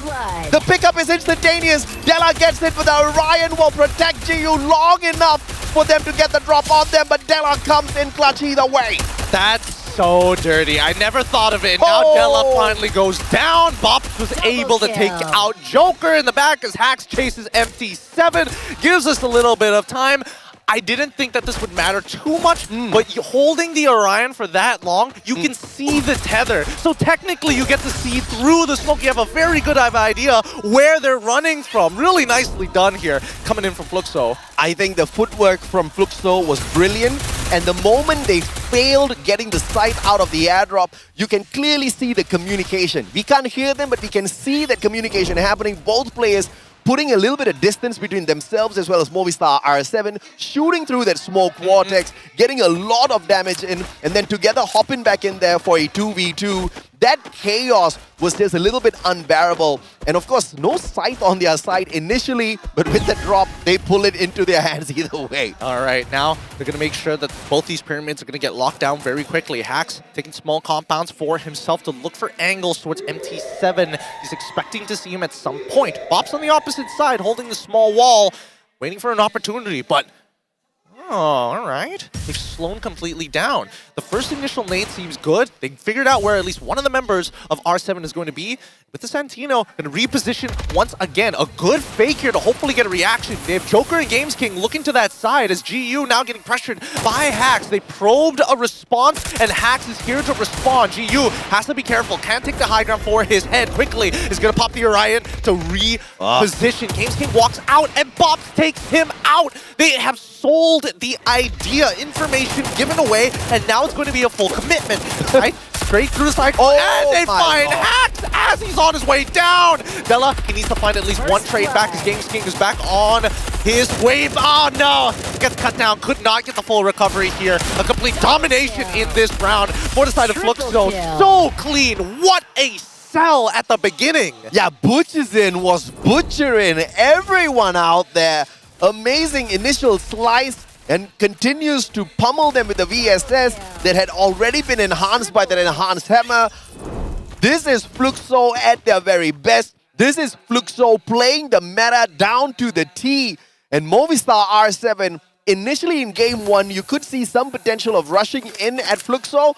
Yeah, my advice for them is stop doing that, because you no longer control the pacing of this game. They have to remember that Santino is on Fluxo's side. Bops, that opener where he initially probed for a response, managed to find a connection. No downs, but just a connection, and even sold it even harder by dropping a glue wall to say, hey, I'm walking up, and I'm Santino. Figure it out whether I'm going to be there or not. As they try to control the center of the map so far, we see that at least, from Movistar R7, a little bit of a difference here, but they want to get the cyber airdrop as soon as possible. Woodzin is willing to put his life on the line here with GU alongside him, but unfortunately, too many cyclones, can't see it. Della and GamesKing blind to what's going on, and a nade from their flank, and Bops quickly repositions. Della, he's looking in the direction, he's not sure whether he's still there. This is why you need to team up with the rest of your friends and play, man. One guy gets to drop the smoke vortex, the other guy gets to drop the super bonfire, and you get to get that cyber point for your squad very early on. Big brain play out of Fluxo. Movistar R7 kind of had the exact same idea. They dropped that one a little bit too far away. GamesKing now trying to put himself in a little bit of trouble, but he does not know that. In a 1v2 situation here, as he hops through, the site now will be pulled out. But no drops coming on through just yet. GamesKing still surviving. Yeah, GamesKing, he was just trying to deny the point as long as possible, really dragging it out. That's Santino. Oh, they're trying to turn the tides here. Santino quickly changes, but Bops gets headshot here, put it down into the dirt, and now the rest of the team is turning the corner as Games King all by himself has to reposition. Unfortunately, bumps into the wall and Butzen takes him out. MT7 finds Hacks with a deagle of his own, and at the end of it all, Fluxo only loses Bops at the very end. They still have not found the solution for this damn Orion. And that has been the bane of Movistar's existence for that previous game as well as this one. No counter pick for the Orion basically means this man just gets to walk into these battles and walk out, because if he's not getting the knocks, he's just a major distraction that's just throwing Movistar R7 into a fix. All right, here's my suggestion. I think that R7, if they can get enough economy for the following round, you purchase Ordnance. You really need to control those cyber airdrops without putting your body on the line. You gotta force you to use the Orion as soon as possible. Unfortunately though, Della, he's already chunked down to 1/3 of his life. GU and as well as Woodson working the sides as Games King and Hacks is already approaching, forcing them in an awkward spot. They lock them in though. Center of the map already given to the control of R7. Joker now repositioned, but MT7 is trying to limit that movement. Hacks on the low ground, making sure that they have to keep Fluxo honest. However, Hacks is out in the blue, and Fluxo, they want to punish this. They know that he has to move eventually. They see the nub of his head as Bops is making sure that their backs are going to be contested with against Della and Games King. Oh, spamming through ahead of time with a team member to break the blue wall, and now it's all hell breaks loose as Woodson finds one in Games King. Turning this into a 2v4 scenario. Fluxo quickly shaking it up. Ducking under, over the head, finds the uppercut to close out the round. They have not found the solution. They have not found a way to stop Fluxo. You need to maintain your distance, but instead what we see Movistar R7 doing is still playing the confidence of game one, rushing into these battles. The confidence that Games King can still come out clutch in these early parts of the game should not be there anymore. And it's really punishing them big time, my friend. It is, and I think that Fluxo, I think they've taken at least understood, hey, if they're gonna pump fake us, we gotta pump fake them. But their defense is so much better. Locking off those angles with their glue walls and making sure that they can control the timings of when to engage. Now, the Ordnance has been purchased coming in from R7. Very good option. GU still has the whole Hacks tries, but Woodson unfortunately is there to catch him off guard. They get one back with the help of GU. And that's gonna be the round for sure. Games King tries his best. GU with the help. Oh wait, oh boy. Bob's getting involved. He wants to get some assists in here. He can't let GU have all the fun. And I think they're gonna go and try and give him an ace here. Why not, right? Goodness me. Butch is in. Opportunity. Level 3 MP5 in hand. Goes in for the sprays. And there we have it. GU finally finding it at the end. Oh boy. What a hard round here. I love the adjustment because they were expecting, okay, if we're going to do the same thing like we did in those 2 rounds before, they're going to purchase Ordinances. How do we deal with this? GU, you're the only one who can hold out that front. We just need to make sure that if they want to come into compounds, we're there to punish him. Woodson, he was there. I memean, this one is looking like it's definitely going to go the way of Fluxo. It does not take a genius to figure that out. They're on a 5-0 scoreline on match point right now for this game number 3. And if Movistar R7 does not have a counter draft to deny the access from that Orion, to deny the reposition from that Sentino, we are going to see a 3-1 scoreline by the end of this series, going the way of Fluxo. This is all on the side of Movistar R7. I don't know how they can make a comeback. I think a comeback on this game number 3 is impossible for LATAM. It's it could be anybody's game, right? Still, GU gonna slowly start working that spine, making sure that if Hacks is going to sit right in the center of it, he's gonna get taxed for it. Della and Games King are in position, right? They just have to wait for the blue to start closing, to start moving up into those ribs. Bobs will eventually have to move it. Oh, big one! What a headshot coming in for Joker, but Woodson, he needs to immediately trade this. He turns the corner, a little late on it. Oh, Joker, he misses the shot, and Bob takes him out. Turning this into a 3v3. Now center control up on the spine. Ordnance is being spammed out by R7. They need to take control of these ribs, but they can't afford trades. Bops the next to fall. Games King chasing him behind MT7, taking some good shots, but not enough to find it. MT7 finds Hacks at least with a headshot. Games King finally trying to close out this round. Woodson, he's going to be playing on the low ground, but eventually high ground control. Oh wait, Della, he's jumping down with the P90. Honest 1v1 here. Time turners are already out. Good glue wall, especially knowing that he's facing off against Woodson. He's going to have to time out his abilities as Games King comes in for the finish. Butch is in trying to go up for the pickup onto Jiu, but that attempt was just way too late. Initially trying to shut down Joker, and obviously Bobs had to take up that responsibility, but it was the counterplay on that spine of this Mammoth that gave Movistar R7 the victory here. Pushing on to MT7, identifying that on the Mammoth, the biggest threat is going to be the sniper of Fluxo. And that was a job executed really well, but you can't be playing on Mammoth round after round after round. And that's going to be a big problem here for Movistar R7. Information denied, UAV coming in from Fluxo, instantly shot down. Good responses here from R7. Usually they let it fly a little bit longer, but now, especially here by confinement, they're going to make sure that the center side, and especially Bobs' angle, is taken care of. Hacks, fortunately, just needs to wait patiently. Joker slowly moving up. Woodson could look to help out, but Joker's making sure that this LOS isn't in that position, forcing MT7 to actually take the Santino. He's on the opposite side, and Hacks wants to respond. GU and Woodson now kind of left on their own accord. Joker slowly walking up towards Bob's side. Games King engages onto Della. Turn turners from both sides as GU goes invulnerable. And they find one in Woodson. GU takes Della out. Joker takes out Bobs on the opposite side, but GU wins it out for the center, finding two for himself, turning this into a deadly 2v1. Well, make that a 3v1 because the man went out to pick up Butch's in as well. Hacks down on the ground, bleeding out. Joker can't get to him, and the Orion catches up. And Jiu gets the final nail on the coffin here for Fluxo for game number 3, putting them ahead in the series 2-1. Really good engagement coming in from R7. They did a simultaneous attack to make sure that comms are disrupted on Fluxo's side, but the individual plays, especially coming in from GU, saved that round immensely. I mean, again, there was a counter draft from the side of Fluxo, and there was just a comfort pick out of the players of Movistar R7 after they took an L. There was a very big difference in terms of how these teams came into the bans and picks, and we need to see something different out of Movistar R7. But the problem here is Fluxo, again, is a team that counter drafts on the fly. You don't need to take an L before you make the right decisions here for the Brazilian squad. I agree, and I think that R7 really need to take advantage of A124. I think it's the only way to deal with this Orion. The problem is there's no guarantee that's going to get it, and worse yet, the only time we see the Orion actually show up is when Tatsuya shows up. So now the draft order is a game of the mind. I mean, this was just a expected result after what Fluxo showed us in game number 2.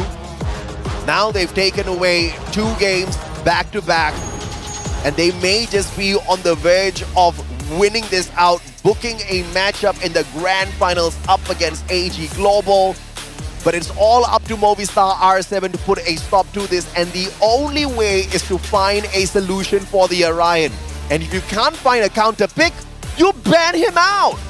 I don't know, is it worth banning him out? Is it worth giving away some of these picks? I mean, bro, first of all, that Orion just refuses to go down. Second of all, even if the Orion is not going down, he's providing so much of distraction, pulling the players of Movistar out of position, just baiting those shots out, just like what we saw Movistar R7 do to the players of Fluxo initially in that game 1, where they were just lining up all of those players for Joker to take shot after shot of the VSK.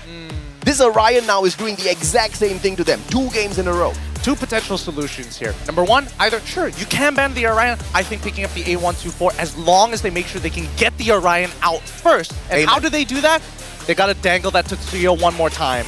Dude, you hit the nail on the head. A124, I'm a big fan, but Butcher's in. Butcher in. Everybody out there has the Wolfra rocking it alongside the Ford as well as Joseph. Also walking in here with the Rocky, and this has been a staple pick for many of the Clash Squad players out there right now, just reducing the time of that marker, because less information on the side of your opponent just means you can hide out a little bit longer and then go in for the counter attack. What makes him extra deadly though is walking in here with that active of Zane. Extra layer of defenses on him just makes him a walking tank. Yeah, he is just eating just so many shots. Yeah. And I think that, again, with these habits that are being developed and conditioning their opponents to imagine that it's a 2v2 in the center, it really isn't, though. It's turning into 3v1s. They're finding great isolations, and you can tell by the numbers. Fluxo sides very well distributed amongst the members, with obviously GU as well as Button taking a majority of the damage and dishing out the majority of the damage. Look at the disparity in terms of eliminations. Look at the disparity in damage.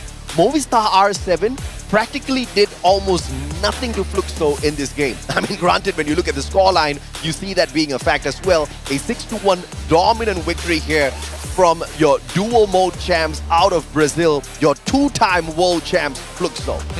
I think there is an argument as well, especially for Movistar R7. Hey, we may have a solution at the very least to the Orion, but I think there's a bigger problem that we have to keep in mind, and that's when give something like Santino over, you can see them hesitate. As soon as Della got shot in the back with that initial nade, whoa! Whole team stops in their place, and then they have to replan exactly how they're finding those engagements because the angles feel disrupted. I agree, but hot take from me, I think that Santino was not played to the best of their ability. I think there were a couple of mistakes MT7 made, because unlike the Orion, if you bring that Santino, you throw your dummy out, you play that reposition, there's nothing that's stopping you from getting shot out in the open. And one too many times, that reposition has put him out in the open where he has gotten shot down. And I think that was a great counter coming through from the side of Movistar R7. Funny enough, that's because you're talking about MT7. Bops is the one playing the Santino. That's why he's completely separate. He's not looking to be that sniper. He is looking to be the disruption. He's trying to make sure that you don't feel safe on your angles. And that's the scariest part, because we're so conditioned to feel that, oh, if I'm getting shot from an off angle with a Santino on the opposite side, it's gotta be the sniper. And he's really selling that idea. Absolutely, man. And of course, if you have a situation like this, now you just want to run away with it. You do not want to put yourself in hot soup by allowing Movistar R7 pushing you into a game number 5. Again, it's going to be down to the drafts here, Gideon. That Orion has been a big problem. Oh, yeah.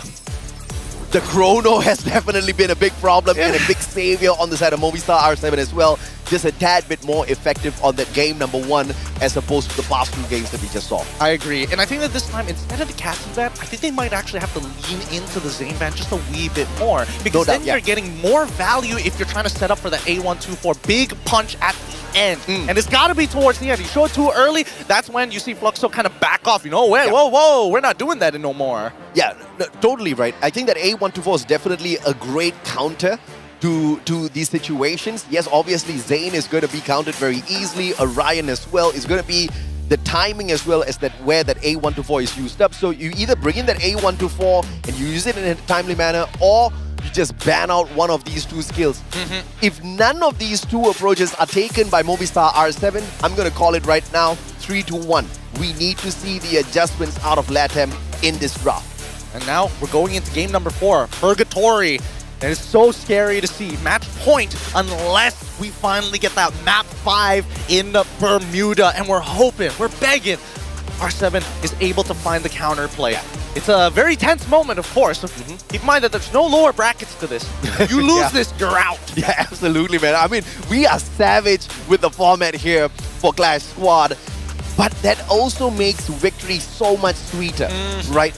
You cannot fail, you cannot falter, and those who do manage to get to the very end, they get the respect from every other squad here on our finals. But of course, Global Finals, that's what it's all about. We want to see which of the teams that are best out of their region. We want to see which team is best in the world. Usually we get to call that out in Battle Royale for the first time ever. We get to see exactly who's the best in the world for Clash Squad. And of course, this will set it up for the Grand Finals. AG Global's already waiting. They're smiling. They're watching this game. And they are understanding what those counter picks should be. And again, for all intents and purposes, we might not have the same ideas as AG Global. We see what they're willing to pull out. Oh, yeah. Alok picks are coming out of nowhere sometimes. And now we're eventually going to make our way and welcome to the draft. Keep in mind, Fluxo is going to going to be first pick this time round, so things might be a little difficult. We're expecting to see the usual bans. Fluxo hasn't really changed their draft pattern just yet, maybe only for game number 2, but they've stuck to it for the majority of the rounds. Yeah, absolutely, man. And by the way, apologies, I got that Rocky pick a little bit mixed up with Sensei Tig. Obviously, I'm a little addicted to Sensei Tig out there. But Cassie, Electrotherapy again taken out of the equation here by Fluxo. Movistar R7, there you go. This is what we want to see. The Disruptor Orion off of the picks here. Obviously, Zane is going to be that main pick from Fluxo once again, because there's just nothing wrong with that. The Zane pick has come in clutch for Fluxo time and time again, allowing their Russia to just do so much of damage on the front line. More so, I think for Movistar R7, if they were first pick, they know how to kind of play around it to set up the A1. But right now, the turn order is just not in their favor. They got to immediately get rid of the problem, which is Orion, and then, unfortunately, they have to give Oscar away over to Fluxo. It doesn't matter, though. They still have a key Tetsuya player, but they also get another comfort pick in Clue. And obviously, they are not keen on taking that Zane away from the side of Fluxo at all. Having Clue on their side gives them a lot of information, especially in the early parts of the game, to determine exactly what that rotation needs to be. And we've seen it giving them a little bit of advantage, and since that Zane was not ripped away, gladly Fluxo will bring her to their side. But having this Oscar in the hands of Bobs, we already saw what kind of savage damage that can bring in. Having Bobs kind of hang back as the bomber of the squad with the ability to crush the defenses of Movistar R7 as well. This has to be something that they look out for this time round. I'm thinking whether Fluxo, if they want to kind of, break the mold a little bit, make sure that Movistar R7 feels awkward, they go back to what works, right? They go back to the Sentinel. I was thinking whether they want to steal away the Chrono, but they don't mind it because they've seen how Movistar R7 react when they don't have an angle covered or when they're threatened from a position that they weren't expecting from. Games King has an opportunity to play that counter. Talked about this, Gideon. You had the nail, hit right on the head. And Movistar R7 says, Gideon, you know what, brother?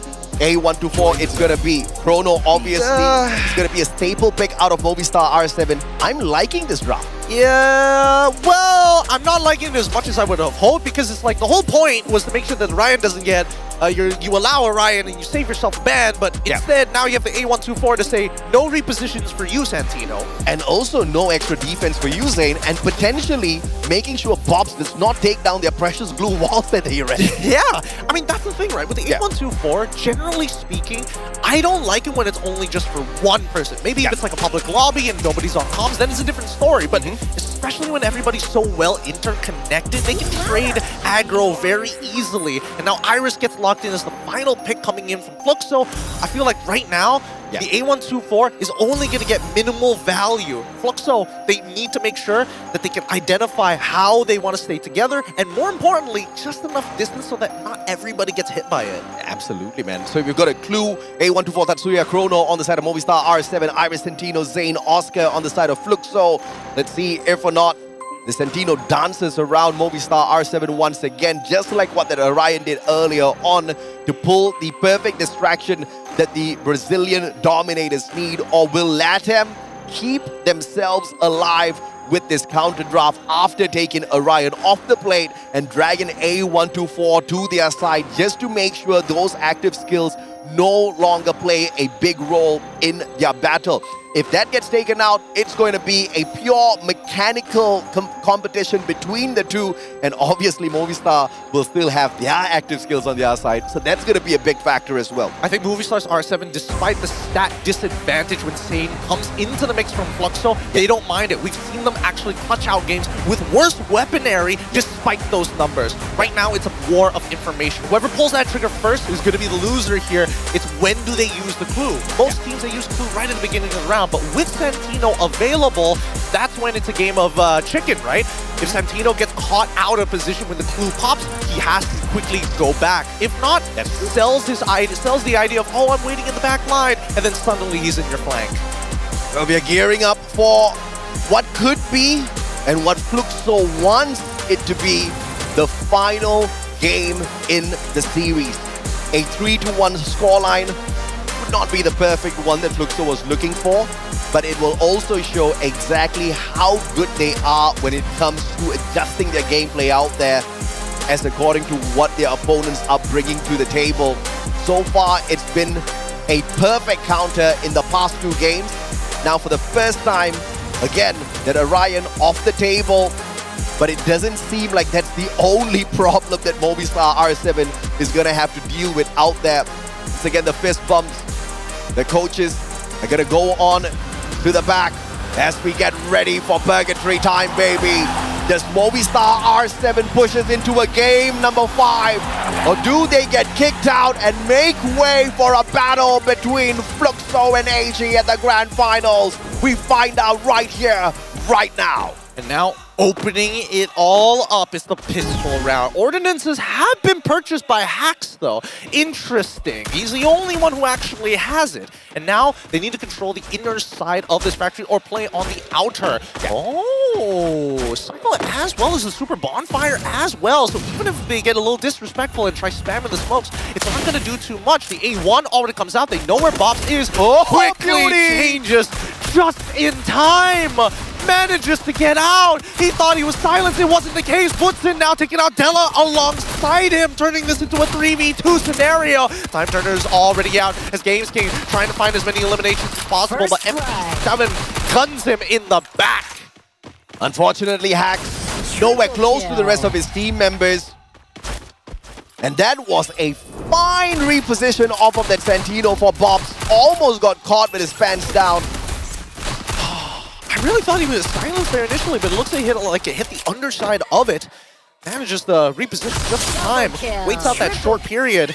Gets out of there. Scary, scary stuff. Down to the wire here. That could have been the make it or break it here for R7. But now, do we see the forced buy? And it looks like only Joker.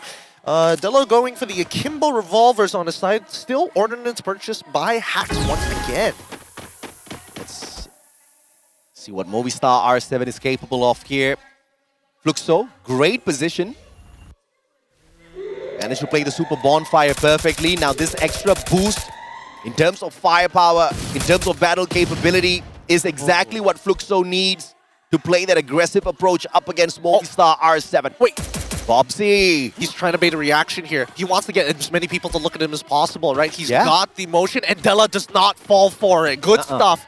Denying him all the information necessary as they will make sure that this airdrop is untouched. Now, MT7 is going to take some damage. Joker finding a good position, allowing Haxon as well as Della to move up towards the compound again. Woodson, he's got to cover the exits here. He's got to cover the entry points. He knows Games King is nearby as Hax is hopping over the wall. Just their tips of their heads are poking out, but they have control of the inner circle. Yeah, it's a great discipline play from the side of Fluxo this time round. Wanting to make sure they don't drop the ball up against Movistar after winning that initial round here. That comeback factor is going to be crucial.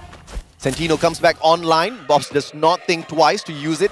Potentially looking for the distraction once again as he finds the flank, quickly repositions. And the Hacks.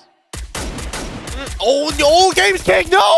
Unfortunately, with the Micro Uzi, it's going to be GU who kind of finds the right angle. And now they can take all the aggression straight to R7, deny them the spot. It's just fish in a barrel. Unfortunately, walks into 3 members peeking. And Button is like, I'm sorry, what do you want me to do? I popped it for you as well. You can't get out of there. Oh, R7 just waited a little bit too long. Butch is in, taking advantage. MC7 shows up as well. Headshot off of the G36, and just like that, they turned the situation around. Movistar almost stole that round away. They did.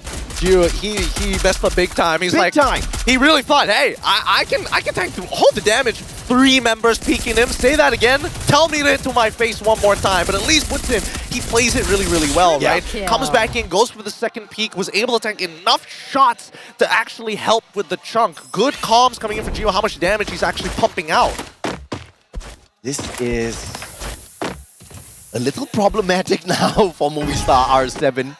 After a fantastic start to the series, a little unfortunate with how they've managed to drop the momentum, but the respect, of course, to the side of Fluxo as well. They played that counter, double nade, Games King. No time, Turner. he will be forced to back away. Oh, at least Della, he takes out the mannequin. MT7 now trying to control the high ground against Joker, and he wins it. Out pops the Iris in time. Joker completely forgot about the Iris active. And now Della, as well as Games King, need to make sure that they can cover hacks at this stage of the game. They've already taken out MT7, so there's one less person to worry about, turning this into a 3v3. Bop still lingering around the map here, waiting for his mannequin to come back up. Level 3 MP5 in the hands of Butch is in. The firepower is waiting to unleash it onto the players of Movistar R7 who are way too far away from them. I love the flanking position held here by Fluxo, but there's too spread out. Butch is in, keeping an eye on Della, making sure he doesn't get involved in this fight, but GU in a risky 1v2 that he does not know he's about to get involved in. Oh! And now he isolates the fight, quickly hops out to bait. If somebody jumps out, he might have some support, and they find it! Beautifully played by GU! Wow. Cuts them in half, breaks their ankles, and gets his teammates in on the action. A quick in and out, bait and switch, and still manages to get the double knock with the assistance. Talk about some big brain play out of Fluxo. Talk about some big brain play out of GU, the man himself. The Della caught all alone, unable to do much. Gets tagged up by the zone. And the zone gets the final save in that engagement. But GU, the superstar of that round. Wow, I really thought that they knew for a fact that GU was there. They were spinning around, but they just didn't see that he was already on towards that deep left side inside the compound. Yeah. And they honestly, I'm pretty sure they heard him jumping from the staircase to begin with. I guess they couldn't predetermine whether it was on the ground floor or whether he already made it to the second floor. And by the time they checked, it was too late. Now we come into round number 4 with a cyber airdrop already secured for Fluxo in case this drags on any longer than it should. But R7, they need to take center control at this point. This has been perfect so far. UAV sent out. Information given away. Movistar R7, they understand exactly the positions that Team Fluxo holds on to. Nade response! Time turner pulled out perfectly from Movistar R7. Hacks and Della takes no damage. So far the... Ooh, they get it! They get a delayed frag by Della. Cooking it well. Chef in the kitchen. Butson takes out Della. Over eager, you get punished. And now Butson, he needs to kind of buy a little bit of time so he can get GU back up. And unfortunately for MT7, he's kind of tied up by Joker at this point of time. Suppressive fire is only going to do so much, but now they have to chase on Hacks, and they work together to do exactly that. They turn the corner too late, and MT7 finds the headshot onto Joker. Butch is in, just doing so much for the squad. First of all, protecting GU, getting the pickup, getting the double knock coming through as well. And now going for the flank. Butch is in. Can he get the triple? Bob and MT7, they get the drops. And this is just a walk-over victory. 4 rounds in a row. Fluxo showing them the reason why they were the dual champions, the reason why they dominated Brazil in Clash Squad. The disrespect, MT7. Yes, you got the drop on me first. I finish it, and I even get the emote on your body afterwards. They're trying to make a statement here. They do not want to give R7 a single round. Yeah. And now they've upgraded Winchesters in hand, sights in hand, rifles alongside it, just to make sure that these long angles here are going to be completely unwinnable for the side of R7. Level 3 Winchester for Della, at least. Big fight down mid for the cyber airdrop this time round. Obviously, both squads want this desperately. Smoke Vortex laid out already. Super Bonfire in the house as well by Movistar R7. Butch is in, trying to slice and dice, but Della will walk away from that one as Hacks gets dropped. Good timing. Almost there, Della. He's taking so much damage, unfortunately. He's buying a lot of time at the very least. Can he find a compound? No! MT7 takes out Games King as well, and securing the elim on Hacks. Puts in there to just clean up the rest of that mess. Oh my goodness. This is not panning out the way that I thought it would for R7. 5-0. You can't say this was unexpected after what Fluxo has shown us in the last 2 games. Match point for a clean sweep in what is looking like the final game between Team Fluxo and Movistar R7. LATAM, they started off hot, but they fizzled out fairly quick. That Orion came in clutch for Fluxo, but even with that Orion banned out, they still haven't found a solution for the mechanical capability of the squad. And now, They're holding on to defaults. They've given up the center of the entire compound. They're nading to get information. What's in repositions, trying to make sure that these exits are going to be clear, but he cannot swing out too wide. Joker is going to try and lock things down. UAV going to get thrown out first. They've got the positional information, and Hax is thinking about jumping out of here, but not without the help of the rest of his teammates. He's first going to lock it off with the glue walls. Now resources are running thin. Joker out of glue walls, only 2 medkits. On the opposite end, the rest of his team 2, 3, and 2 in terms of glue walls compared to 2, 3, and 3 at least. With inclusive of GU, that's another 4 extra glue walls to work with. And they know it, right? Yeah. With R7 holding on the inside, it's just a matter of time. They've got Oscar on their hand. If they want in, they want in. And Butson, unfortunately, reacts a little too slow as R7 jumped out. And Joker, he now gets taken out by FT7. They know his position. They take him out in quick trade as Hax holds the exit. They give away the inside so they can go out. And now they're trying to close out this round and make sure that it's not a complete domination for Fluxo. A perfect round here for Movistar R7, and it was all about isolation.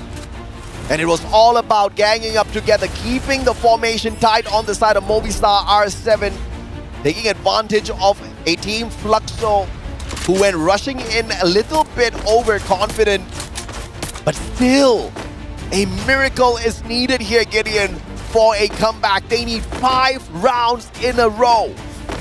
Dangerous, and they needed cyber airdrops in any of those rounds if they wanted to try and start sacrificing for the later. And now, it's about those long shots here. Bopsy's already sent that American out very far away. Odd position there. Let's see how he's going to take advantage of it. He wants to meet up with Joker on the opposite side here. As he looks for information, the center currently getting contested. His Game Kings comes in with a scythe. Unfortunately, it's not going to be enough time turners. Layered by layer. That's both sides using the time turners. Puts in, as well as GU, trying to block off, making sure it's difficult. Puts in, sneaking in shots between the fences as Hax turns the corner, takes out GU. Joker now covering the angles. MT7 has to deal with the suppressive fire. Della and Games King are down. Butson has held strong, and now they just need Bops to get involved. And as he finds it on towards Games King, MT7 just securing what he can. Buchichin just holding his ground strong with the Drogon. It's a 2v1. Bops and MT7 can still be picked up here by Joker. Trying to pull off a miracle for the squad, denied by Buchichin, who pulls off a triple for the final round. And Fluxo gets the 3-1 victory, eliminating Movistar R7 from Clash Squad and booking their ticket to the Grand Finals to meet AG Global. Oh man, after that one round from R7, Fluxo decided we gotta lock in. If there's someone we're gonna lose to, it ain't gonna be R7. We gotta see AG in the finals first. Unbelievable showdown between Fluxo and Movistar R7. Obviously, Latam stealing the spotlight in game number 1, but Fluxo proving why they are the world champs from the final 3 games. We couldn't go the distance into a game number 5. Fluxo just would not have that. And a crazy play from Mr. Buchichin towards the very end, just to play a little bit of recovery to redeem himself for that first game. I mean, we always knew that Fluxo was just a better team at actually going for the recoveries. Yeah. I think that's just one aspect of the game that hasn't been mastered by R7 just yet. They've got the aggression. They know how to snowball. But Fluxo, all rounded, know what they are doing. If we are going to fall, we fall behind cover. And if we fall together. Yeah, no doubt at all, man. I mean, Fluxo just wasn't going to lose this one out. They were not going to lose an opportunity to head on into Clash Squad's Grand Finals. Can you imagine it? They're definitely the favorites to win out Battle Royale. As far as the Brazilians are concerned, they're definitely the favorites. If they become dual mode champions here on the Global Finals, it would be absolutely ridiculous. AG Global has an opportunity to do that as well. How close they are to winning out BR, well, they definitely proved themselves on the knockout stage. I think this is going to be a wonderful opportunity for both squads. I think that if Fluxo keeps on this winning streak, it's going to make it impossible to catch up Legacy. And it makes me wonder, given enough years, it's going to be really difficult to be part of the next generation of the Fluxo roster. How do you top this? Impossible. I think if they get this victory, it'll boost them in the confidence. But of course, we got to throw this back to the host. Let's see exactly what they've got for us on the interview. All right. Thank you so much, Caster and survivors. We're back on the main stage. There you have it, our second semi-final. Congratulations once again goes to Fluxo. We are here with MT7, Butches and of course, Carol, our translator of the day. Okay, so first question is, congratulations, but how important is it for you and of course for Fluxo to secure the first ever Clash Squad World Champions title? It's okay. So how important it is for Fluxo to secure the first ever Clash Squad Champions title? Quão importante é para o Fluxo garantir a primeira vitória aqui no modo CS? É muito importante para dar mais confiança, né? E também a gente não pode voltar para casa, né? Nós tem que ganhar logo. Agora nós vamos enfrentar na finalzinha aí a AG. Espero que seja um bom jogo. Os caras são muito bons. Tenho o máximo respeito também. It's important for us because help us to build confidence here. And of course, we are very excited to compete against AG right now. So yeah, we want to win this. This is the first Clash Squad of history in a global final. So yeah. Looking forward to see that match, right, Yunsul? Yes, I am. All right, so in our upcoming grand finals, I think that we all know who is the opponent of Fluxo right now is. So who do you think is the most dangerous player on AG? Because since in our previous interview with AG, Dio said that he wants to meet Fluxo. So how do you think about that, Wuchizin? Quem você acha que dos jogadores do time da AG pode ser o mais perigoso pro time do Fluxo? Até porque o Dio, na primeira entrevista dele aqui, falou que seria um pouco complicado enfrentar o MT7, que é o melhor suporte do mundo. Então, desses jogadores da AG, quem você acha que pode ser o mais perigoso pro time do Fluxo? Acho que o Dio também. Todos os times, quando tem um suporte, um sniper muito bom, dificulta muito pros rush do outro time. Então, acho que o Dio vai ser legal trocar tiro com ele. Definitely would be Dio, because he's also one of the best sniper of the world. So yeah, we should definitely keep an eye on him because he's gonna be one hard to face. Ooh, the sniper showdown. Okay, last question. If you do win the CS championship, do you think that momentum will carry over into tomorrow's BR Grand Finals? Because honestly, that's the one that we've all been waiting for. Yeah, it's okay. If you do win the CS Championship, do you think that momentum will carry into tomorrow's BR Grand Finals? Because that's exactly what we all been waiting for. Se vocês vencerem o Contra Squad amanhã, você acha que hoje e amanhã também vencerem o Battle Royale vai ser um momento histórico para a carreira de vocês? Acho que vai, né? Principalmente pro meu time, para alguns deles que já vão ter 3 Mundial se ganhar amanhã. Vamos dar a vida para isso acontecer e vai ser muito bom. Também ganhar hoje vai ser muito bom também pra gente, para já vir amanhã confiante pro dia de amanhã. Então a gente vai dar nosso melhor. Definitely win today is gonna help us to build our confidence again, but also will bring us a lot of glory here. So will make us the first one to win the Clash Squad in the world in a grand finals, and also if we win the Battle Royale, will make us the best of the world like 3 times. That would be so amazing. Okay, I think that's it from our interview today. Congratulations once again and good luck on the grand final. We'll see you guys in a bit. But now, let's go back to our casters, shall we? Take it away, casters.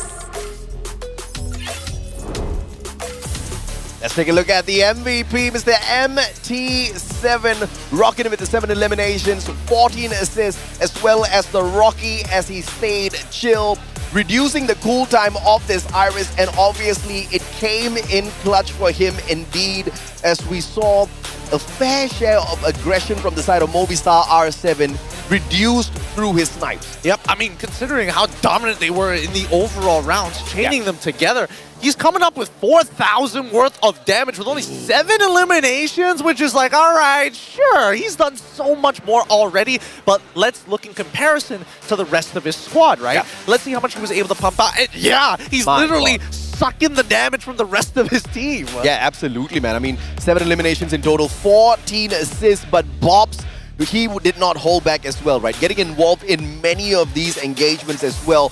Bujizin dropping a 12 bomber for the squad here on the 2 assists. Overall, very clearly, this was a team game for the side of Fluxo. Movistar R7 unfortunately just could not keep up with what could be the best squad in the world right now for Clash Squad. If that is to be made an official statement, we'll still have to see how they fare on the grand finals in a little bit up against AG Global. But the scoreline of 6-3 with the initial defeat and the adjustments coming back in here for Solara, a 6-3 victory for Fluxo, Kalahari and Purgatory both ending on a 6-1 perfect domination out of the Brazilians. Oh man, I think the Brazilian fans were a little worried after what happened in the first couple of maps, but then they rebuilt their confidence after seeing those last two games to close it out. As you can see, the big aspect that we're seeing that from Fluxo is actually pretty good at, and honestly I'm surprised that they didn't pull this out earlier, is the push and pull, right? You are pushing into you're pushing into certain angles on the map, you are pulling away and giving up space on important sides, and that's when you see MT7 working together with Butsin, giving up his space when Joker has been so out to get him with the suppressing fire. MT7 says, you know what, I don't want to interact on this, I'm gonna go damage the rest of your teammates, and then I'll come back to you once my back is clear. Yeah, absolutely, man. And of course, it is absolutely crucial as well, right? He walks in here with the auto, he's got that memory mist on him, he gets that knock, and especially up against a team like Movistar R7, who likes to play a very tight grouping when they move on into some of these battles, it instantly slows them down, marks them up, allowing the rest of the Fluxo team members to hop on in there and get the job done. But this is the brackets for our Clash Squad. And on to our grand finals now we go. AG Global versus Fluxo. A true East versus West preview here in Clash Squad before they do battle on Battle Royale tomorrow. Really don't know how this is going to pan out for anybody, right? Because again, we've seen both sides. They've been tested to a degree, but not really feeling like I've seen them go all the way, right? Yeah. Truly go all out for either AG or even Fluxo. Maybe in that grand finals, we're going to truly see how far these teams could go. The good thing for Fluxo at the very least, hey, we've already got our warm-up here. We've been playing a couple of CS rounds. Now it gets AG. Bit of a break. That's fine. We're not going to lose that momentum yet. Let's take a look at the flags. And Fluxo stays steady as Movistar R7 burns down. AG Global and Fluxo still with their banners up, but only one will remain by the end of the next series. Two teams remain. Only one can be crowned as the best Clash squatters out there. And boy, I feel like the drafting will be, as much as we saw, you know, a couple of angles and adjustments coming from Fluxo, and AG just, sure, let's try something out, right? Yeah. I think this time round, we're really going to see the logic behind the madness. Absolutely, and of course we want to see exactly how AG clashes up against Fluxo. Never seen so far here in Clash Squad.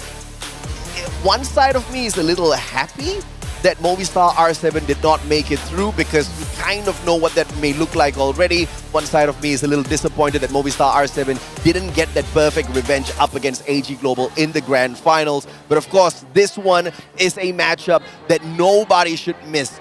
Fluxo up against AG Global. This is definitely going to be one bang of a matchup. Absolutely. You guys can't miss it, survivors. You cannot miss it. These are the top players, the top 8 players in the world battling out to see who is the best in a 4v4 format. And more importantly so, we've seen abuses of the system and really understanding what the meta has to offer. These two teams are innovators on top of it. We don't know what else is in the storybook until this chapter finally closes. Smoke vortexes, these super bonfires used perfectly from these players. We can see the enhanced hammer coming out there to knock a couple of these guns into shape as well. The extra firepower, which I initially thought these pro players were not going to be making good use of, they're definitely bringing it out when it's truly needed. But of course, we're going to take a little bit of a short break before we continue on to move into the grand finals. Ladies and gentlemen, boys and girls, Garena and I signing off. We're going to have Neptune and Husky coming back on later.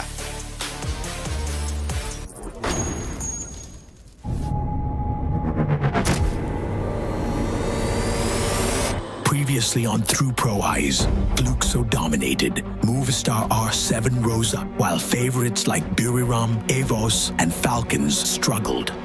One last week to turn the tables. One last chance for the teams to prove they belong in the grand finals. Qué ladrón de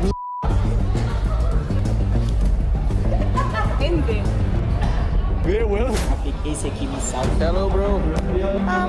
Tudo bem? Bom dia, galera. Vai gravar hoje, velho? Tá parecendo pra o cara sair dentro do bagulho e ficar em pé. Vamos que minha Who are the top 3 pro players at the moment? Games, Wasana, MT7. Hey. Música não deixa. Acabou! Trinqueira. Cancelei, prendeu. Tá aí, finaliza. Dale, vamos.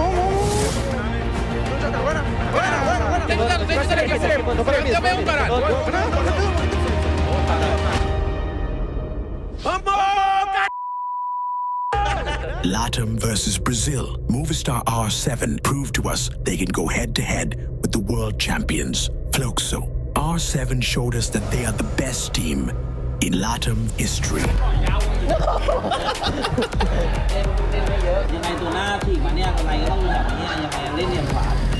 Okay, thank you. ไปทำมิ่งแบบนี้ตลอดเลยคือเครื่องเช็คอยู่ต้องติดอยู่แล้วถึงจะโดดไปมาถึงเมื่อไหร่บุรีรัมย์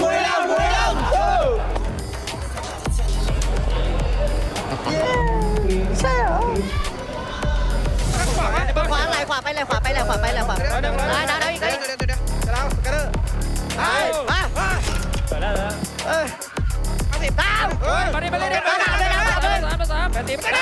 ปสวยกดดังหน้ามือไป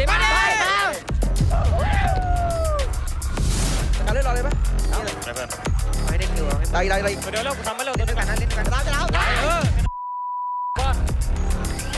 มาเลยวัดหัวเลยตาที่อย่างจังส่งระวังหลังโจรอปากกาให้จะตาย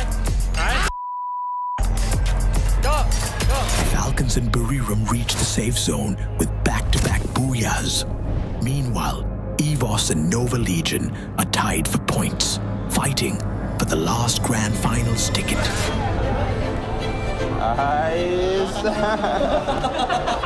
Jadi mereka juga pasti pengen berubah sesuatu. Kita nggak akan kalah deh. Hari ini gue minta lupain yang kemarin. Ini hari baru, fokus untuk hari ini. We going to final, boy. Let's do this again. Let's go, boy. Vamos para adelante, disfruten esto. Esto es lo que ustedes querían, jugar el mundial, estamos en el mundial. Hagamos lo posible nada más, loco, dale. Cada quien tiene su motivación. Dale. Dios al mando del barco y dice... ¡1, 2, 3, loco! ¡Guayde! ¡Guayde!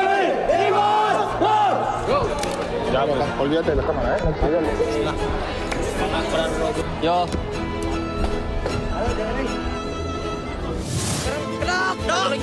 ¡Tigas! ¡Mate! ¡Buena! ¡Mate! Compro casa. Ngentot kena dari kiri gua. Kiri, woi. Knop tua. Kiri, satu lagi kiri. Set main. Beriku. Main leher. Main leher. Baru shot set meter. Direct.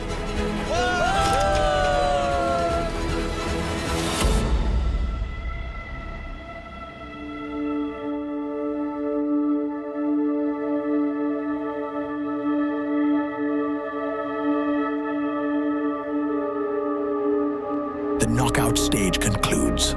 12 teams secure their place in the Indonesia arena. The story will continue in the grand finals.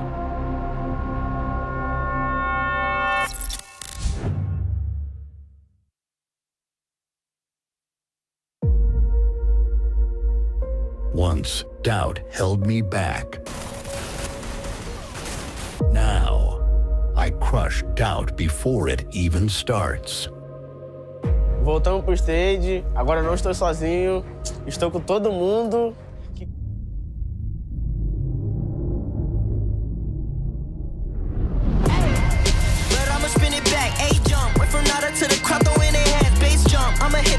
like no matter what, they front. First place, you a runner-up, dominant, but the red and the blues going ruthless. 10 out of 10, 11, I don't snooze. I pursue, don't push it, put me in game that I don't lose. I stay cool, depending on my pen and pennants I choose. Ayy, I'ma show you how.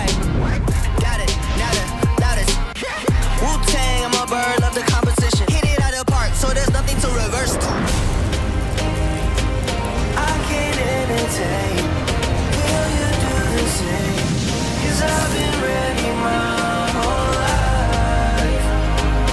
Only see my back, I ain't turning back on them. Wings on me, I'm higher.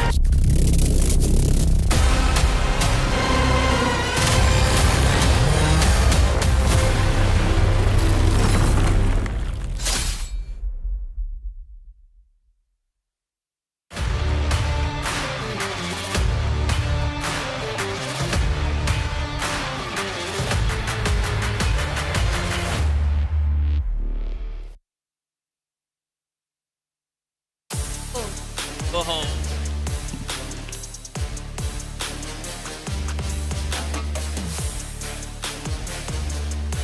Survivors, welcome back to the main stage. And for now, let's take a deep breath, shall we? Because we're finally here. This is the moment that we all have been waiting for. The grand final of FFWS 2025 Clash Squad. Thailand's finest, All Gamers Global have just swept Heavy 3-0 in a brutal semi-final, and they now stand one step away from the world title. But to claim the crown, they're gonna have to face the winners of our last semi-final, and that is the reigning kings of Brazil, Fluxo. It is truly the best of the East versus the best of the West. Now, let's bring the team out.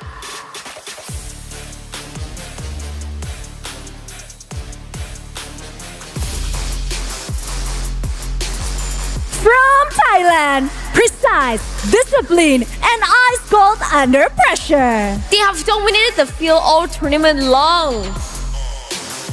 It's due, Saifa, Battles, Team SR, the squad that swept Heavy of Vietnam 3-0. They are hungry, they are focused, and they are here for the world title.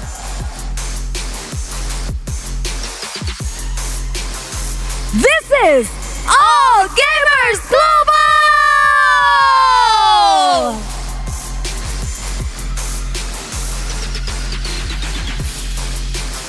And now it is time for their fearsome opponent to take the stage. From Brazil, the champions, the icons, the unshakable force of Free Fire. They have carried a region's legacy on their shoulders, showcasing discipline, dominance, and world-class consistency. This is Bobs, Chiu, Butchison, MT7, veterans, champions, legends in motion. Calm under pressure, deadly in every round. This is Fluxo!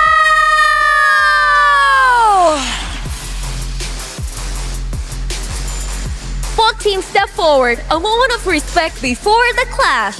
Thailand's discipline meets a continent's pride. The final stage, the final fight.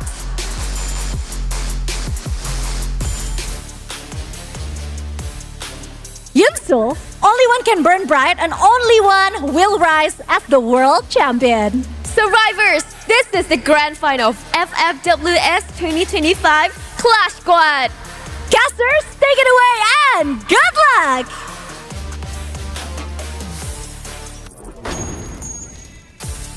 Thank you very much to our lovely hosts on the stage, the angelic Conchita and Yunso. We are back for the Free Fire World Series 2025 Global Finals inaugural Clash Squad Grand Finals. One more best of 5, 2 teams, 2 regions, East, West, and there's 2 of us, Husky and Neptune, to bring you guys one last best of 5, the final stretch to see who will step up to the podium and lift that very first trophy for Clash Squad.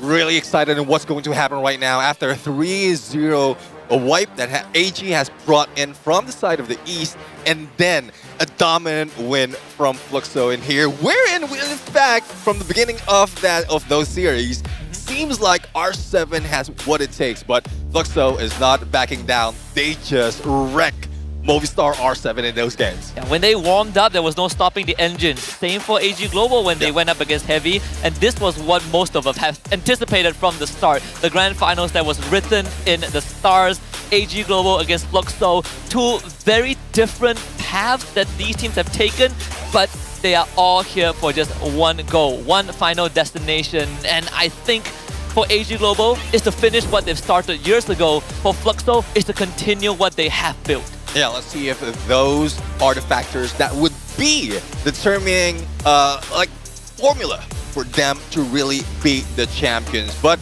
well, 3-0, 1-3, we can see who are dominant teams. The contrast is still there in terms of play style, and the counter play might be pulled off by either way. We've seen AG Global on how they can rush as well compared to what we expect them. And the same goes with Fluxo from the long range with MT7. And that's what sort of baffled me in a good way, because we know that AG Global can be a bit tactical, but they play fast, they hit hard against Heavy.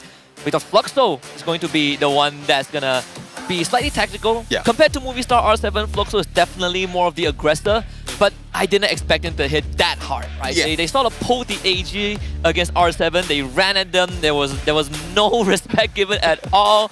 And Gio had a great game. You know, Bobs came online, led his team to victory. MT7 became just a shadow in the system. And one final. Honestly, I personally don't know who I want to root for, because I wish we have 2 trophies for these people, you know. Well, that is one thing. I mean, because of how well they put themselves in this situation, it's real difficult to find out if a team is better than the other, unless they duke it out, unless they start the game. And this is what we are looking for. But in terms of paper, it seems like after Fluxo just showed up, or after Fluxo has been knocked down in that first round, seems like the numbers are balanced between them. The win rate is somewhat equal with the number of games as well. So let's see though if this is where we would see some part of these teams like AG Global to trigger another factor for his side. I mean, that was the first and ever map loss for Fluxo that we witnessed just earlier on. But we also have to highlight Dew. This guy, veterans, you know, back in Nigma Galaxy days, stalwart esports, and now here with his teammates Sci-Fi and Barros. It's been a long time coming, right? Almost two full years in the making. Ranked number 7 in terms of total eliminations, number 3 in terms of total damage, and number 2 in terms of assists, 92. Yeah, I mean, well, monkey see, monkey do, and monkey shoot. That is what he does best. And that's the reason why he is putting in so much of damage. We've seen that from the early games. We've seen that from the previous weeks of Clash Squad. And as we look right now in MT7, another threat when it comes to that scope. When we look at elimination 49, yep, it might not look that well. But when we compare the teams, like everyone on the snipes, he is the hard hitter. The damage is 30,913 as well as the 89 assists, and that's what is very helpful for Fluxo. Yeah, it indeed is, and I think the biggest contrast between these two players is MT7 is willing to get down to the field. Yeah. Right? In Basel, Indo, and Malay, we call it turun padang. Get right down, up close and personal. MT7 is your guy. He's more of a backline player, but he also has tools up his sleeves, right? Multiple flex picks that he can go for. And now it's about the unstoppable object against the immovable force. We even talked to Dew regarding his thoughts on MT7, and he says that on the Clash Squad Showdown, he wants to outplay MT7 because MT7 is the best sniper from Brazil, and I want to beat him here. Oh, definitely. I mean, huge words that has some weight in it. He has proved that he is one of the best snipers in Southeast Asia. Now it's a battle of regions. It's a battle of which side of the globe would have the best sniper in Clash Squad. It is great recognized great, as they say. Yep. We have been hungering for a trophy for quite a while. I think the last time we experienced a drought was never, because the very first one started from Brazil before it got brought back by EVO's capital in 2019. And ever since, it has stayed with us. until Fluxo, well, Magic Squad changed that and it became Fluxo. But even then, regardless of what trophy, what category you're looking at, being the first is always the most memorable. These two teams are on the precipice of being the first Clash Squad Global Finals winner. Well, let's see though, because we do have some predictions for you. I choose Fluxo because of how dynamic their gameplay are, and you are going for AG Global. Yeah, I mean, I have to admit, you know, it would be quite a disservice to AG Global if we both went Fluxo, but on top of that is also, I think AG Global has shown consistency, right? Consistency, innovation, and the cherry on top is I just want you to finally win a trophy. He's the only person in the circuit right now that has won a World Series Finals MVP without the actual championship. It's about time, right? It is high time that he gets recognized. If he already isn't, I feel like Duel fans have been frothing at the mouth to watch him lift a trophy. Yeah, and this is the moment. This is the moment where Duel would put them, or bring them proud in this fight, in this championship. But looking at the map that we have right now, well, we're starting it off in Kalahari, and that's where we need both of the teams, or both of the players that we just featured. Yeah, and the best part is that Kalahari and Purgatory were the two maps that AG Global didn't have to play on early on because they 3-0 heavy. Fluxo will get the first pick for this map 1 on Kalahari, and that makes it even more exciting because it is Sniper's dreamland. Well, I'm really looking forward on what they're going to bring in, because earlier when they played at Orion, it was just game changer. I mean, it disrupted the play, especially in the close range, and that's one thing that AG needs to be cautious about. So let's see though on how they're going to start it off on the bans, and I won't be surprised if if Fluxo, if they don't have that opportunity to take out Orion, it will be taken out by AG. And they also showed us the possibilities, the limits that you can push Orion to, right? It was a question that we sort of discussed a little bit when Heavy played at Orion. We saw the weaknesses, but we also kind of know the strength that Orion has with the proper resources from the teammates. And Fluxo was able to show us that in that final map against R7. Of course, the classic Coda Clue ban, so no intel gatherer. You're all going in blind, you know, gotta rely on Moko, gotta rely on the tactical market to get you some tools. Then Zane's gonna be the first pick for Fluxo, Santino for Duel. This one pretty straightforward. Yeah, straightforward. It really adapts to his game style and his reposition. But the reposition is still in a distance, comparing it with that Zane. And then with the addition of a Cassie, we are seeing how Fluxo is going to play this. Aggressive, but we know and we've seen how well they time those aggressive. What we saw from AG early on against Heavy was also the classic Cypher Barros duo, right? The Sniper Hunters. Now, I'm thinking if they would do the same against Fluxo.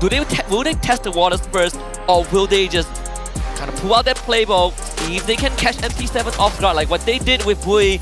And if they do, I'm pretty sure they'll stick with it. The Orion comes up from Fluxo again. Yeah, I don't think they will be able to pull off that Sniper Hunter anymore. Because if you have that Orion, it will disrupt them even before they get far. So like, you don't want to be head on that, because of the Crimson Crush will definitely crush you.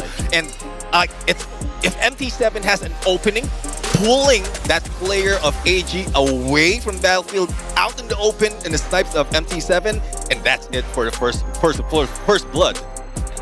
But that's why we can see the application of this chrono also, right? You put that time turner down, that dome is going to protect you from the snipes of MT7. And so far, I mean, even with this final pick, the only person that can really disrupt you in that chrono dome is probably the Orion, but it's very inconsequential. So there is a safe space for AG to sort of recollect and function and kind of stall out the game if needed. Decent defensive tool, I think, for both sides with slightly different properties. A more selfish approach from GU with the Orion, but Fluxo, they do make it up with that coordination. Well, let's see though, if that's something that they can pull off, because Zane on, Buddhism on Zane used 6 times all throughout, or make that 7 times all throughout, and the win rate was around 77%. So like he would be deadly. He would be up close and personal. Plus the backup of GU on the Orion. There's no telling how AG can play this off. And we also have to take note of what Bobs is capable of, right? Like his favorite weapon, every time you spotlight this guy, he loves that. He loves nades. Yeah. He's a pyrotechnician. He loves explosives, and he has so many great moments, you know, with the RS50 in Battle Royale. Yeah. Just generally AoE influence. You can look at Bobs to do it, and he's supposedly the supporter, but I digress. I feel like he has that Russian DNA. Yeah, we've seen that so many times. All-rounder players as a support, and that's what makes them even deadlier. But for the side of AG, I know there's a certain plan with that Ignis as well as Chrono combination, but it still depends on how are they going to treat Zoom this time. Are they still going to leave Zoom behind and deal with the dynamic duo, or is there a different plan in there? Because there's a potential that a 1-3 split might work just to counter what Fluxo has in front line. So far, Heavy hasn't been able to provide any remedy to that 1-1-2 split, right? Barrel Cypher on one end, Team SR takes the pressure away, and then do just sort of just freestyles on everyone. If Fluxo can kind of come up with a way, a solution to deal with that, then we've got a game on our hands. Then we will see how AG is going to thrive under the pressure of needing to adapt to what Fluxo has brought in, because that innovation from AG has been that selling point. Well, we'll see though, is we are going to be sold at this point on what they are going to bring in. I guess everything is ready, everything is prepared. Sweats are building, as well as the heat in the arena. So let's see if this game is going to the east or going to the west. It is AG Global going against Fluxo and Kalahari.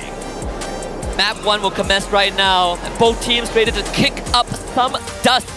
It all comes to the pistol. Sadly for AG Global, 0% win rate on pistol so far. They've lost all 3 to Heavy despite winning the eventual series. Let's see if this is going to be their turn of fate.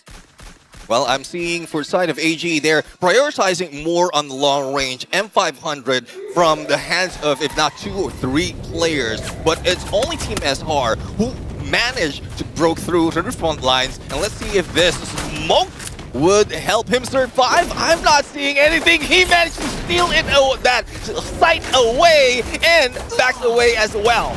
Wow, Team SR actually got the job done too. And Cypher, you can always rely on him. And that's 2 bodies down for Fluxo MT7. Gravely wounded Team SR. Gonna swing away on the GU. Somehow turn it around with the 1887. Define Team SR, but still the numbers in favor of AG Global. GU needs a bit more, and he gets Cypher down as well. That's a twofer for GU. Looking for number 3, GU! About to make miracle possible. The site does not connect, and GU have equalized the playing field. There's on the overside, but unfortunately MT7 sees him through the smokes. It's only 1 remains. No pickup can be done. Otherwise, 2 might be going down. It just is a matter of time right now. GU jumps in. There's still MT7 that would back him up, but no! GU with a shorty, take down 2, but he's not out just yet. Barrows was managed to be picked up, and it's back to a 1v2. This time, it's on the AG side. And they cooked up. GU has to relocate. Duke gets wrong. GU again! Goes back into the invulnerability. GU with the ace to open up the grand finals. Orion's Crimson Crush, crushing the hearts of AG Global in that heated round number 1. And this is the best pistol round that we've seen so far. Unbelievable individual performance from GU. And that's world champion quality, world-class performance. We did come into this saying, let's see how they'll thrive under pressure. Yeah. Well, GU, molded by the pressure, and the tension breaks with that 4-piece. Oh, definitely. M1873. Well, it can be used later on. There's still potential that they'll be able to pull it off. But with more money comes more firepower. It seems like we are still going to see that from the side of Fluxo. About Team SR will not be surprised anymore that he will be cut off in taking that side, and Budastin managed to damage him.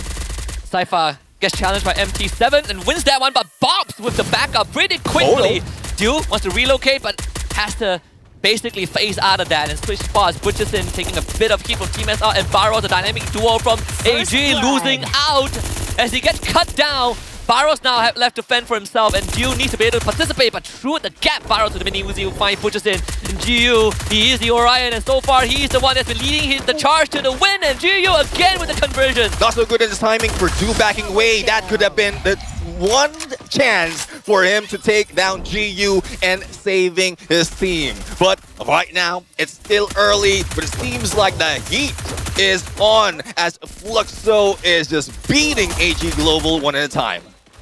So you were saying that Orion kind of selfish, and then there's GU. Oh yeah. Perfect. Perfect for him. I mean, GU is using it to the best advantage to back up his teammate. So he can go in there in the front lines, defend, like beat, tanking all those shots, and like he is not being damaged as well. So great use of an Orion at this point. But AG Global, well, great reposition from Ju just in case he will be using that shape splitter to give some backup for Barros and Saifa as already crossed through the borderlines. Very self-sufficient so far from GU. Time turner comes in, Team SR trying to duck around the corners. What? That time turner actually keeps him safe. Du was able to get MT7 with the Winchester. That should be the tension breaking in the half, but sadly, Fluxo able to trade back, so 1-4-1. Yeah, unfortunately, they ring around the rosy to pull out Fluxo from the smoke vortex. Did work for some time, but unfortunately, Du will not be able to confirm. But let's see, it is GU down, MT7 out, Budusin and Bobs will be going against 3 players, and the dynamic duo is still on. With GU out of the picture, the main powerhouse eliminated. We'll see if Fluxo, the rest of Fluxo, can they take over that burden? I mean, Butcherson and Bobs, we see that Zane Cassidy, something that you talked about, right? A lot of firepower and a lot of resilience packed into their utility. But they are outnumbered. So Bobs and Butcherson double up to try and find isolated fight. Oh, Saifa being rushed in, but unfortunately, he had Bobs, and there goes Barros on the flank to take down Fluxo on that final hit. Now, 1 point going into AG right now. Huge potential for them for a comeback and an equalizer, but that would depend on what will be brought in the weapons department, as well as which part of the map are we going to be brought in. I mean, it's a pretty clean round 3.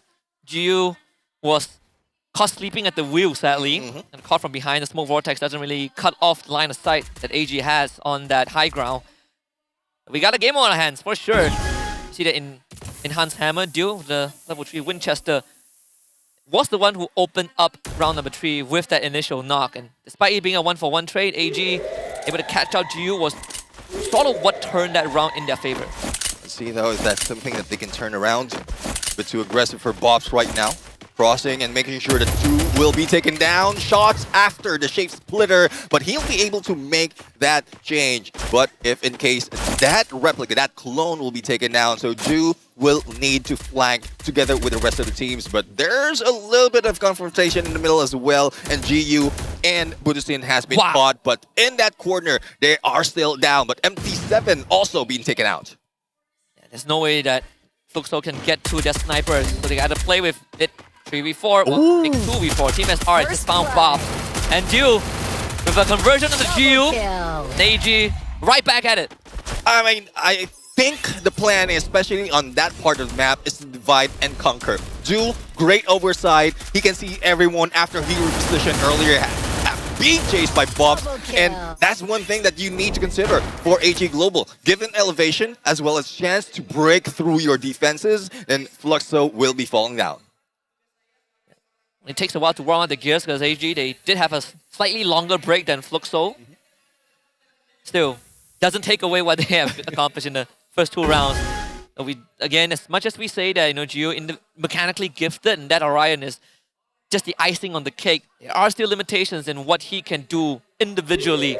And AG is looking to pull that apart, right? We no longer see the dynamic duo team up together, but they're splitting up, like you said, Neptune, divide and conquer. Yeah, divide and conquer, but Fluxo understood that from the first few rounds, and now they are just sticking together apart from Bobs, who might be caught off guard by Barros, and as well as Do has he used that shape splitter to go for a double team, but unfortunately MT7 caught him, backstab, Budistin on the chase, Cypher managed to get away, and Bobs will be taken down after probably distracted of MT7 eliminated. Yes, it's definitely a smokes and mirrors from AG Global. We literally just say that they're not pulling off the team up that we saw against Heavy, but we completely lost track of where Cypher was.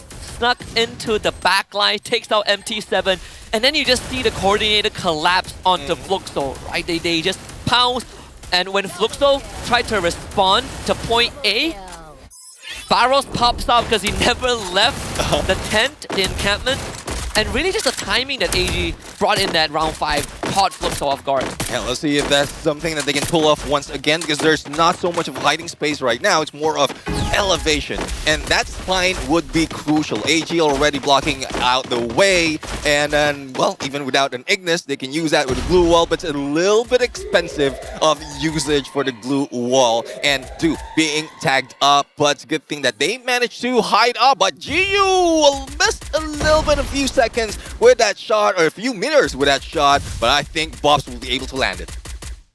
And how some teams deal with this situation, if they are trying to go up against where AG Global are at position, you utility dump, right? You put the pressure on them. With Fluxo, they don't have that luxury yet. Bob's gonna throw that frag grenade, and that one doesn't connect, then Fluxo will be forced to take a downtime. Seems like the dual wall that Do has put up is good enough. Meanwhile, Team SR taking a fight on the low ground. There's that bonfire there. Budistin puts down the dome. Blue wall from Team SR. 1v2. Budistin wins with the Trogon. Max 7 versus a Trogon. The 3-shot wins. And MT7 opportunity almost to with a sliver of health, but here comes back up, and Cypher will be taken down. The magic of the best sniper in Brazil is still on, but the only question is, will he be able to make it as the Blues closing in and there's no backup in play? Oh, they don't know where he is! Oh, MT7 would have loved to get that knock, but he does drop back down to the embrace of his teammates. Barros gets given time to heal up. Do also repositions, but Budistin stops him in his tracks. And Fluxo are on track for the equalizer unless a miracle happens by the hands of Barros. Well, Winchester doesn't always equalize to a win at this point, especially if MT7 will be given an AWM. But Do still up. Team Booster is really a help at this point. Still, you will need to move out of the way as well as into that next phase of the circle. Now, Budistin shot and will be taken down by Do. And here you have it. AG equalizing the numbers. And that's what we talked about at the start of the day. You need to tie up loose ends because the Team Booster has given us some of these moments where you watch that round win slip away, and Fluxo are now down to a 2v2. Whatever lead that they've gotten for themselves has completely been eliminated. See that clone drop down. GU obviously is not going to take it. Now he's going to drop in front of GU. Barros takes the fight by GU with the outplay, and GU saves them again. A clutch in a 1v2 on a 2v2. That is what GU has to offer at this point. And great use of Winchester as well as the timing. Because at some point with Orion, even with the animation as you go down, you might have been taken down because of the delay of how you react with that 180. But he knows how to trigger it in the perfect timing as well as switch it over to the other players. It's the timing that he phases in and out of reality that has been a big catalyst in Fluxo winning these 1v1s. Well, I say Fluxo, but it's just GU. Well, let's see though. GU is deadly and so ready in the face of Team SR once again. Though I'm seeing some potential on what Team SR is doing, but he's putting himself in harm's way most of the time. And at some point, it will be difficult if he fails and no backup will be coming up. But good thing that he managed to damage GU at point, pulls out that time turner, and try to go for a tug of war on that airdrop. But let's see who's going to win this glue wall and smoke vortex battle. On the other side though, we're seeing a 1v1 where Cypher might be in a problem. Blue wall's gonna buy Cypher some time. They come up to the window, and Cypher again, it's all about buying space and time and just absorbing the pressure. He busts through his own defenses, but it's a 1v2 Cypher. How much longer can you run? and I think he's done enough. 1-for-1 trade so far. Bobsters go down. Barros comes in with a double up, but Butcherson recovers that fight. And Team SR left to deal with GU. Sadly, he also loses as GU blasts in with a Trogon. And Fluxo en route for the 4th round. Little no chance for a pickup, but that can be used as bait for him and GU right now against GU. And let's see who's going to win. Up close and personal, VSK. Will he be able to make that shot? Quick recovery, but wouldn't he be able to go for the follow-up? And GU, as he heals up, MT7 will distract him. If that was a headshot, it would have been a different story. But now they know where he is. A couple of blind shots through the smoke vortex. Enough for Fluxo to work out his location. GU is just going to go in for the rush. The Trogon, incredible in close quarter combat. GU goes for those pop shots over the wall, but needs to be in. Landed! GU almost does it. A link shot comes through. Second one misses the Tim and MT7. Can he do it, GU? We're dealing with weapon swap. Can't see MT7! And right in the dome, MT7 brings Fluxo to 4. There you have it. Absolute cinema. Sniper versus sniper, and we are seeing how well each other can play it on a close quarter combat. Almost saved the round. This leg shot, I thought it was everything. MT7 even switched to his secondary, but decides, this is what we talked about, right? Yeah. No scope it. MT7 gave it a good old pop shot, no smoke. Yeah. That one's going in the box for sure. Yeah, imagine like the delay that you have before you scope, and that would be your downfall. Especially on how close it is. It's only a wall. You stand up and you can be hit. And well, let's see if there will be a round 2 for that bout, but it seems like Saifa will not be joining that battle.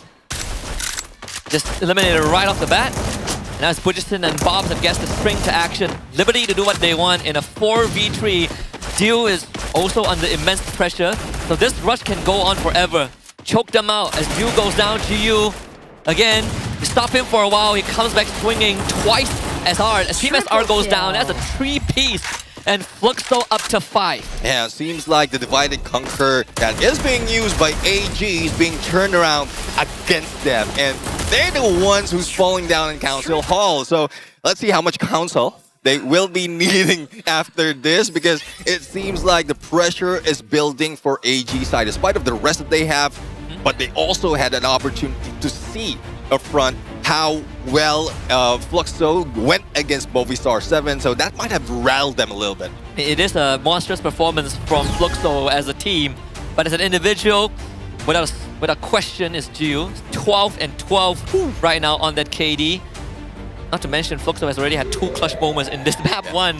That is a big morale boost. GU might come under pressure though. 3-man stack, 3v2 on the other side of the shipwreck, and gonna make contact right now.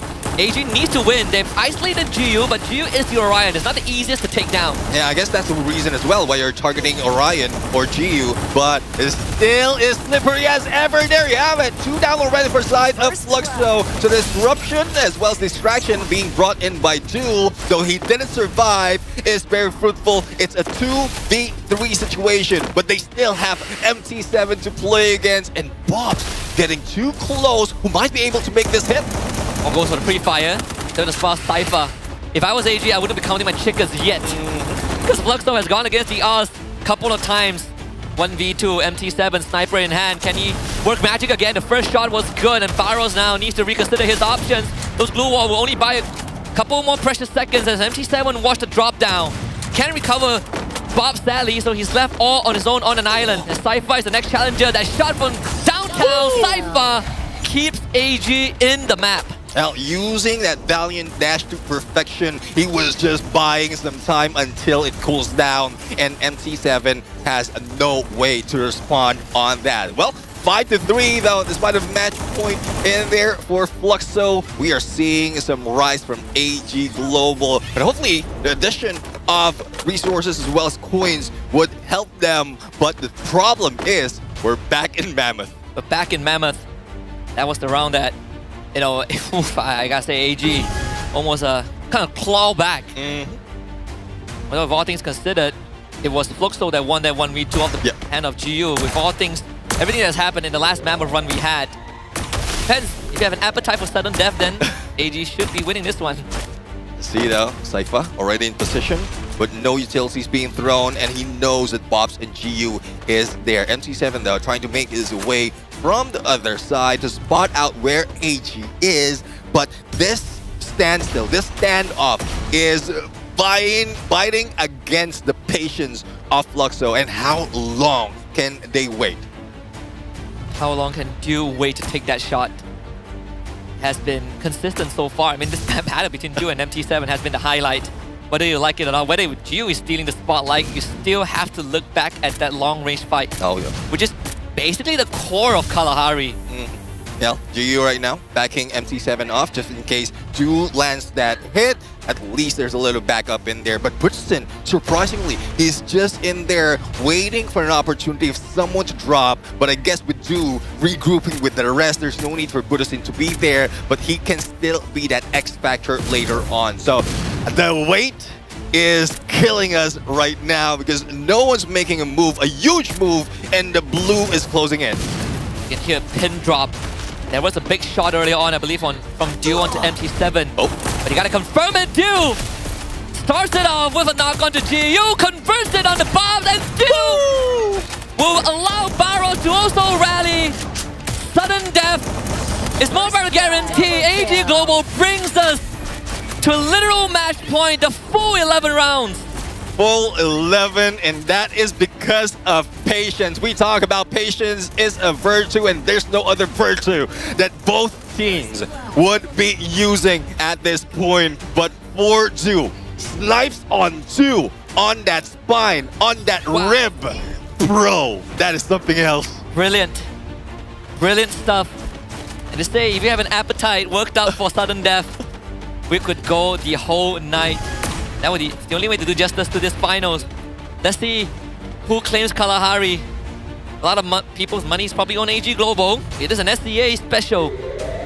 Let's see if Fluxo allows them to play slow again, because Cypher and Barros are in action. Yeah, love the movement, love the change for Team SR. Didn't do that usual frontline push, but unfortunately Cypher would be knocked down. And great opportunity for Dynamic Duo to be able to make their way. Ignis has been triggered, and the split and the pinch against Bobs, almost taking him down. But still, Cypher managed to finish him, and it is now favoring AG, and Team SR still nowhere to be found.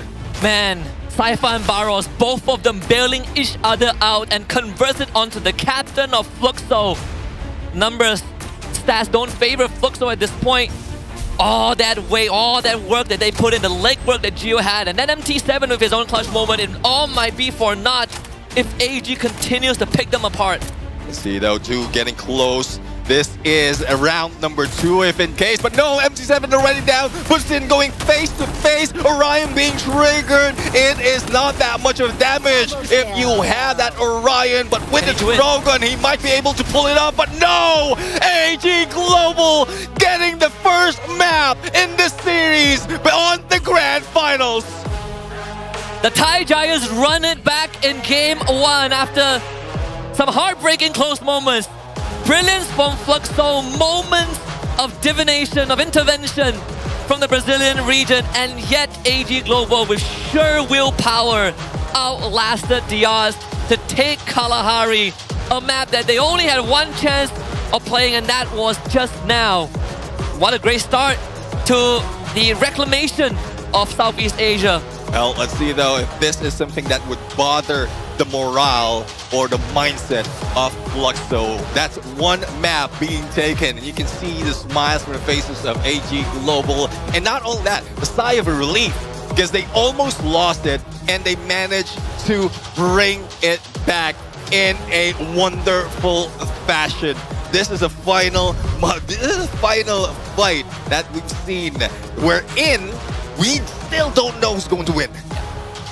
That's one way to start a grand finals. AG Global with this booyah.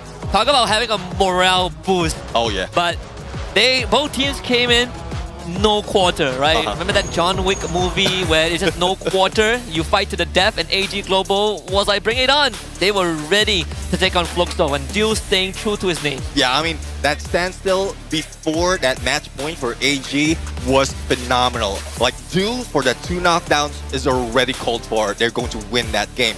But what I love as Team SR in the first half of the game, he's always up front going against Budasin. But at that point on the final moment, he was nowhere to be seen. It's the dynamic duo who made that noise, and that's where Bops was reeled in and everything just fall for Fluxo. Yeah, and it's not to say that Fluxo didn't anticipate that, right? They were the ones who got the first knockdown, but then we saw the bailout come in. Right? When the duo feel like eternal lovebirds, they just would not let each other go. We see the pickup, we see the great escape. They were willing to use the Valiant Dash, break through their own blue wall to get into cover, and then we saw the conversion onto Bops. It's these moments that really, makes the whole identity of AG Global come together.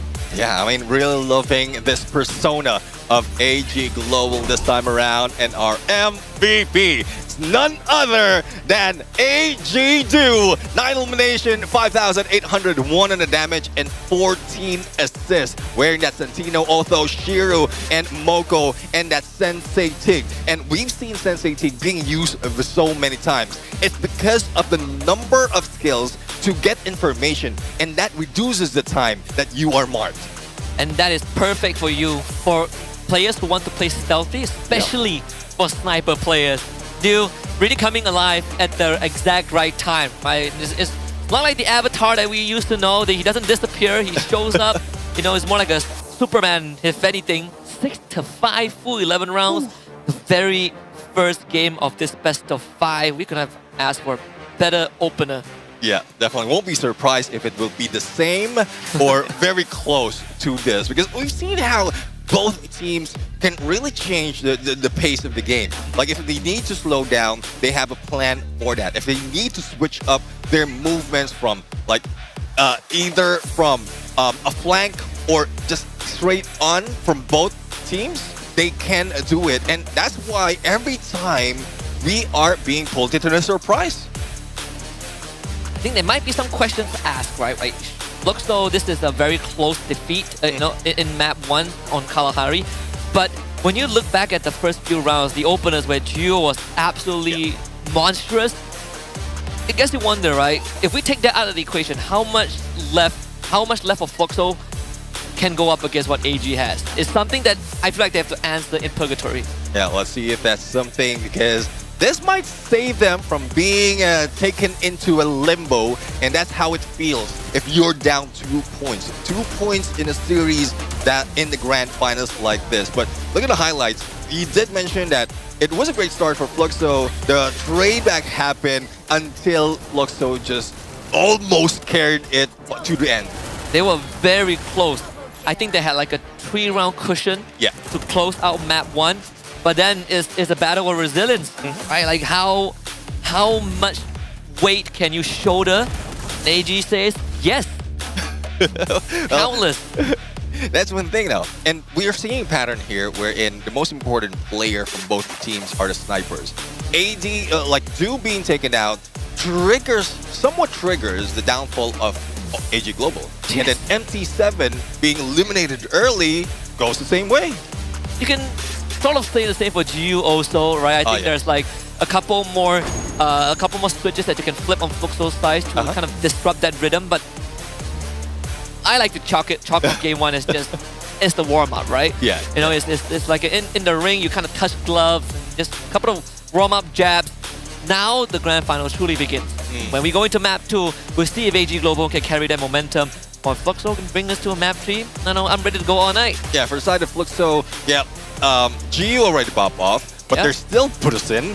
There's still more from MT7, and we haven't seen Bops with those nade eliminations. So those are the highlights that we want to see Fluxo turn things around for the equalizer. Yeah. There is definitely more to give from Fluxo. There's a lot more that we haven't seen yet.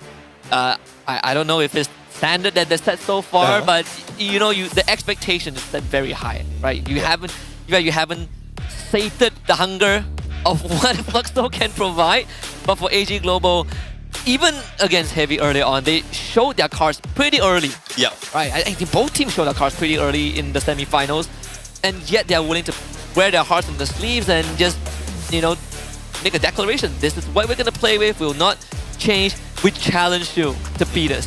Well, let's see though. That's something that they can really play with the script. As we look right now, AG Global taking that Kalahari, and we are up next in Purgatory. So for those who missed it, game number 3 will be happening on Nextera Solara would be 4. And if it goes the distance, it will be ending on an OG map, which is Bermuda. But in Purgatory, it seems like there's also a lot more in terms of distance for the snipers to be helped out for their range. I think there are some similarities that you can draw for Purgatory and Kalahari too, with the main difference being there's a lot more compounds to work with, right? A lot more structures in Purgatory. AG now gets first pick for map 2. And I sort of noticed something. I'm not sure it's a pattern that only happened today because we technically only have 3 series max. But even from the Swiss stage itself, right, teams that generally perform extra well with either Clue or Coda, when they are not on first pick, we get a Clue Coda ban on both sides. When they're on first pick, they will force to an open on one of it. Yeah, I mean, again, information is key, and that's one reason like Sensei Tig has been pulled out, because there's a potential that they will not be able to ban either Clue or Coda. So let's see if that's something they can pull off. Probably somewhat important skills that they can use for that first ban to give that opening for the Clue and Coda.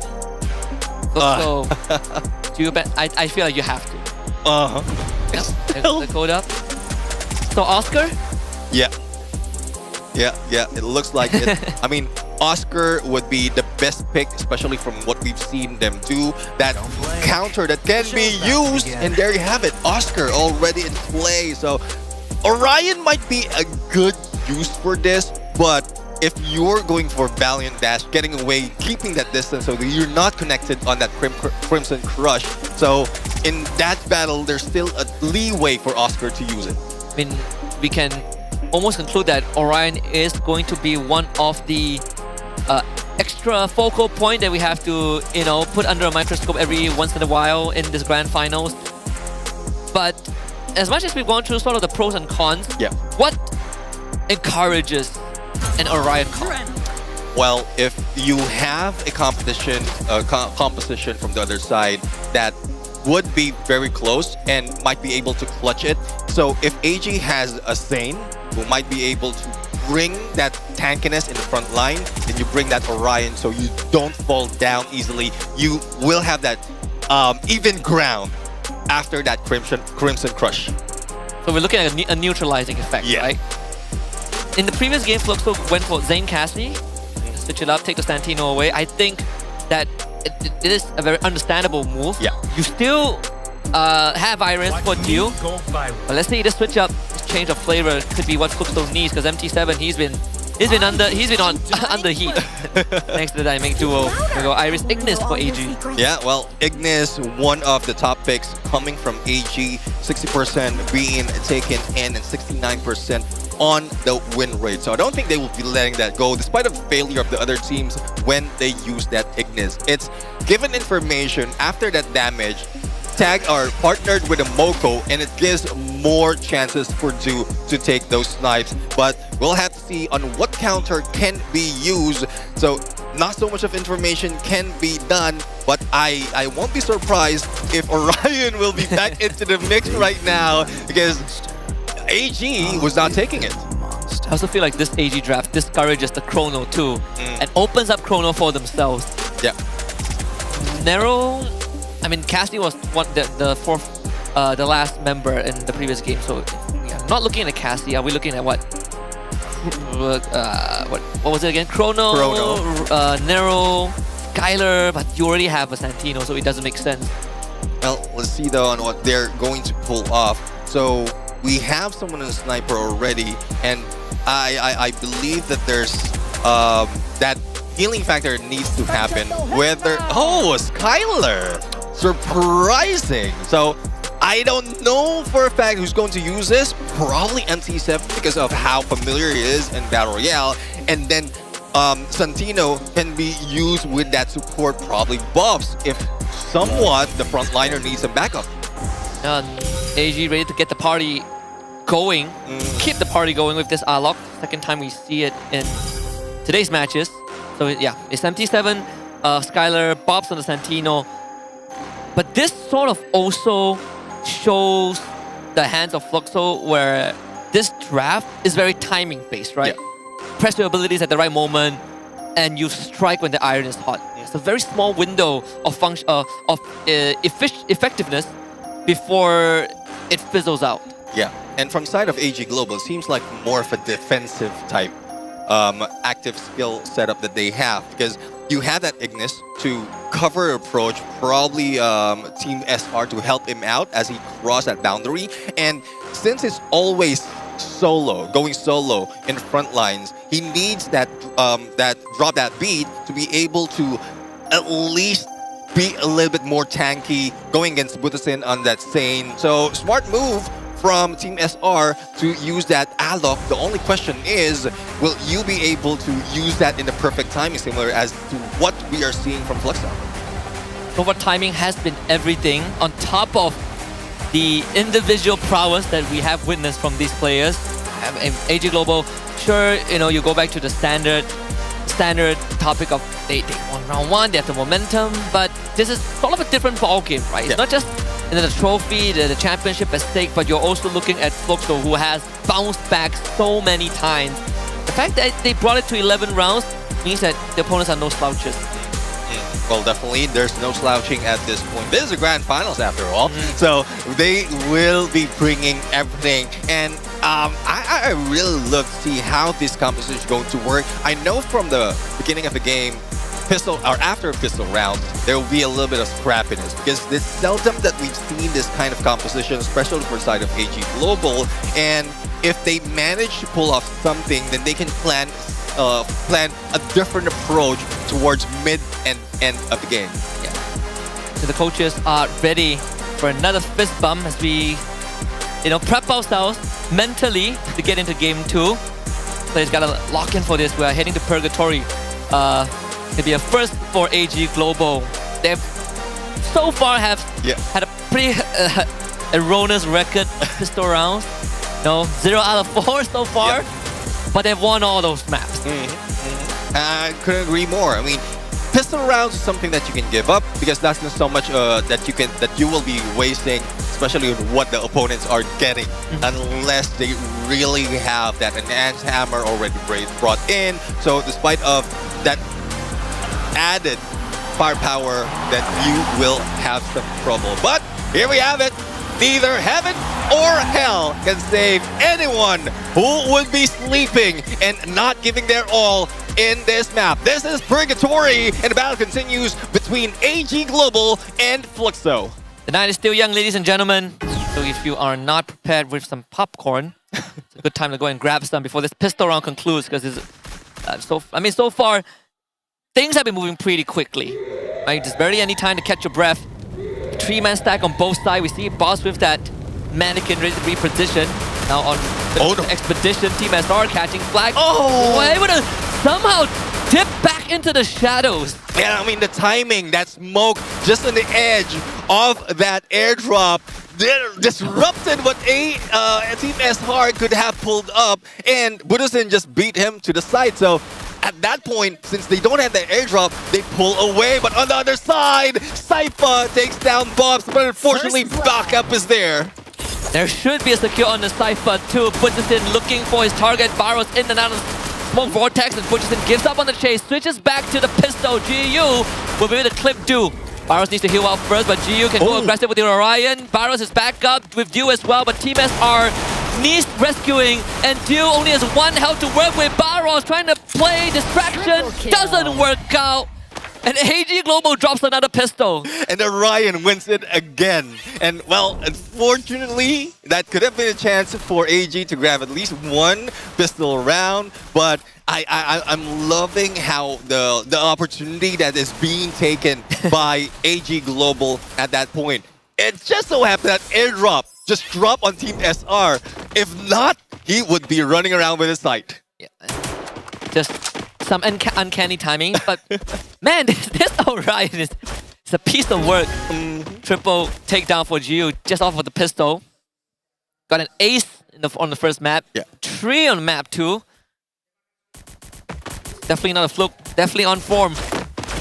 Let's see though. I mean, AG forced to buy 3 Kingfishers and no armor other than the helmet that Sypha has. So GU, well, what they have to do right now is just get that opportunity to find their opponents, and Deuce making some noise, reeling in those players from Fluxo as well to go to his side to leave an opening for the flank coming from AG. But again, another standstill has happened after that blue closes in. This time Fluxo would take it slightly slower despite having a bit of that lead. So AG, they take that opportunity, right? Team SR was tagged down low and was able to heal back up to almost full.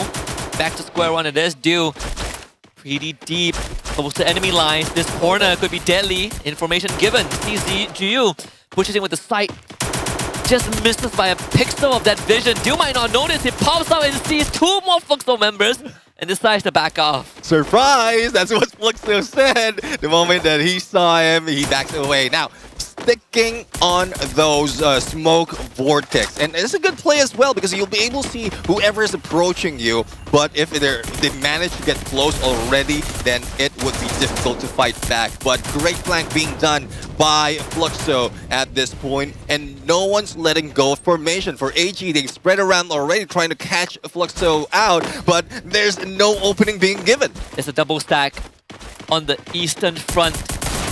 Now they try to confront the GU, who goes invulnerable. But what a nasty shot. Barrows was able to confront the GU though still. Even 5 bars forced to back off as AG Global makes sure that there are no loose ends. MT7 now springs to life with Sypha down and no way to retrieve him. Dew will need to step up to the occasion. Fight the 2 pieces. Dew and MT7 again, and MT7 wins the second time. I love the plan that Fluxo pulled out in there, especially on that shift up the circle. They take over that spawn area, and where they pull in, the players of AG Global just lined up perfectly for MT7 to make his play. And, well, let's see though, if that is something that can change. The timing was pristine, and we talk about so much of that timing when Fluxo is involved. You can see the expression of coach of AG. Just by inches, mere inches. The record's not looking good for Dew against MT7. That head-to-head is 0-2 so far. MT7 has won both 1v1. We see Team SR right now. We see that switch up, right? Yeah. There's still a double out of Sypha and Barrows. Going to be looking for Bobs. That's the Santino. He can easily relocate if he wants. And Team SR can put on pressure on the other side. Well, and if in case Bobs relocate, MT7 will be opened up, but Bobs will be the ones going down first. Do right now, up close and personal, will seldomly see this and do! And manage to go in for a takedown. Only GU remains, and I don't think this is the time for clutch, but that Orion is still being pulled in. Team SR in the front lines, and do right now going against him. He goes down. A few more can pick him up, but there's no so much of pressure being felt by AG Global because they're only going against one. And Dew gets to keep his weapon for the next round too. Would have been nice if he got another ace, but the 3 piece was more than enough. Completely breaks the ice of round 3. They figure out, right? We see the double split again, the 1-1-2, but this time with great effectiveness in throwing Fluxo off their bearings and allowing Dew to basically excel in both close and long range. And we're seeing the target as well. AG's target as well, which is MT7. MT7 is a huge threat, and with that flank being done by Bobs, it seems like it could have saved MT7. But once again, Bobs almost caught off guard. Half on the HP lost, and Busen is going for the backstab. But Bobs is still distracted, healing up. GU spotted, using that Crimson Crush, and MT7 is also healing up and won't be able to help. Man, Dew is single-handedly pinning down the key members of Fluxo. They might not be knocked down, but they are forced to take a knee, and GU punishes Team SR for a bit of that over-aggression. So Team SR will go down. No more Alok, but Sypha turns around and beats Bobs to it. Dew in the building. He's in the face of Fluxo.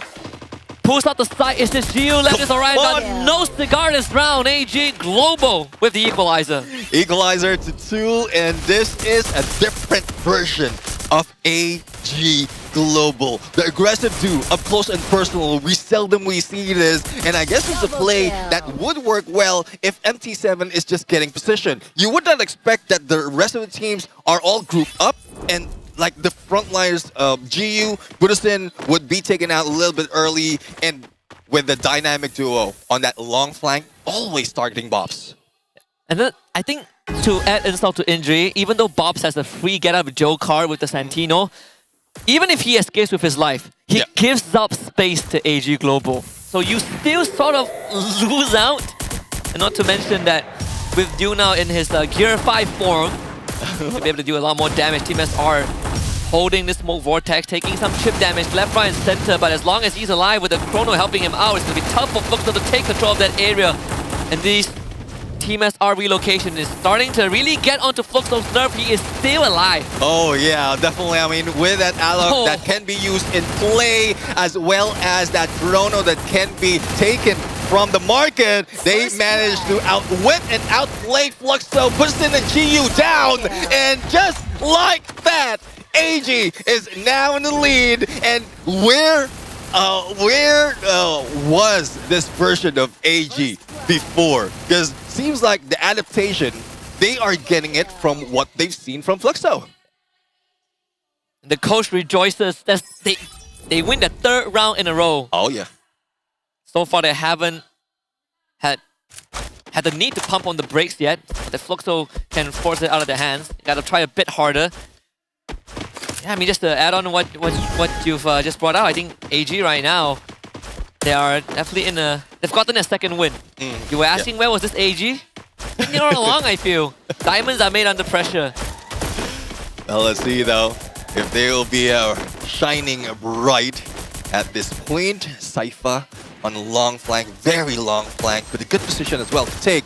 But the only problem here is we still have another player a little bit bounce off from himself, and that's St. Pharaohs from that nade. Well, that could have gone very ugly. From that angle, it looked pretty funny because you would have sworn that Bobs knocked it away with his bare hands. Nope, on this time. Speaking of which, Bobs just get traded. MT7 was able to find Cypher, but there is a 2v1 out there. The dome drops down. Buddhiston needs to win this. Goes for a 1-for-1 trade, but Team SR will be able to be recovered. MT7 gets the finisher on the Cypher, but it's not good enough though. The numbers still sort of favor AG Global in terms of health bar, unless Dew goes down and GU will make that confirmation. Well, no chance. Little chance for a pick up. Barros with a backstab, but unfortunately the backstab coming from GU. Now, that level 3 from both players might be a threat, but that elevation coming from Bobs might hit him, and there you have it. Team SR taking down another equalizer. Great stuff from GU too. These 1v1s definitely hurt AG a little bit. Because if not for kind of these eco trade moments, and then you have GU just running amok in the background, AG Global would definitely have been able to extend this to a 4-2. And here we are. Fluxo breaking that momentum a little bit. Making sure that the bleeding is stemmed, the equalizer, even in terms of gear value, breaking the back of AG just by a little bit. Yeah, I mean, Dew right now losing that AWM, forced to use that VSK, but still have the firepower as well as the distance to play with it. Team SR still playing the same strat from the first map, and Buzzin might be another player that will be caught off guard by dynamic duo, but Cypher being taken out, plus a Riptide Rhythm. I don't think that would be saving him, taking him down that easily, and Team SR provides the distraction as Cypher is being revived. Team SR absorbing the pressure, but GU is alright. Team SR might be playing his cards too much, overplays his hands. They get Cypher back up, and MT7 puts him down again. Dew will need to go above and beyond to bring this back into the control, and MT7 will make sure that that is not the case. Fluxo have cracked the code of AG Global and now lead the map 4-3. Well, it seems like that is the storyline. Whatever AG Global was trying to play with in that specific moment was caught off guard, and it started off with Cypher being taken down on a snipe by MT7. Crucial elimination coming from Fluxo that has translated to that win. Now let's see though, HE Global will be being forced to spend a lot more, or even a lot more, but they don't have that much weapon firepower to go up close and or go on a long range before they get up close. Smoke Vortex right down in the middle. UAV sent out 2 bops on the far corner, and probably one of the first times in a long time that we see AG Global stick together as a full unit. Does open up a bit of an angle for Bobs to work with, but Dio is going to have that angle. Watch. Duo was dropped down. Butcherson will be the first one to make contact. Grenades thrown out to AG Global. Decides to not aggress. Yeah, I think the plan for AG is to either isolate Butcherson or reel them in out and open for 2. But it is not working. Fluxo knows what's going to happen. Smokes has been popped right now. That could provide as a cover, but Winston a little bit confused, expecting that someone might be hiding out on that smoke. This is one of the slower rounds. AG, we've seen the patience pay off on Kalahari, and they're willing to take that. But Fluxo will have this opportunity to send someone to the back line, and that's Bobs. Remember, he's the Santino, and Dew, he doesn't see this coming. Fluxo can break the silence, but Dew knows! Spider senses tingling, and Bobs goes down. Sci-Fi goes down, the same goes with Battles, and that is from the side coming from Buddhistin. But let's see if Dew can do it once again. The pressure is on. Team SR also getting too close, but no hit coming from AG, and Buddhistin and GU just responded. Butcherson saving Fluxo from a start that could have looked perfect. The sight. Oh, Butcherson could not have found a better moment to reap the members of AG Global. Bob's death was worth it. Worth it for this match point. We're back in the same spot like we did on Kalahari, but Fluxo leads 5-3. Yeah, well, AG can slow this down by to the patience of Fluxo. But as you can see on this specific area of the map, there's not so much of space and area to hide out. So the 3-1 split still is happening. Cypher already has an opportunity to rush against GU, but no, they're still at it on that rotation. MT7 might have been the target, but Bobs has already made his own full rotation. Butcherson has a sight in his hand, so basically takes over the space. Bobs just got due. The Santino play paying off. It's a 3v4 now. Not in favor of AG Global this time. Sci-Fi needs to take on the fight, and Team SR starts it off, but Bobs was able to take down Sci-Fi. The trade in favor of Fluxo that Team SR could not stand, and Fluxo this time closes out the business. Purgatory for the Brazilians. Not giving a chance for AG Global to bring it back to their side. They go for the equalizer, and it seems like the heat is burning right now. How quickly, look, when we talk about Santino, you let it go to get position for later, but no, at this point, Bobs is just leaving that, and then he's the one moving with the rest of the team with a little bit of backup in play. But well, there you have it, another point being taken, but this time it's for Fluxo, the booyah for the team. Yeah, the booyah for the Brazilians to tie up this grand finals 1-1. That means we are guaranteed Nextera and Solara. Guaranteed Solara. It's going to be very exciting because game 1 we went the full stretch of 11 rounds, 5-3 in the favor of Fluxo. AG Global ran it back. Game 2 we got to the same spot, but Fluxo made sure that they don't give AG Global that room.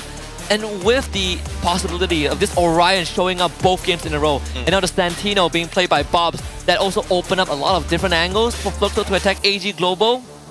In Game 3, it feels like an even tougher drafting phase. Yeah, and one thing that for sure, if that Orion will be banned, that open up on a Clue and Coda would be available. So I'm pretty sure that would be something that Fluxo might have been planning, or that they can use against AG as well. But before we go in on to the next match, let's head over to the MVP of that previous game, and it is GU. 11 elimination, 4,362 on the damage, 5 assists, and one of the player that has revived Orion back from ice. In the right hands, with the right prowess, Orion, he called it selfish pick. For Gio, it ain't selfish, it's a team pick. He makes these plays, he calls the shots, and he leads the charge. This Orion has been a thorn in AG Global's side. A lot of these small, minuscule 5Gs 1v1s basically flipped on his head just because of the Orion invulnerability. Yeah, I mean, that's one of the most commonly used skill in Clash Squad when it comes to rank. And we didn't expect that it would be used by a player right here in the name of Fluxo, in the name of GU. But if it works, it works. Then if you can pull off those clutches because of Orion, then go ahead and run with it. But 1-1. After that, 6-5, it was very close between AG winning, or between AG and Fluxo AG winning it. Like, Fluxo doesn't want to be in that pressure of getting close once again. So why not end that from there? I mean, both teams have recovered from dire situations, yeah, in their own manner. So we've gotten that out of the way. They do just fine when the cards are stacked against them. But this Orion, has continued to surprise us in today, in the semi and the grand finals. And for 2 maps in a row, 2 games in a row, GU ended it with the highest number of eliminations. Yeah, well, that's one thing. If you have a great player, and you did mention this, on the best of hands, used to perfection, then that is the result of victory, wherein a clutch is also possible. So let's see. Again, the question remains: will AG still let GU wear that Orion, or is this the time to switch?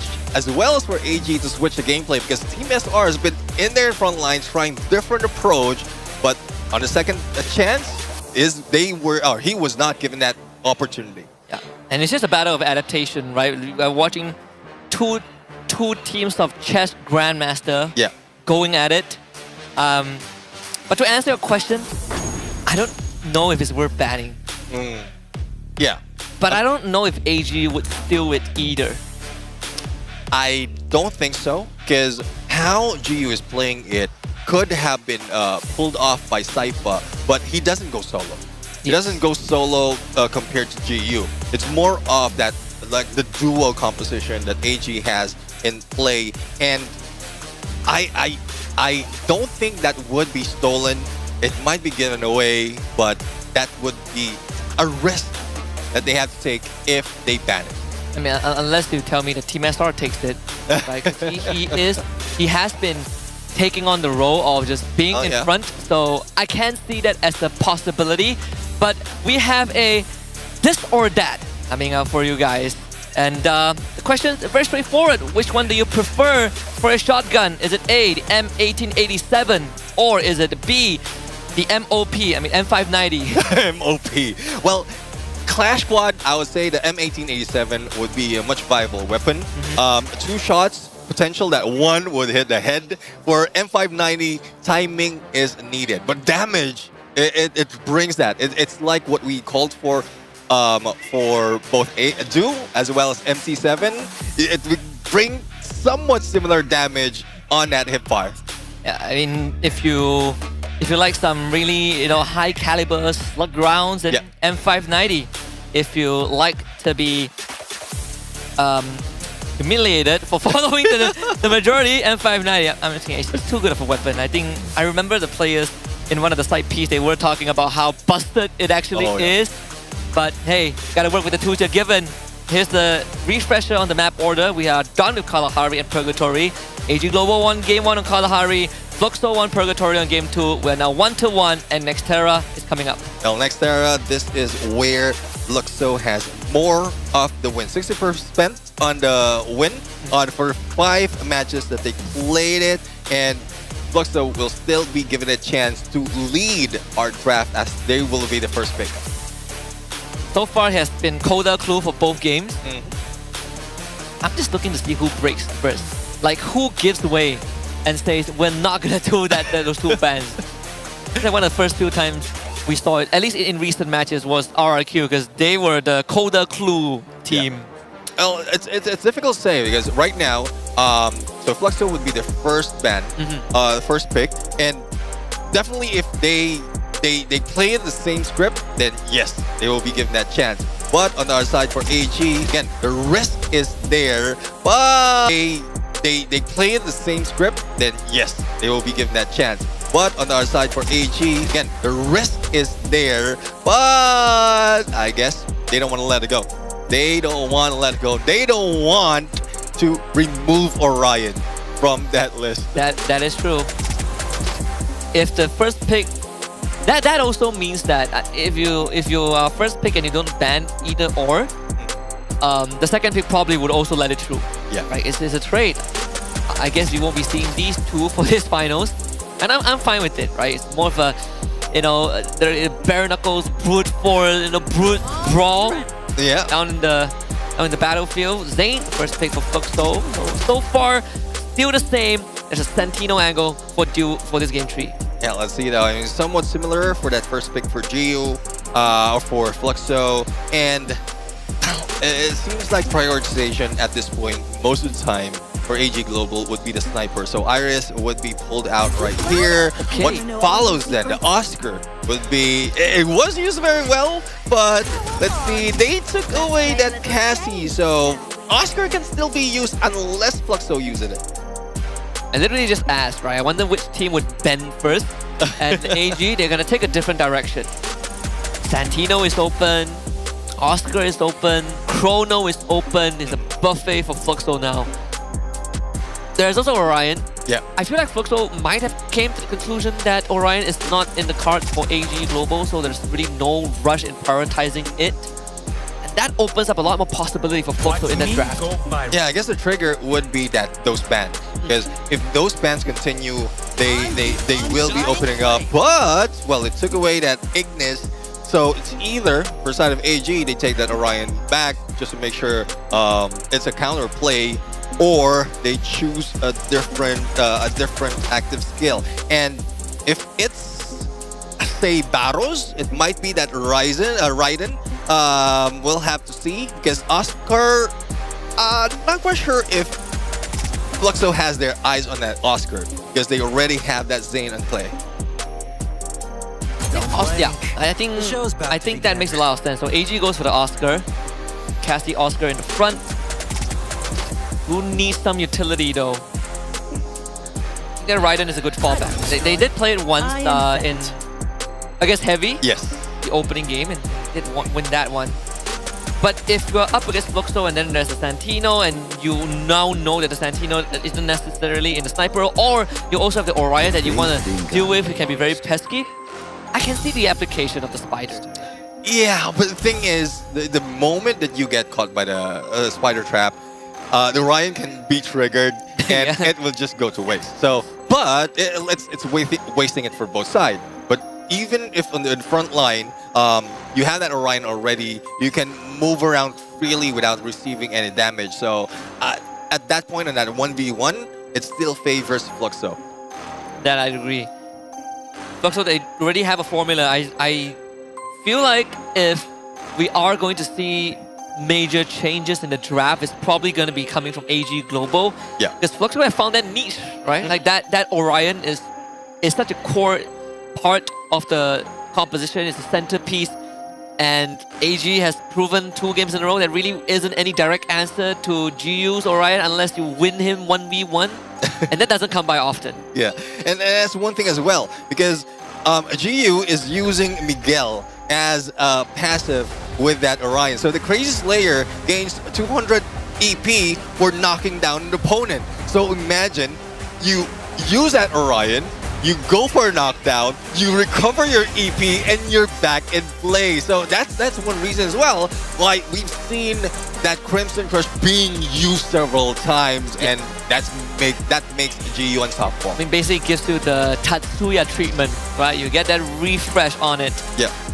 It is pretty tricky. I think, we are looking for adaptations from AG Global. It was something that, thankfully we established at the start, and we also kind of posed the question of what happens when there is an immovable object. What happens if there is a problem that is going to be a constant variable in the grand finals? Now we know it's the Orion. Well, let's see. I mean, I am seeing that evolution of how Clash Squad has been. Again, from the team gameplay to a combination of, sorry for the word, selfish gameplay because of Orion. Individual expression. Individual expression. All right, better wording for that. But it just shows up differently when a great team is using that. The fact that we only had started this competitively, included in the circuit at the start of the year, is what makes it impressive. In Fist Pump, as we get ready for Game 3, is next Terra. I mean, there is definitely an argument to be made that AG should theoretically win because we have had almost a full year to prep for this, whereas for Fluxo, they have half the time. Yeah. Well, let's see. I mean, half the time, but more focused from what we're seeing right now for the side of Fluxo. AG, it's so many adjustments that needs to be done in less time, especially in this grand finals. But Ignis being triggered by Fluxo this time around, giving information after tagging both Du and Team SR. Loving the 2-2 split once again, and Du backs away in perfect timing, giving an opening for Baros and Saifa for a potential backstab. That's the delayed rotation from Saifa and Baros too. They were holding back on that timing, but because Fluxo didn't really move too much from the original position, so they're not really affected by the movement of AG Global. In fact, they were able to stop that rotation by tagging, I believe, Baros a little bit. Thankfully, it's the Cassie, so you do back up pretty quickly. Let's see though, Du getting in position. Again, timing needs to be pristine at this point. But pistol rounds, AG Global hasn't won any pistol rounds from the beginning of the day, so won't be surprised if that still happened. And I would be surprised if they can start it off and roll with this all throughout. But they need to back away. Blues closing in as well. The trio from, or make that the full squad from Fluxo already getting that position with better cover on this side of that map. Baros and Saifa is trying to draw attention away from Du and Team SR. Teaming up, another Flame Mirage being dropped down, and this is going to be the full rush as they come through the firewall on the other end. Put up another layer. Saifa will have to absorb this pressure, and GU again with this Orion making it hard, but Saifa still wins the fight against Bob. GU now isolated, but MT7 and Butchers in. They will fill in the blanks, and another pistol round for Fluxo. Well, another pistol round lost by AG, so still 100%, but I don't think it hurt them that much. But I'm seeing the potential of that Cassie being used against the Orion. It's just unfortunate that there's not so much of support that would deal with the second half or the other two players from Fluxo. So, well, let's see. It's a bit of a curse, you know, going 0-6 in pistols. No. Doesn't look on the record. All in one day, mind you. Well, going to go in where Fluxo in this part of this map has a better opportunity to go a little bit faster in rotation. As you can see, 3 players already, and Saifa and Baros might be caught off guard. Saifa receiving a lot of damage, but Du and Team SR is distracted and couldn't provide any backup. Bob's almost being taken down, but responds, and there you have it. 2 down already for AG. It seems like it's not slowing, Fluxo is not slowing down. I mean, good stuff from MT7 too. He funneled the dynamic duo into the building as the rest of Fluxo came in for the pincer. Just outnumbered AG Global. Bobs doesn't even go down. So it's a 2v4 that AG Global will have to somehow work with 2 utility-heavy characters, you know, Iris and Raiden. And not only that, the Deagle at the land some sick headshots to make it count. And it is possible. Let's see. I mean, it's 2v4 situation, and there goes the backstab. Buddhiston with VSS and the finisher. Du left alone, nowhere to go, and this is it. GU, MAC-10, and still, there's nowhere that Du can go where Fluxo cannot find him, and the finisher will be there, giving Fluxo the first to win. Another flawless round for Fluxo. Weaponries carry over into round number 3, where AG Global, at this point in time, expected to strike back. A couple extra bucks in the bank. As they, so far haven't reached the application. I mean, AG Global taking a bit of a beating this game.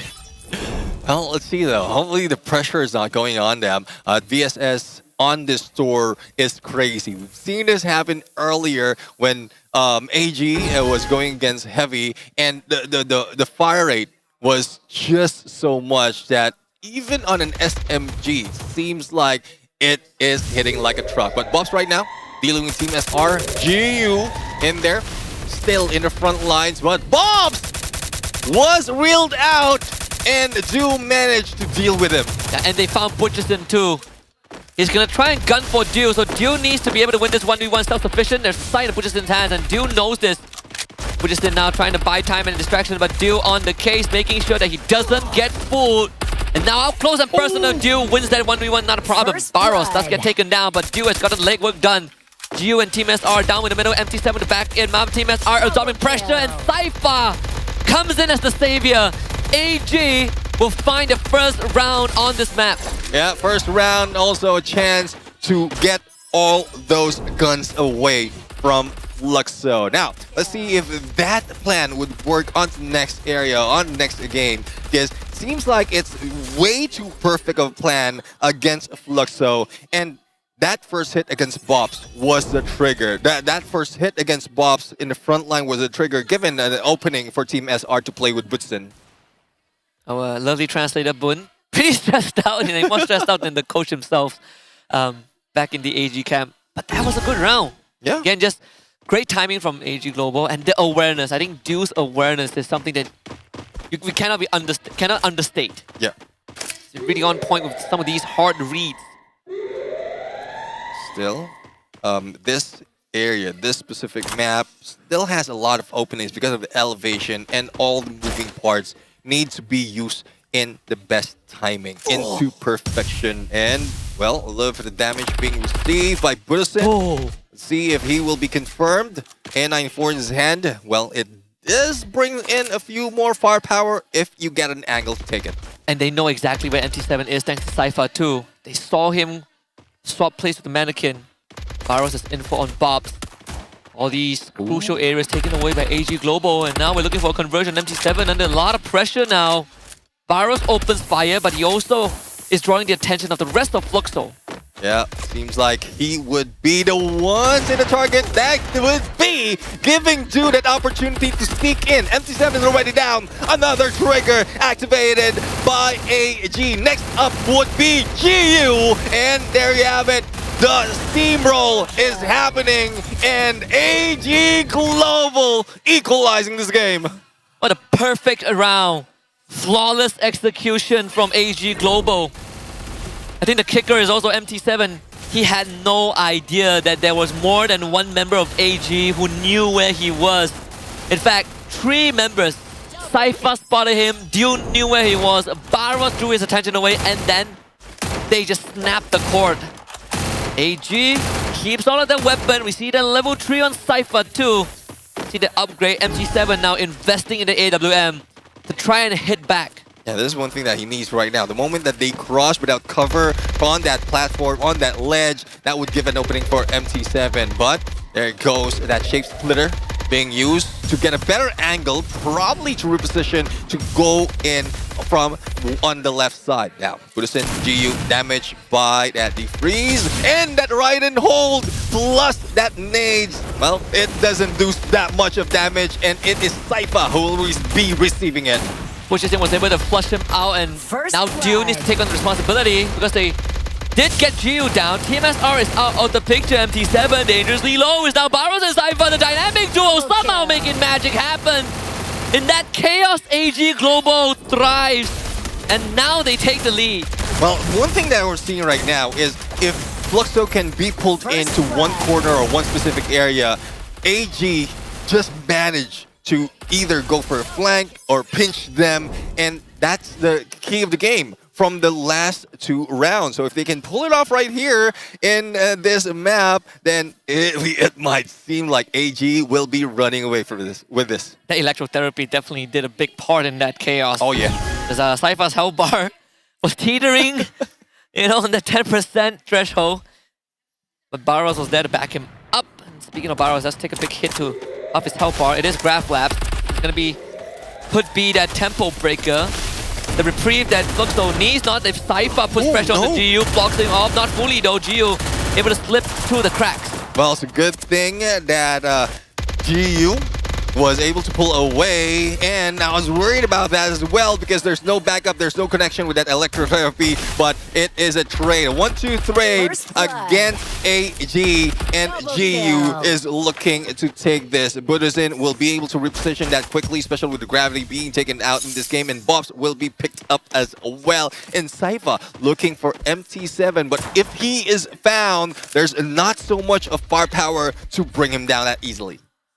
And the Herculean effort from both. MT7, the shot was good. But they didn't get a knockdown, so Cypher thins out the numbers of Fluxo. GU is going to come around the corner, but Cypher was able to find some time to heal back up. They have to work around the grain though, as the space majority has been taken away by Fluxo. The ice grenade to try and flush out GU, but he holds his ground, and Cypher from behind. GU goes invulnerable for now. The Ignis Wall pushes Cypher back. There goes the jump. Coming from Buddhism and putting Du out to the open. Fluxo taking another round, another equalizer, and a chance for Fluxo to carry this on to the next round. Questions definitely answered because GU has been the driving force of Fluxo in the first two maps, and we were wondering if GU is out of the equation, how much is left in Fluxo. Buddhism takes over the responsibility, holds the torch, and is leading the way for Fluxo now. 7-3 on the Zane. Let's see if there's something that it can continue. That gravity in Grad Labs really throws off a lot of accuracy, a lot of shots because of how it can adjust those timings. But for AG, Cypher and Barrows going against Buddhism. No backup coming from MT7 yet, and GU in the middle. But Bobs is nowhere to be seen unless he has an opening. He might be able to take it, but not this time. Team SR actually being given a lot of space too. Holding that midpoint and keeping GU occupied. Question is the timing there from Cypher and Barrows. They're going to try and pressure Buddhism. MT7. So good on the backup. And Buddhism was given time to win that out. MT7 with the two-piece. Yeah, MT7 just sees the opportunity and takes it, and that was coming from Buddhism. Du remains, and we've seen this story is little to no chance that Du might be able to bring this back unless he can isolate everyone or probably catch them off guard. Buddhism still not picked up. But here comes the pressure coming from Du that might give an opening for MT7 to take him out. But no, Du right now looking like an aggressor, but GU with a Thompson brings him down. Way too hard for Du. 1v4. Take a Herculean effort to even attempt that, and props to him though. Still getting 2 knocks in the process. Making Fluxo really work for it. But like what you just saw, AG Global went down too fast in the beginning. Buddhism being bailed out by his sniper, MT7, with a great two-piece at the start. Now the gear value of AG Global less than 50% of what Fluxo has, so AG might be staring down another 3-5 deficit. Oh, it's tough to call right now, but one thing's for sure, in this map, there's only a few places that they will need to focus. So AG Global right now is going across, making sure that they will not be hit as they get away from those glasses. And Buddhism, though, unfortunately, knocked out and sliced through Team SR. So one man down already for AG, and Fluxo still have their defenses up on the second floor. Du is trying to go very aggressive. Those utilities are doing some good work, but it's not enough if the members of Fluxo are still standing, and the time turner is buying the precious time. Du was starting to really go down. GU out in the open. Du fights Buddhism, and this time Du puts himself to work. AG equalizes it. What a turnaround! Cypher on a valiant dash, and that started it off, giving the a little opening for Du to make those shots. They funneled everyone from Fluxo, and that was a surprise hit. I didn't expect that to be happening, but again, those alleyways that is very, very close, prime for Du to make those shots is what made that play a perfect play, absolute cinema. That's a strike on the bowling pins if I have seen one. AG Global at least with the deficit that we saw, was able to stem the bleeding with less than half the net worth of Fluxo, and Duo was able to find an opener onto Butchers in, and Cypher finds a conversion to get back into Graph Labs, and that's where AG lost that equalizer, but this time it might be different. Team SR given up. Cypher gonna take care of the mannequins, not gonna wait for the switch. The camping will not be necessary. Duo against MT7. Another tough matchup, and Duo determined to win this. What a jump shot! Well, definitely he has an opening. The moment that MT7 just stands up, he already had that shot. GU right now dealing with 2 players from AG, and there's nowhere to go. They put GU in the same situation that they have placed Duo in most instances than not. That's one way to do it, that you isolate the Orion, take care of the foundations around him, and see if he can make that 3v1 happen. In most of these cases, not possible. And this time AG takes the lead. But the first time, AG is the one that is threatening with that match point. Well, match point for AG, but still potential for Fluxo to catch up. But they will need to play against the timing that AG has been using all throughout for the past 2 games. Now, the dynamic duo already on the rush with their zip lines. Might be able to deal with GU at this point, but no, backs away, barricaded themselves, provide a distraction to probably take Duo to the other side for that play. Did try to pressure MT7, but sadly Sci-Fi is the one that took the beating, and GU now gonna try and flush them out. Goes invulnerable, Sci-Fi blocks him off, and GU still wins. And that should not be the case for AG when they've had the drop on Fluxo. A lifeline for the Brazilians. Yeah, Cypher could have just waited, not really rush on, waited for that Crimson Crush to expire, but unfortunately he was caught off guard. And here we have it. Fluxo looks like they will be put back in the board on a 5-5, similar to what we've seen in game number 1. Unless Duo can make this happen. That's step 1, GU gone. No Orion, the pickup imminent from Fluxo. That Glue Wall is gonna buy Duo some precious time. But all Fluxo needs to do is just triple against him. Even Duke breaks under this pressure. See, Super Vampire already pulled up, making sure that he has enough EV to survive this battle. Pops in the corner, who might be switching it off, but no! He is the target right now, hits into Bobs. Blue has stopped from closing in, and it's going to shift right now, still favoring the position of Fluxo. So he needs to work with Bobs at this point, and oh! What a turnaround! And that slide! Now, it's up to 2 players to be able to go in for that slay, but Bussen still is going down! Oh, dude! What? You can do it, son! This is it! A swap MT7! Oh! Drags them across the finish line! With an ace on map 3! And AG Global scores a booyah to take this Grand Finals lead 2-1! And that battle on the final sniper 1v1 is now counted as tie, as AG Global 2 shows what he is made of when put under pressure. Oh, my sweet prince. That was his moment. Yeah.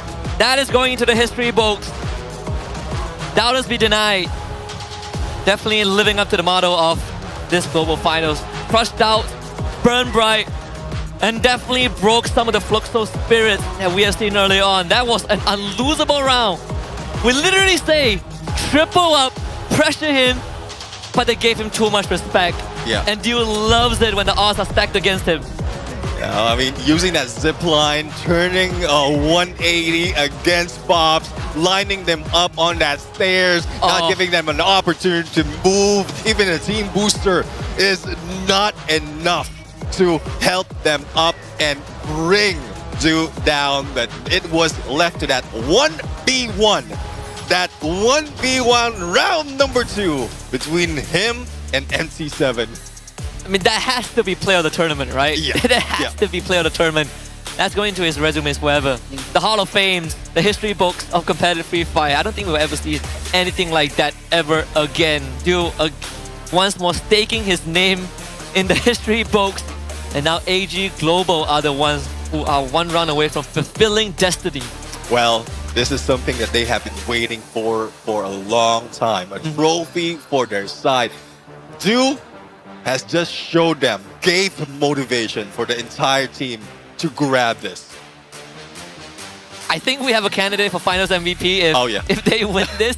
I think it's without question. But MVP of this game, do we need to ask who it is? It has to be Dew because he was everything. Yeah, like 30 elimination, 6.5k on the damage and 9 assists. And not only that, an amazing play from that final moment. Wearing that Iris, Otho, Luna, Moko, and of course the Sensei Tig. And we've seen the great use of that tech market as well.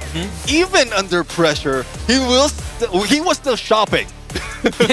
Yes, I mean the understanding of the architecture also was a big boon because those movements, and those are not normal. Those were instinctual, right? I think he read the movements. He read the movements of Fluxo very well, but also you sort of saw the desperation of Fluxo at the very end when they realized that whatever lifeline that they had has been cut off by Dew. And even then, when you look at just the numbers itself, Dew 10 elims, Dew 13, Cypher has 10. But on the other end, we did say that Bushison is the one who stepped up when Dew was under pressure. Yeah. He got 10 too. Well, it's getting crazier and crazier. And it seems like it would continue on at this point. But again, that motivation, AG will be grabbing it. Hopefully it doesn't go too much to their head and give them a headache. Otherwise, they might take this home. I've seen this too many times. We've seen AG, even before they were AG, get so close yet so far. Right? Like if you're an Indonesian viewer, you probably can relate with RRQ's recent year, you know. So for AG Global, once more back on the hot plate. Well, let's see though. Let's see if what you said is true, and this play has broken the hearts of Fluxo. We might see AG just like rocket on the early parts of the game, and we haven't seen like a huge gap when it comes to scores. But this might be it if that is true. I mean, that was nasty. That was disgusting. I had a physical reaction to that play. Insane stuff. They're right. They have every right to be happy. They have every right to celebrate as if they won the finals. Oh boy. All right, Solara it is. Let's see. I mean, now the ball is in Fluxo's court. Yeah. It's their turn to try and rally themselves. Well, let's see though on how they can play that, because again, from every map that we've seen, there's changes from both sides. Like AG Global changed their approach.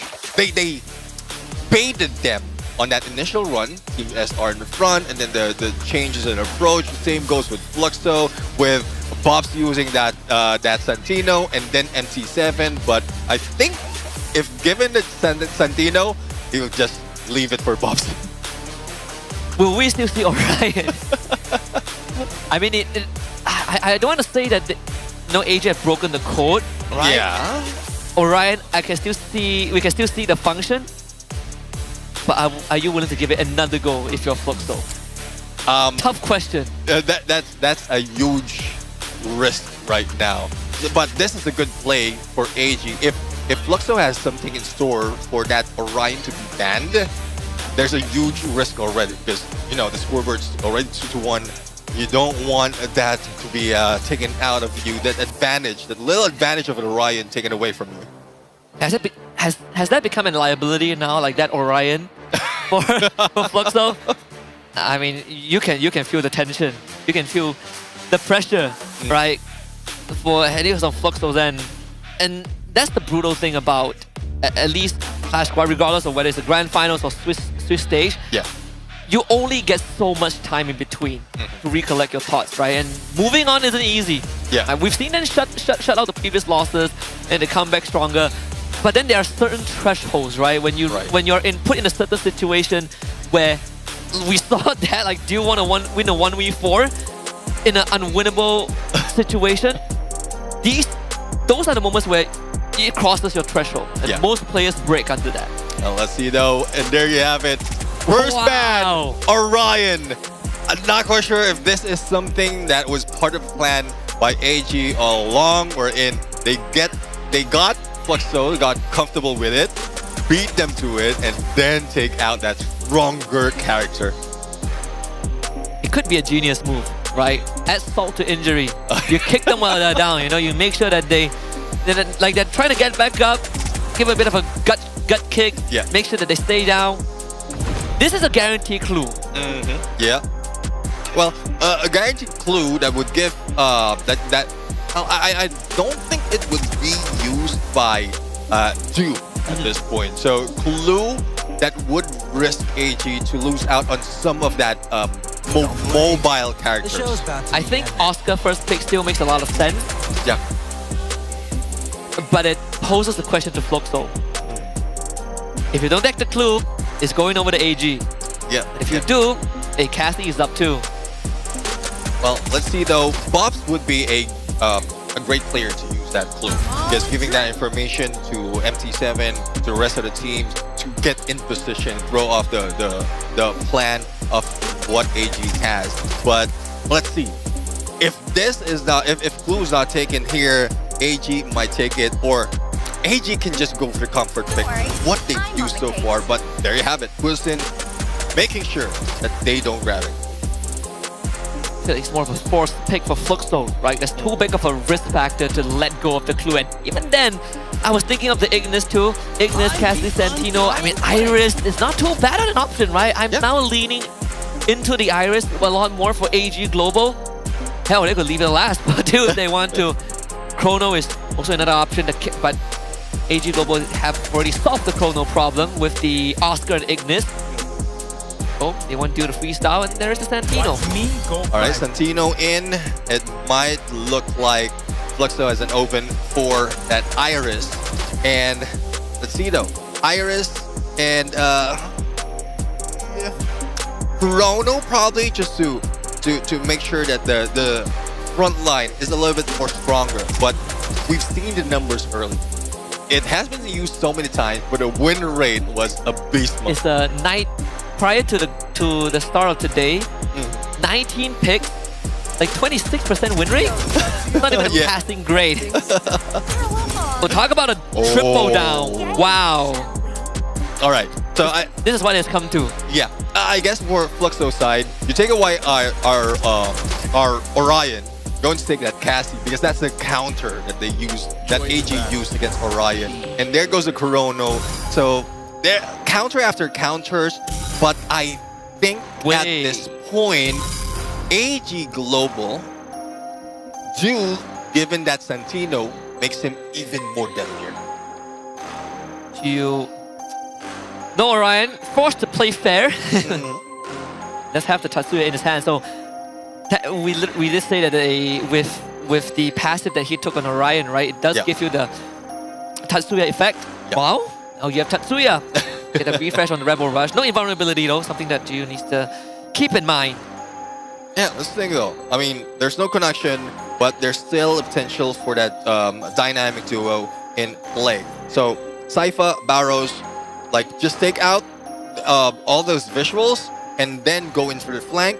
If you are caught off guard, you use that Valiant Dash. You can break through glue walls. We've seen that. And if you put so much of damage already, that player, that opponent's already down. And if joined by Team SR in that in a trio of a rotation, you have that time turner to protect you even for a pickup.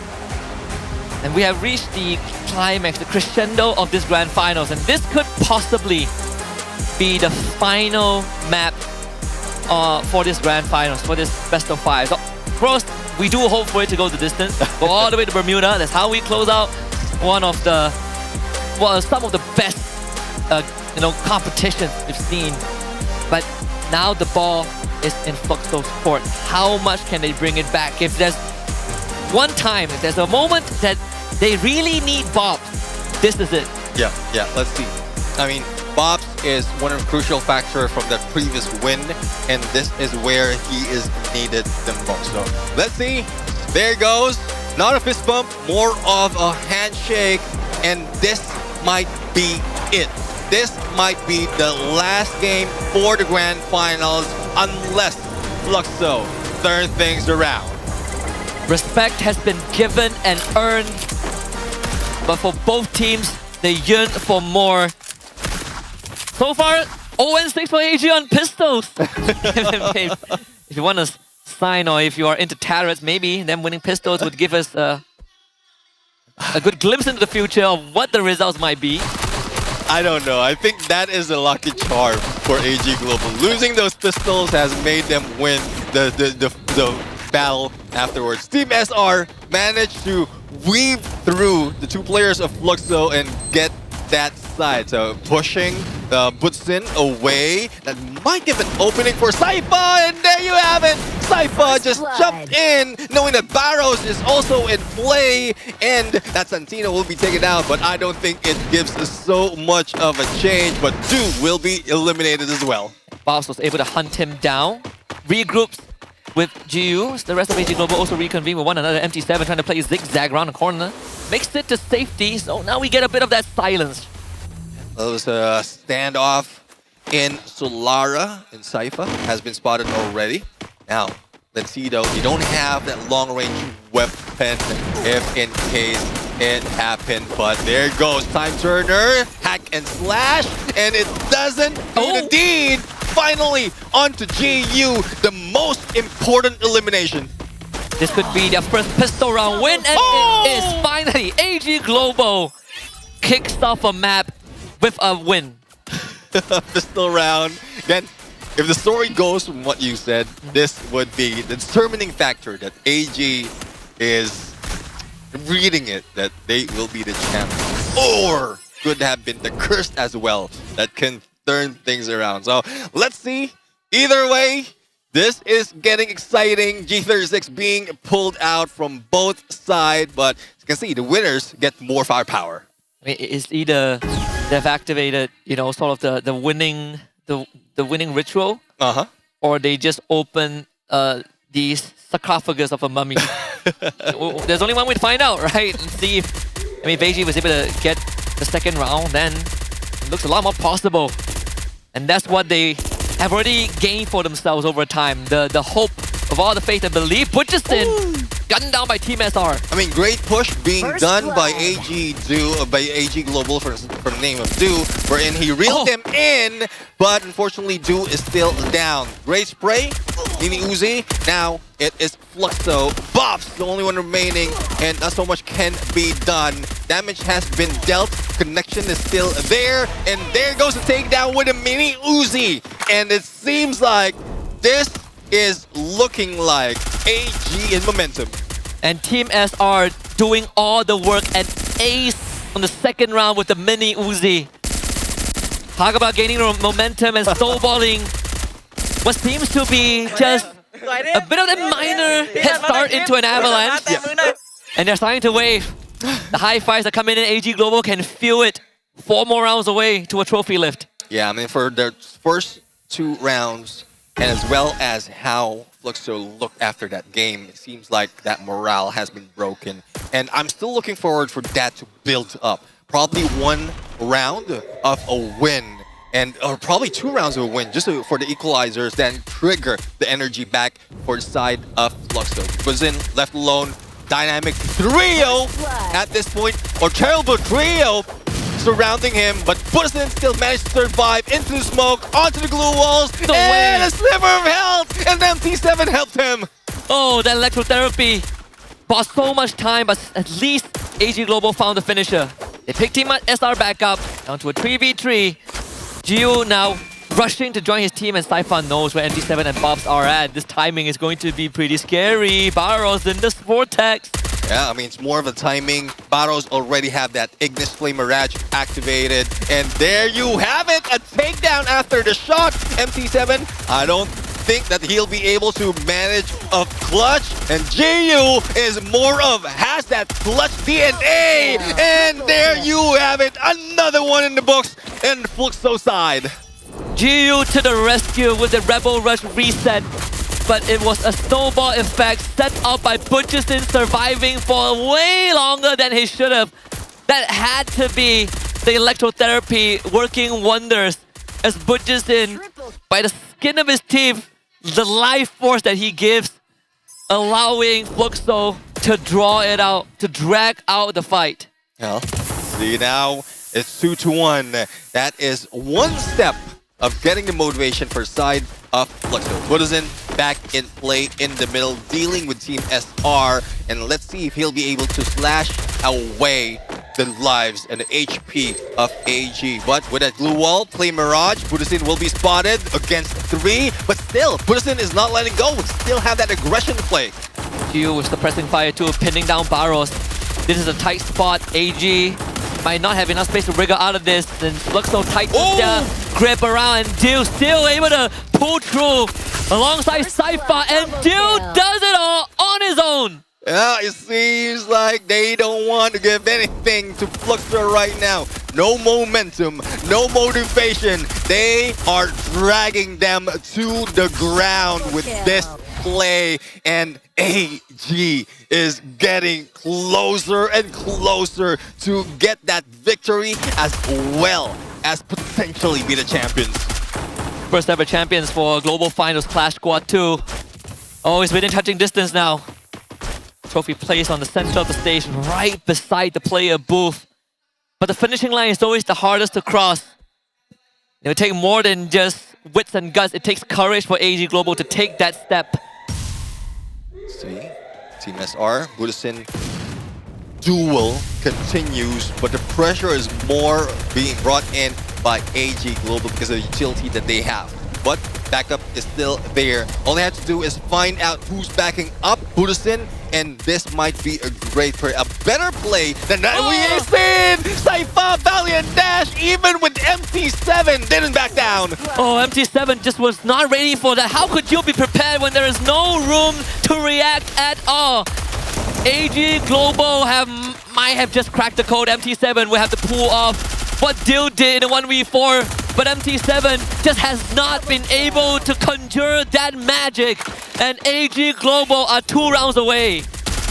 Seems like this is the biggest lead that we had in this battle between AG and Fluxo. And Fluxo, despite of how much opening they could have taken, that run, that momentum, the snowball effect being grabbed and taken by AG, hugged by AG at this point, might lead them to victory. And we might have just witnessed the point of no return. AG Global riding off of that high, and Fluxo still reeling from pain will have to somehow stop AG Global. In these kind of situations, you feel like nothing is working out. Your bullets aren't connecting, your rotations are being read. And Cypher versus GU might just kick it off. Cypher, good on the money. Yeah, good on the money. First blood at this point. And position-wise, I didn't think that this was possible. A stairs of glue wall, giving that opening, and he jumps off after letting off that shape splitter. So he have an exit strategy. Team SR right now receiving a little bit of damage, but he is giving the signal to the team. A little bit of cover with that smoke vortex, and everyone from AG is somewhat regrouped and ready to fight back. Oh, they were hunting MT7, and Dude turns around and snipes Butcherson. Of course Dude can do that, and then he relocates, so they know, and they have no idea where he's at. But he knows where everyone on Fluxo is. This is the team that say that they practice very less on Clash Squad, by the way. And it is the same team that is 1 round away from lifting that trophy. The pressure is building for Fluxo at this point. And AG Global, 1 step closer to finally getting a trophy for themselves. 2, getting a trophy for themselves, and not only just declared as a game MVP, but probably the team itself would be the winner. In a proper champion, right? They have been taking 1 step closer And now they're one step away. The grind rails might be the undoing for Fluxo. It's all for the marbles. AG Global, confident as always, emboldened by their previous successes, and now are running at Fluxo. Yeah, I mean, huge flank being done with dynamic duo, and MC7 is the target. Barrows was able to take him down. Bobs now caught off guard. A full man push onto the right, and seems like Fluxo has no response. And there you have it. AG Global in the inaugural Clash Quad Championship would be our champions. The promised prince, the kingdom of AG Global, years in the making, and Dill finally can declare himself a World Series Finals champion. Oh, it has been such a journey for this young man from Bangkok 2022. And here he is. They have done it. The saga has been completed. Let's hand it to the host to celebrate this moment with AG Global. Survivors from start to finish, they show precision, chemistry, and pure willpower. This isn't just victory, this is history. The very first team to stand as Clash Squad World Champions. Dunia tentunya akan sangat mengingat momen ini ya Survivors, di mana mereka membuktikan bahwa kerja keras dan semangat juang sukses membawa sebuah kemenangan yang sejati. Now champions, it is time. Step to the corner of the stage and lift your trophy high. Are you ready? Are you ready, guys? On count 3, 2, 1. Congratulations! All Gamers Global Free Fire first ever Clash Squad World Champion! Congratulations!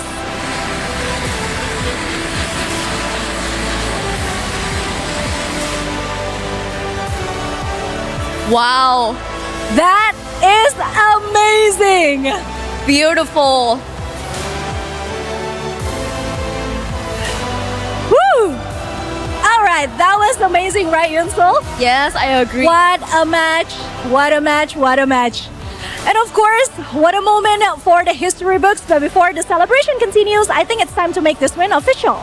Let's invite our MVP, Mr. Christian D. Franciscus, game producer Garena Free Fire Indonesia, to join us on the stage.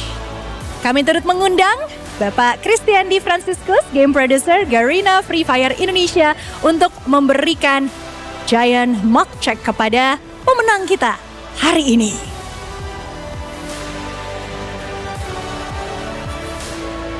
Once again, congratulations to AG for winning the first ever FFWS 2025 Clash Quad mode.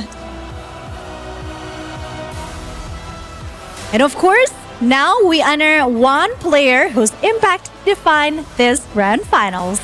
The player who rose above all under the brightest lights. Who will be our finals MVP? Pemain yang tentunya menunjukkan clutch luar biasa, aim yang tajam, dan juga ketenangan yang sangat fantastis di bawah tekanan. And who will that be? It's very intense. The previous match with Fluxo, right? I know. I think I have a name in mind. I don't know if it's the same name they also have in mind, but I'm pretty sure it's him. Cannot wait anymore. I'm gonna announce right now. Okay. And your finals MVP is... Congratulations to...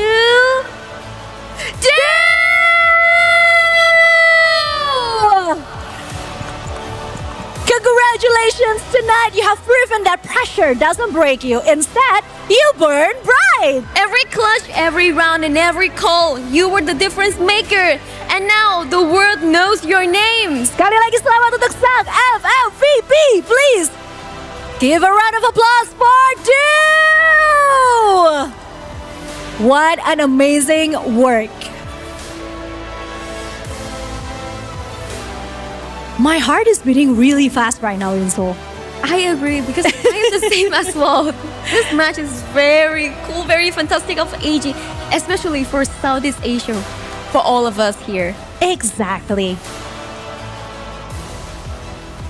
Terima kasih kepada Bapak Kristiandi Franciscus, Game Producer Garena Free Fire Indonesia. Setelah berfoto bersama, boleh kembali ke tempat duduknya. You may return to your seat. Now, let's have a bit of a chit-chat. Yeah. A quick interview with our champions, our very first Clash Squad World Champions. Hi, guys. Okay, so first question. How does it feel to lift the first ever FFWS 2025 Clash Squad World Trophy? I know it must mean a lot to you guys. เด็กๆคะเขาถามว่าตอนนี้รู้สึกยังไงบ้างที่เราเป็นทีมแรกที่ได้ถือถ้วย Clash Squad ในระดับ Global Finals ค่ะก็รู้สึกดีใจครับที่ได้แชมป์สักทีครับเพราะว่าไม่เคยได้ชูถ้วยในงานออฟไลน์มันตั้งแต่แข่งมาครับ4 ปีไม่ก็ 5 ปีครับ I'm so happy that finally I can make it because I haven't been able to lift the trophy in an offline event since I was playing this game like 4 to 5 years. Wow, very emotional. So I would like to ask that, what does this victory mean to you personally? แล้วชัยชนะในครั้งนี้มีความหมายยังไงสำหรับเราบ้างคะ ก็ดีใจครับที่ได้แข่งที่ 4 ครับเพราะว่าได้แชมป์ที่ 4 ครับเพราะว่าอยากแข่ง4 มานานครับอยากเข้ารอบไปเลยครับเพราะว่าเจอคนของผมครับ It's really meaningful to me because I dream to play as in Clash Squad mode, especially when I can go into like the advance to the finals and encounter with many good teams. Okay, so next question. Of course, we saw that Fluxo put up a good fight today. So what do you respect the most about your opponents that you defeated today, Fluxo? แล้วเรารู้สึกยังไงบ้างคะกับทีม Fluxo แบบว่าในเชิงที่ว่าเขาเป็นทีมที่น่าเกรงขามขนาดนี้ ก็โหดครับตึงมือดีครับชอบครับ They are pretty good and very intense. Yeah, I have some respect for them. Good respect. All right, thank you, do a lot. I think right now he has to process so many emotional right now. So I would like to ask to Baros. All right, now that you have shown the world that AG is the best CS team this year, do you have anything you want to say to your opponents in tomorrow's BR Grand Finals? ตอนนี้เราถือได้ว่าทีม All Gamer Global ถือว่าเป็นทีมแข่ง Clash Squad ที่เก่งที่สุดแล้วเรามีคำพูดอะไรอยากฝากถึงทีมที่จะแข่ง Battle Royale ในวันพรุ่งนี้บ้างคะผู้แข่งของเรานะก็เต็มที่ครับทุกทีม12 ทีมก็แต่ว่าทีมผมจะพยายามเอาแชมป์ให้ได้ครับ I hope all of you guys play our best for tomorrow but my team will aim to lift the trophy. Ooh, will they can make it, Conchita? I don't know. I think we should just wait and see tomorrow. But once again, congratulations to all Gamers Global. I think it's time we let them lift the trophy one more time. Shall we? Yes, I would love to see this scene again. Yes! Okay, guys, let's go around the trophy one more time and be ready to lift it for the second time. Let me help with this.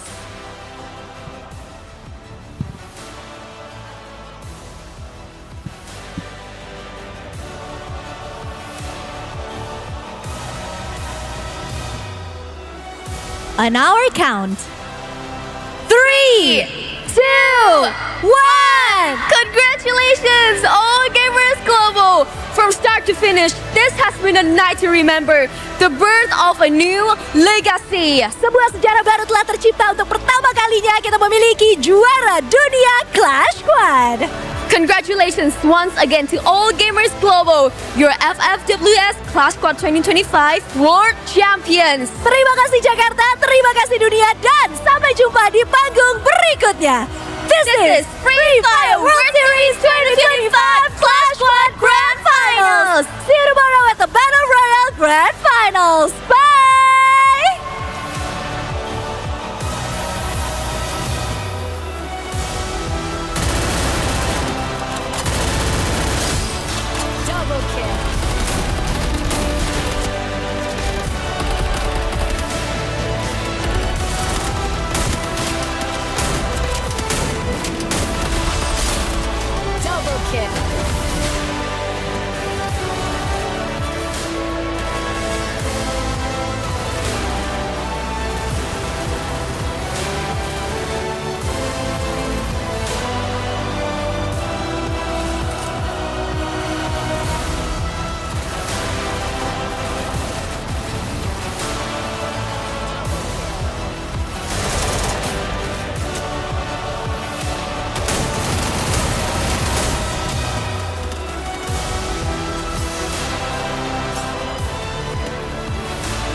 now. Burn bright, I don't burn out.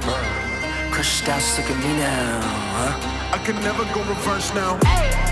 But I'ma spin it back, A-jump. Went from nada to the crowd, throw in their hands, bass jump. I'ma hit the finish line no matter what. They front, first place, you a runner-up, dominant, but the red and the blues going ruthless. 10 out of 10, 11, I don't snooze. I pursue, don't push it, put me in game that I don't lose. I stay cool, depending on my pen and pennants I choose. Ayy, I'ma show you how it.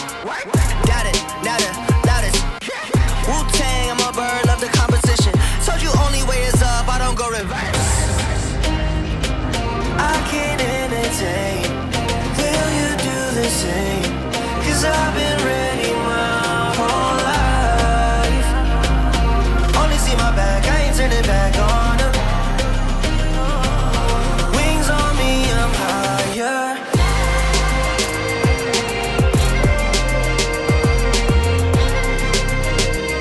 Cause I've been ready my whole life.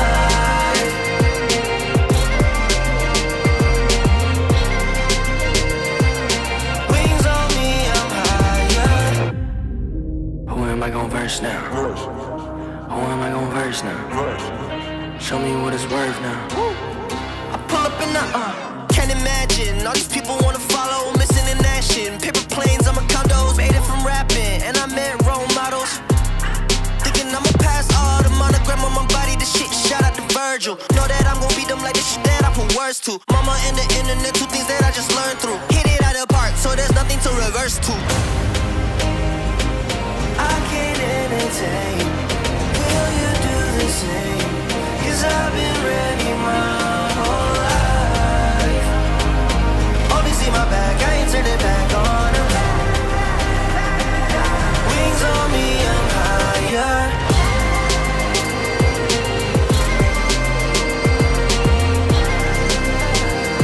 Cause I've been ready my whole life.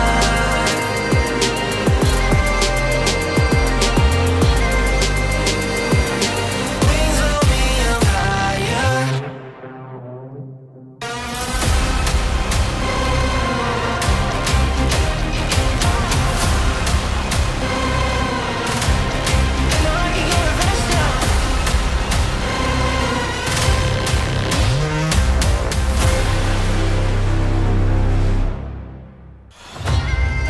Who am I gon' verse now? Burn bright, I don't burn out. Crush your doubts, look at me now, huh? I can never go reverse now. But I'ma spin it back, A-jump. Went from nada to the crowd, throw in their hands, bass jump. I'ma hit the finish line no matter what. They